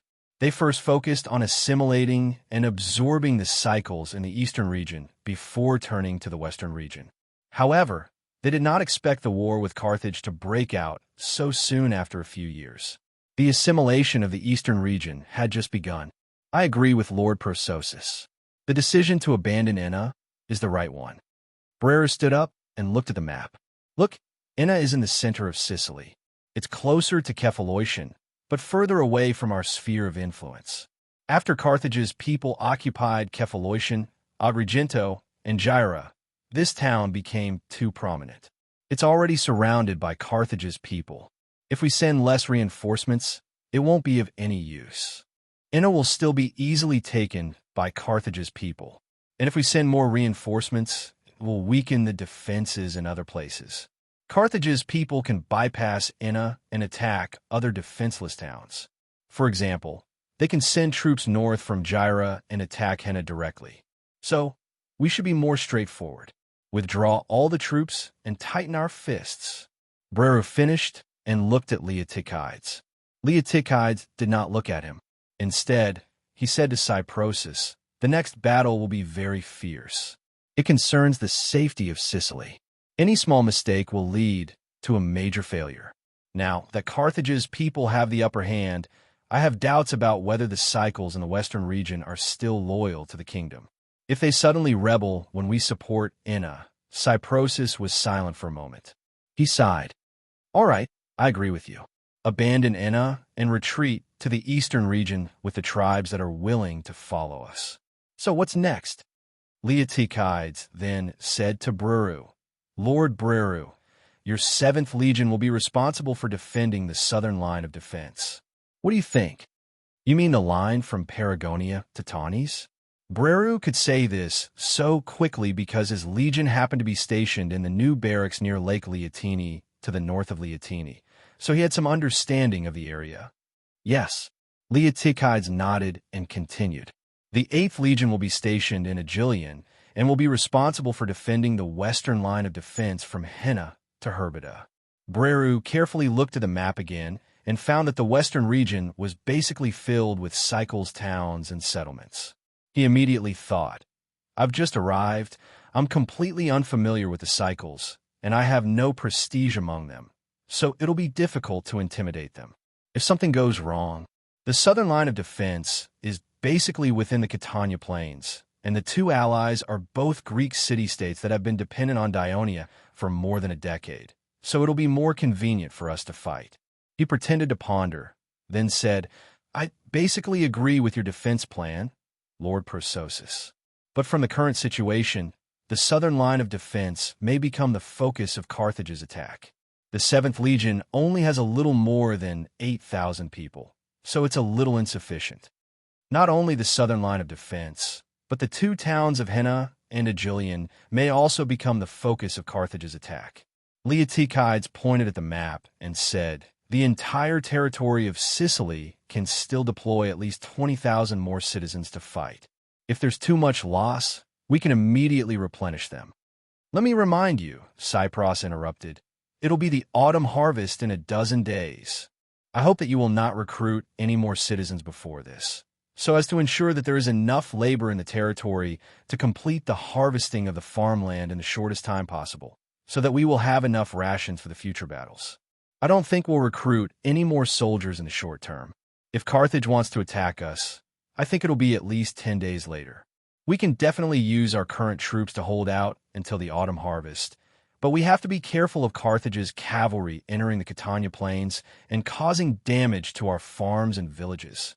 When Leotychides finished, Breru said seriously, "I have no more questions. The 7th Legion will hold the southern line of defense." "I have a question," Sicorian said loudly. "What's going on with Syracuse? Is it confirmed that they're colluding with Carthage and participating in the war against Ionia?" "Syracuse is indeed in contact with Carthage, but we can't be sure if they're going to declare war against Ionia," Cypros said solemnly. "I've sent messengers to the Council of Syracuse to question them, and from the reply of their chief general, Theagenes, I can tell that Syracuse wants to take advantage of the war between us and Carthage to gain benefits for themselves. But they don't want to completely fall out with us and become Carthage's accomplices for the time being. So, it's best that we don't provoke Syracuse. We just need to be on guard against them and focus on defending against Carthage first." Leotychides and Breru both nodded in agreement. This was the safest course of action. Chapter 9:16. Only Sicerian was still complaining. "As long as we take precautions?" "That's easy for you to say. The route from Cadani to the western part of Sicily will be frequently used by our fleet in the future. Whether it is our warships patrolling and cruising to the Western Sea, or our fleet transporting supplies and soldiers to Serenus, they will all have to pass through Syracuse. Their fleet is like a lurking viper that may attack us at any time. How can our fleet guard against them? Cypros's expression became serious. He said in a deep voice, "Your Sicilian fleet needs support in terms of supplies and personnel. As long as I can do it, I will do my best to help you. But controlling the waters of Sicily and ensuring the safety of the territory's coast is the responsibility of your fleet. You have also been praised by His Majesty as the great naval hero of the Kingdom of Dionia. This should be something you should consider, but you are asking a layman like me." Cycerion was speechless. Cypros looked at Breru again, and his expression became gentle again.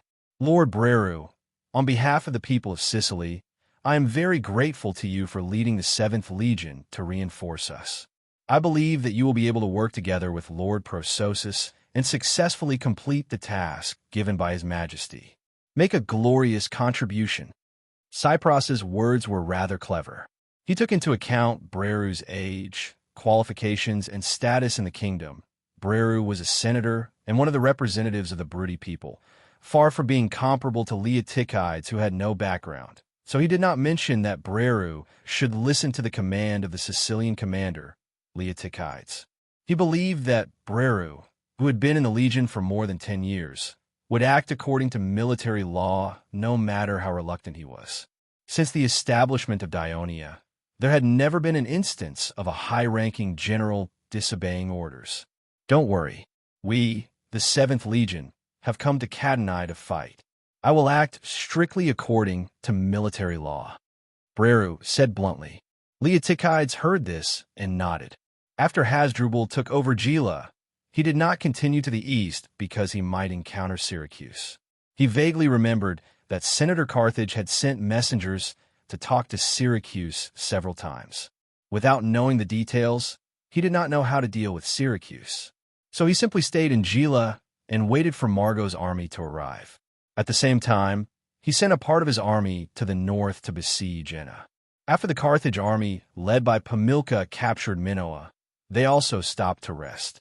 When Margo received the news that his troops had captured Minoa, Agrigento, and Gela, and Syracuse had recovered Camelina and Paxenus, he was very happy because it meant that Carthage's army could smoothly pass through the south coast and directly attack Dionia's territory in Sicily. However, he was also very depressed because Selinus had not been captured yet. Selinus' defenders not only fought tenaciously, but also responded well. They had repelled the attacks of Carthage's army several times, forcing Margo to rest and restore the army's low morale. Judging from the current situation, it was unlikely that Margo could capture Selinus in a short period of time with his current 40,000 troops. From a safe point of view, he should first capture Selinus and then march east. But that would delay a lot of time. Not only would it give the Dionysian army, who had suffered successive defeats, precious time to rest and reorganize, but it would also create variables over time. More importantly, he had promised in the Senate to capture the whole island of Sicily within a year. He had to hurry. After thinking about it, Margo finally made a decision. He would leave behind 5,000 Fenu infantry and 1,000 Libybian cavalry.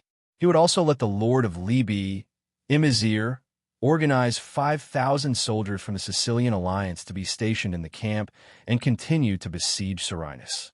He would lead nearly 40,000 troops and march east along the south coast. Accompanying him were not only slaves and freedmen, but also a large number of people from Mazara, Arax, Segesta, and other city-states. They were not only responsible for transporting food supplies to the entire Carthage army, but also for survival. Because the Dionysian army had harvested and destroyed the farmlands of these city-states on a large scale, except for Palmos and Sorus on the north coast, they were facing the danger of famine. Margo announced to them that as long as they transported supplies to the Carthage army, he would allow them to harvest the farmlands of Minoa, Agrigento, Gela, and other Greek city-states along the way based on their performance as food reserves for the next year.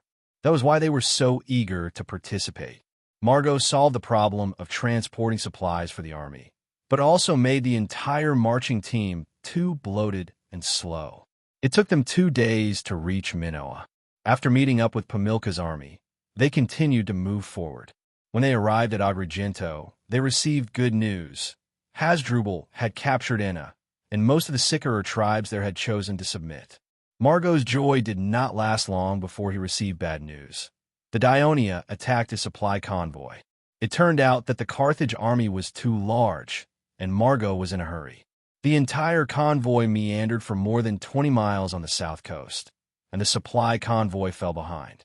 As a result, the Dionia Sicilian fleet landed on the beach between Minoa and Agrigento.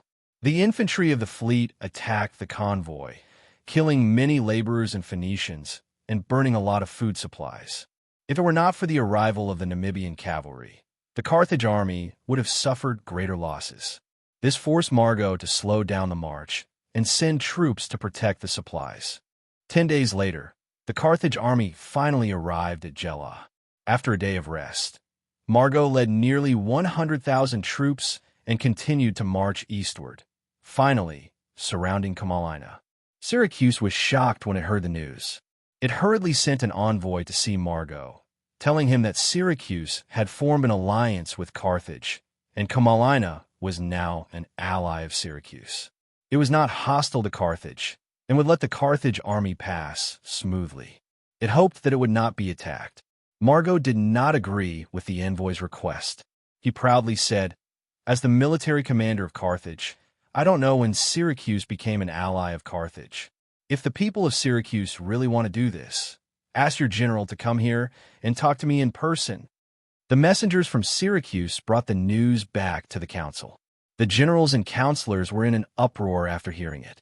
Many of them thought that the Carthaginians had crossed the river and wanted to break the agreement. They were preparing to take the opportunity to attack Syracuse. Some people took the opportunity to blame Chief General Tiagenes, saying that he thought he had earned benefits for Syracuse, but had angered the people of Carthage. Now that Carthage's army was approaching Syracuse, if a war was started, Tiagenes must bear full responsibility. Tiagenes argued that Margot had been in Iberia before and might not know about the secret diplomatic exchanges between Carthage and Syracuse. He was willing to talk to Margot in person to clear up the misunderstanding between them. The next day, Tiagenes rushed to Camalina. Before he entered Camalina's territory, he already saw the camp of Carthage's people. Countless tents were connected, and one camp was connected to another, covering an area of many miles. If it were not for the countless strong soldiers walking among them, he would have thought he had entered a vast city. The more Tiagenes looked, the more shocked he became. Under the guidance of Carthage's guards, he walked for a full hour before arriving at Margot's tent.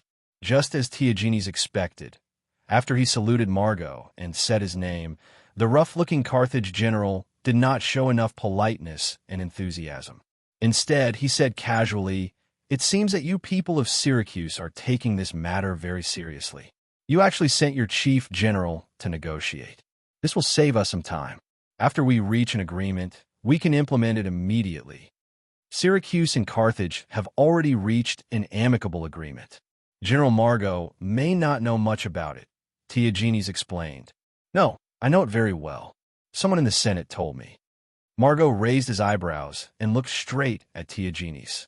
"He said that your attitude during the negotiation has been vague. Although you will never join Dionia and attack Carthage, you're not willing to lead your army to attack Dionia either. You are only willing to provide material assistance, allow us to set up camp in Syracuse's territory, and ensure that we can safely pass through Syracuse and its allies' territory. That's right. This is the agreement that your envoy of Carthage has agreed to and signed." Before Tiagenes finished, Margot roared, "This is a *T agreement. Do you see the army outside? We don't need Syracuse to provide the materials. We can rob them. As for allowing us to pass through Syracuse safely, that's a joke. Even if you don't allow it, my huge army can pass through safely. But that will mean war. A war with Syracuse. While Carthage is fighting against Ionia, he will also have to defend against Syracuse's attack from the rear. This will undoubtedly slow down your progress in conquering Catanae, allowing Dionia's reinforcements from Greece to arrive in time. Theagenes replied calmly. Margot sneered. If that happens, will Syracuse become Dionia's ally? Theagenes hesitated. If Carthage sees Syracuse as an enemy, we of course. Chapter 9:17. You are willing, but that depends on whether Dionia is willing or not. Margot sneered. I don't know much about Dionia, but I do know that they hate breaking agreements. Tarentum had to become, a free city of Dionia. The Simonians are still at war with Dionia. Syracuse took advantage of the time when Dionia was fighting Carthage to secretly occupy Camelina and Paxenus. I don't think Dionia will forget this. Even if they can't deal with you because of our attack, they will retaliate against you in the future. Theagenes was stunned. He quickly explained, Paxenus and Camelina are not allies of Dionia, nor have we signed any agreements with them. On the contrary, they have always been allies of Syracuse. We did not occupy them, but merely renewed the agreement. His tone became tough again. I believe Dionia will understand what we're doing. Even if they don't understand, we will try our best to become their ally, even if we have to accept some harsh conditions. Because if Carthage wants to destroy Syracuse, we can only choose survival. Margot's eyes were wide open. His gaze was as sharp as a spear. Theagenes stared back at him without hesitation. The atmosphere in the tent became tense. After a while, Margot spoke again. Carthage and Syracuse have been enemies for decades. The hatred is too deep. Just based on the contents of the previous agreement, I can't lead my army to attack Catanae without worry and expose my back to you people of Syracuse. Margot's words were straightforward, but Theagenes did not know how to respond. While he was considering his words, Margot said impatiently, if Syracuse wants to form an alliance with Carthage, they must do the following. First, send an army to assist Carthage in fighting Dionia. Second, send a navy to fight Dionia's navy and escort Carthage's transport ships. Third, open the port and allow Carthage's ships to enter. Fourth, allow Carthage's army to station in Syracuse's territory. Fifth, provide Carthage's army with material support. As long as Syracuse can do these things, we, Carthage, will form an alliance with you under Balharmon's witness. We will maintain a long-term peace after the war. We will also recognize Camelina and Paxenus as allies of Syracuse. Although Margot's demands were harsh and made Theagenes frown, he could feel Margot's desire to form an alliance with Syracuse. So, he cheered up and started negotiating with Margot. Margot clearly did not have the patience to do so. He quickly passed the task to Pamilka. On the second day, the two sides reached an alliance agreement. The agreement stated that Syracuse had to organize an army and attack Dionia from the direction of Taunus. Syracuse's fleet had to attack at the right time and threaten Dionia's ships from Cartagena to the south coast so that they could not easily go to Serenus or the Western Sea. When Carthage's fleet arrived, they had to cooperate with it. Carthage's army could build camps in Syracuse, but they were not allowed to destroy, loot, or even harm Syracuse's citizens. When Carthage's army encountered supply problems, Syracuse was obliged to provide aid, and Carthage would double the amount of compensation. During the war, neither side of the alliance was allowed to make peace with the enemy. When the war was won, Carthage would allow Taunus, Leontini, Camelina, and Paxenus to become Syracuse's vassals. Theagenes' idea was that since they could not avoid a direct battle with Dionia, Syracuse's army would choose to attack from the direction of Taunus. Due to the narrow coast, they could avoid being surrounded and attacked by the Dionysian army. It was relatively safer. After the war, they gained the two city-states of Taunus and Leontini. This not only expanded Syracuse's sphere of influence, but also placed Syracuse in the center of these city-states. With a buffer zone, they did not have to face the threat of other forces, which made them safer. This agreement basically achieved the goal of the negotiation. For Margot and Pamilka, the reason why they made some concessions in the negotiation was that even if Carthage drove the Dionia out of Sicily, the kingdom of Dionia which occupied the entire southern part of Italy, was still strong and could make a comeback at any time. Moreover, Carthage was far away in Africa, and sometimes it was beyond their reach. Now that they had Syracuse, which was relatively strong as an ally, to stand in front and delay Dionia's attack, it would give Carthage more time to prepare. Before Tiagenes left, he suggested to Margot that it would be more conducive to the conclusion of the alliance agreement if Carthage's army pretended to march towards Syracuse. Margot agreed. Tiagenes returned to Syracuse with the draft alliance agreement. As expected, many members of the council objected. Some even criticized Tiagenes. He claimed to restore Syracuse's former glory, but in reality, he had sold out Syracuse's interests to Carthage. This was treason. Tiagenes used today's Sparta as an example to defend himself. He claimed that Sparta and Persia had been enemies for decades, but during the Corinth War, Sparta was able to put down their hatred and form an alliance with Persia. Now that they had become the overlord of Greece, Syracuse could do the same. Carthage finally agreed to sign the agreement, not only because of Tiagenes' defense, but more importantly, because Carthage's army was approaching. However, they still added an additional condition to the agreement. Carthage's army could only enter Syracuse after the autumn harvest. In fact, it was already September, and there were only a few days left before the harvest. Margot agreed to this additional condition, so he targeted Herna first. In the kingdom of Dionia, especially in Greece, the people did not seem to be shrouded in worry and anxiety. On the contrary, as September came, the fields turned golden, and the joy on their faces never faded. The drought last year had made everyone deeply aware of the threat of hunger, so this year's harvest was even more cherished. From Catania in the south to Lusnia in the north, families, men, women, and children could be seen harvesting their own wheat fields, singing cheerful songs. Of course, agricultural officials in various cities could also be seen urging the kingdom's slaves to help the families who lacked labor because their masters were away on war expeditions. While the people of Dionia worked in the fields, the temples of Demeter in various places were at their peak. Every day, people came to worship from morning till night, to thank the earth goddess for her blessings. September was not only a time of harvest for wheat, but also ripe fruits, especially olives, which were extremely important to the Greeks. Many hills were also bustling with activity. People used long wooden poles to knock on the olive trees that were full of fruit. The olives fell like raindrops, then were picked up into wooden baskets and sent to the oil presses or placed under the sun to dry. At this time, the number of sacrifices to Athens increased. The joy of the people naturally affected the elders of the kingdom. Since the drought and the outbreak of war, the food problem that had been plaguing them had finally been alleviated. The elders were greatly relieved, so the atmosphere in today's Senate meeting was relatively relaxed. We received a letter from His Majesty today, informing us that our army has occupied Antium.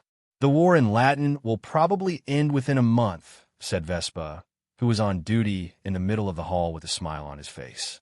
In the middle of the venue, the rotating chairman, Vespa, said with a smile, "Also, you have all heard that His Majesty does not agree to our proposal to suspend this year's football competition due to the war.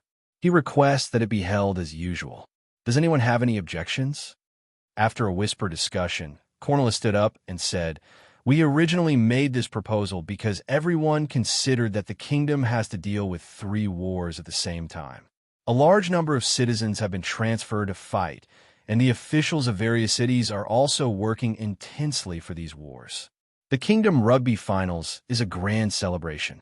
Not only does it require the coordination of various departments and a lot of effort, but it also requires strict security and good order.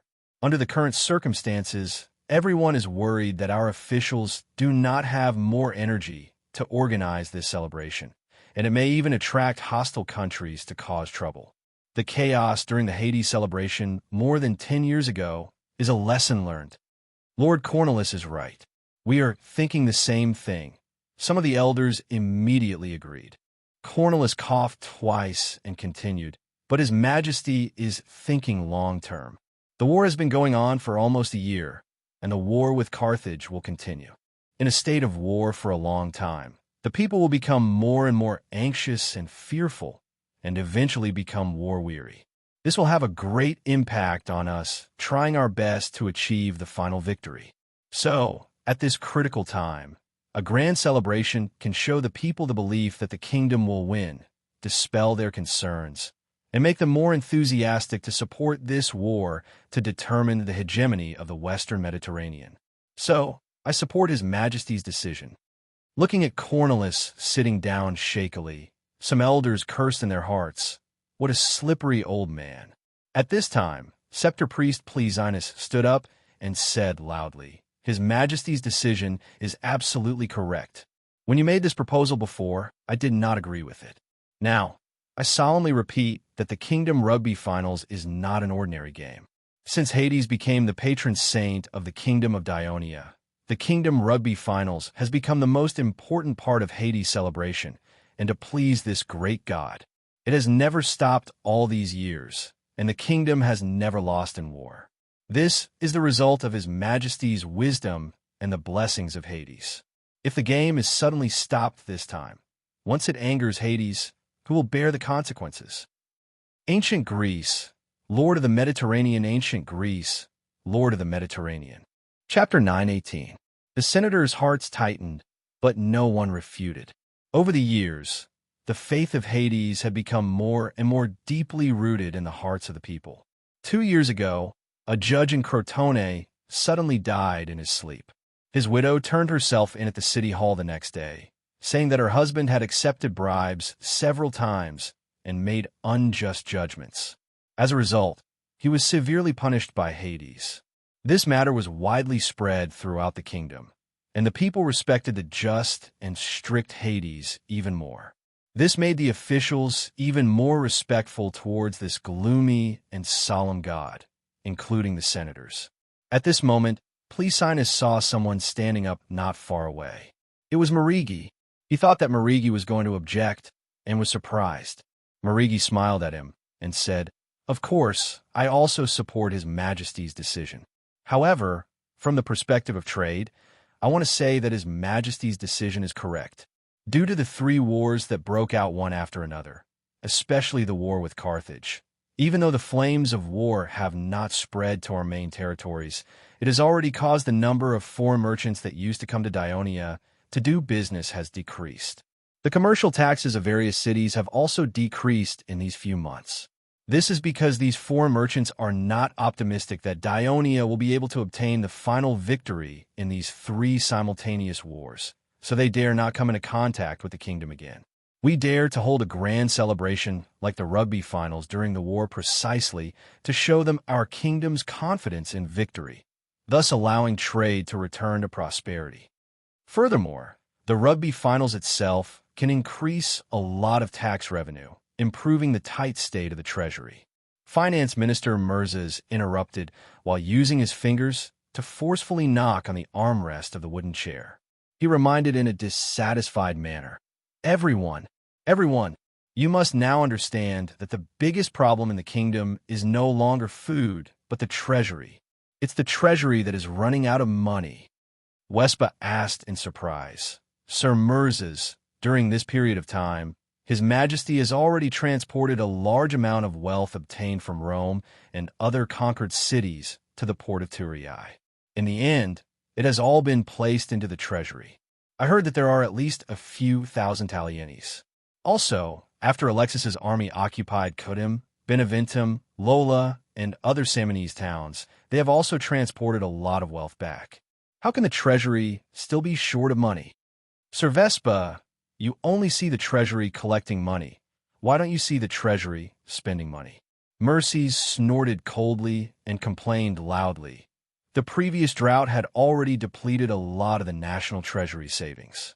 At the start of the war, the Sicilian fleet was almost completely destroyed. His Majesty and the Senate made a decision to immediately build a few hundred warships. Do you know how much it will cost?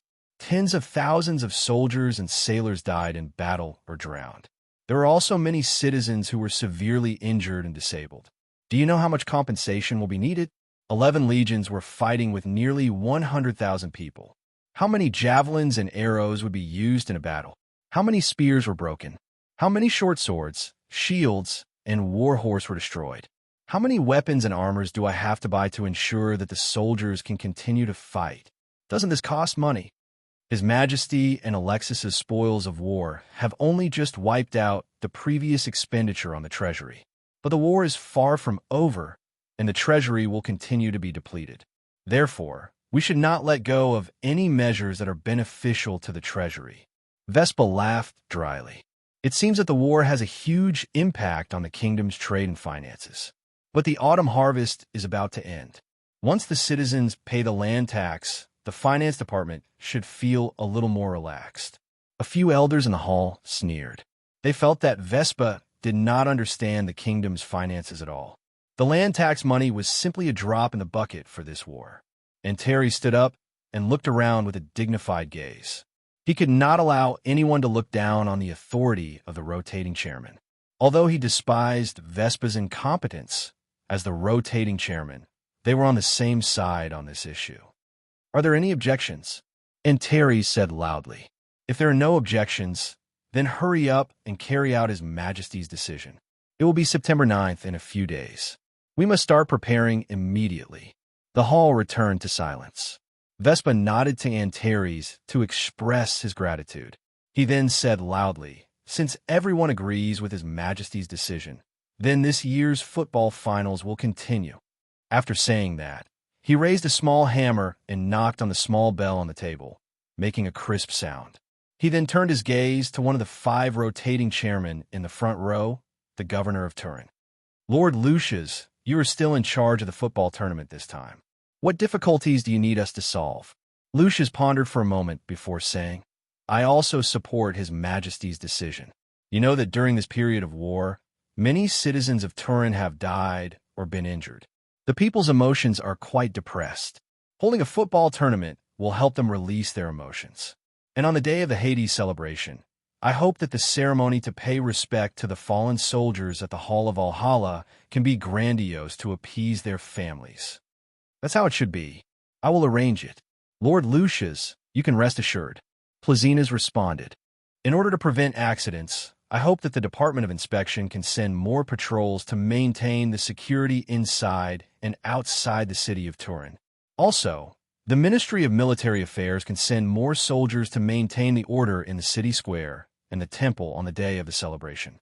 After receiving positive responses from Helos and others, Lucius continued, more importantly, due to the outbreak of the war, our Senate has not given a definite answer on whether to hold this year's football finals. I'm afraid that the cities are not ready yet. We must inform them as soon as possible and let them send teams to participate as soon as possible. Otherwise, the tournament schedule will have to be postponed if the teams can't arrive on time. Also, in the past, friendly city-states have been invited to the ceremony every year. Should we still invite them this year? I think we should continue to invite them. Just like what Lord Marigi said before, we need to show these allies and friendly city-states the confidence of Dionia's victory in order to gain more support from them. The Foreign Affairs Minister Ansitanos suggested seriously. And according to the war report from Sicily received yesterday, friendly city-states such as Agrigento, Gela, and Minoa have all been destroyed. We should invite them to send envoys to participate in the ceremony. We can take the opportunity to show Dionia's determination to not give up on them, so as to appease their fleeing citizens. Lord Ansitanos, Antares asked loudly, is Egypt one of the allies that you are going to invite? During the drought and war, Egypt gave us great help, allowing us to get through the most difficult months. That's right. Although Egypt is our new ally, they have helped us the most. Why didn't anyone mention inviting them before? I'm afraid it's too late to invite Egypt now, some of the senators said regretfully. Don't worry, lords. The Ministry of Foreign Affairs has just received news from the Eastern Mediterranean. The Pharaoh of Egypt has sent an envoy to visit Dionia.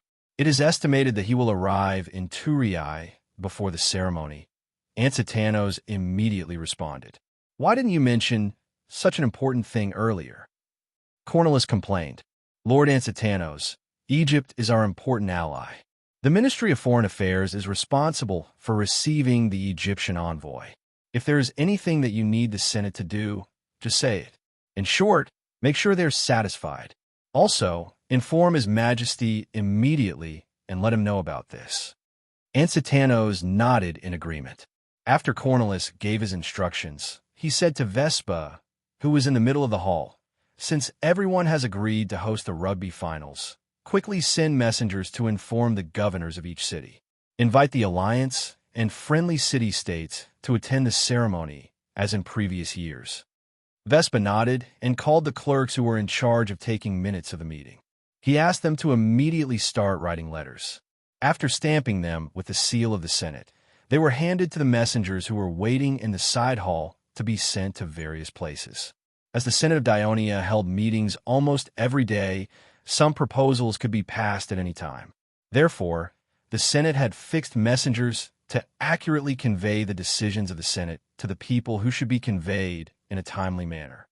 After making these arrangements, Vespa breathed a sigh of relief and asked as usual, "Lords, do you have any new proposals?" The Minister of Military Affairs, Helos, stood up and said with a serious expression, "The Ministry of Military Affairs has received information these days. The former Prince of Puchetti, Vardalka, is gathering the remaining forces of Messapi, Puchetti, and Downey in Peloponnesus. They are preparing to attack our Apulia region." Everyone was shocked when they heard this. Vespa also swept away his previous carelessness and asked anxiously, "Is this information accurate?" "It has already been confirmed by Aristyrus." Helos only gave a simple reply, and everyone no longer expressed any doubts. Although many senators kept a respectful distance from this intelligence officer of the King of Devers, his ability to obtain information was unquestionable. "Lord Helos, do you know how many enemies there are?" Vespa asked loudly again. "According to the information received last time, there are less than 4,000 people."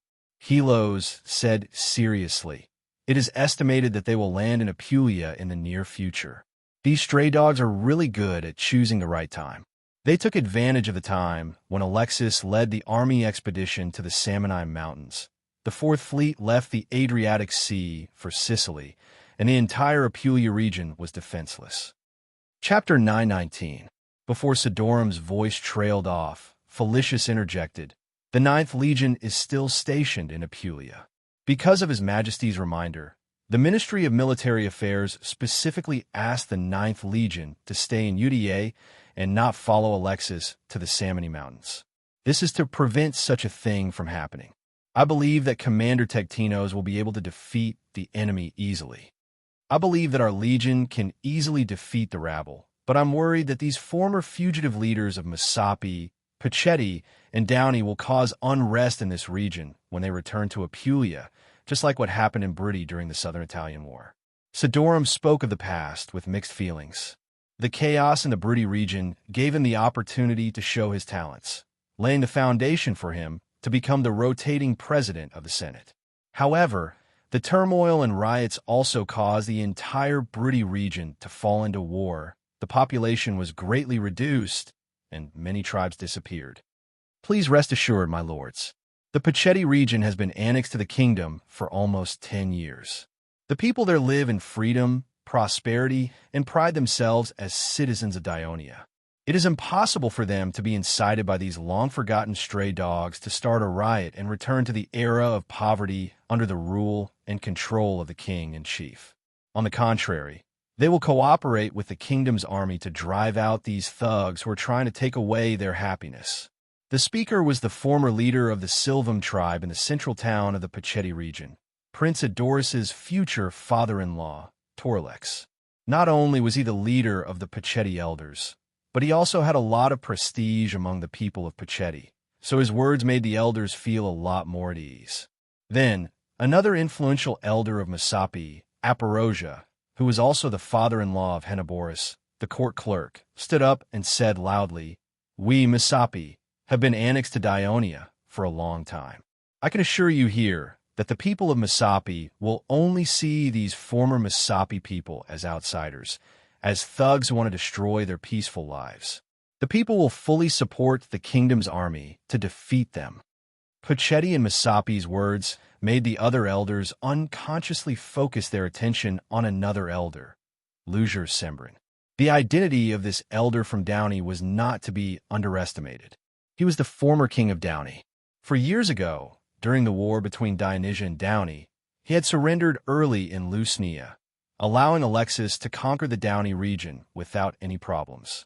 In order to appease the people of Dionia and stabilize their hearts, Rugo Semblin was warmly received by the Devers and was entertained at a banquet. It did not take long for him to become the senator of Dionia, and he became the youngest senator of the Senate. He was only 27 years old at that time, and only 31 years old now. After joining Dionia, the former king of Downey, who had a weak personality and could not convince the people, had always been content with his place. He was not very enthusiastic about politics. Attending the regular Senate meetings had always been routine, and he rarely spoke or argued. Instead, he devoted all his energy to the sport of football. Not only did he often practice, but he also spent money to form a team to participate in the football competition in the Turii region. Therefore, he was jokingly called the Senator of Football by the Turii people. It was rare for him to receive such attention in the Senate, and he could not help but feel a little nervous. He said softly, "You don't have to worry about Downey, because not many people of Downey escaped." What Luger Sembrin said was the truth. In the Apulia region, it took the shortest time to conquer Downey. They only fought a battle at the Orfanto River and a siege battle at Cypenum. After that, the towns and tribes of Downey surrendered one after another. Of course, Luger Sembrin's surrender played a big role in this. After his reminder, the senators came to a sudden realization, and they felt more at ease. Once these thugs land in Apulia, I suggest that we let Torlex, Aparosia, and Luger Sembrin go to Puccetti, Masapi, and Downey respectively to assist the governor of the region to appease the people and organize the defense. Sidorum said his opinion loudly.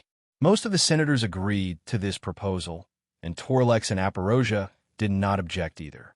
Only Luger Sembrin was very reluctant, but under such an atmosphere, he did not dare to refute and could only accept it silently. Since the entire Apulia region is preparing for the game, does this mean that we don't need to inform the towns of Apulia to participate in the rugby finals this time? Lucius asked. Absolutely not. Torlex immediately expressed his objection. He reminded with a serious expression, even if the remaining forces that have fled outside attack the Puccetti region, it will not cause panic among the people. However, if they are not allowed to participate in the rugby finals, I'm afraid that it will really cause unrest in the entire region. It's the same for the Masapi region, Aparosia said immediately. Aparosia also said immediately, the people have already regarded the rugby finals as a major festival, and they will never allow their town's team to be absent. I think it's a mistake for the enemy to choose to attack Apulia at this time. The people will be even more angry and fight back against these thugs who spoil their enjoyment of the game. I've long heard that the people of Apulia are obsessed with rugby games. It seems that it's not a rumor. Lucius sighed and took back what he had said before. The Masapi and Puccetti were both relatively fierce races. After being conquered by Dionia, the people were still unwilling, and the rugby finals became the best place for them to express their unyielding and resistance. Therefore, in the first few years, their players were not skilled in rugby, and their tactics were even simpler. However, relying on their tenacious spirit, they repeatedly reversed the situation and defeated the strong Greek teams in the finals.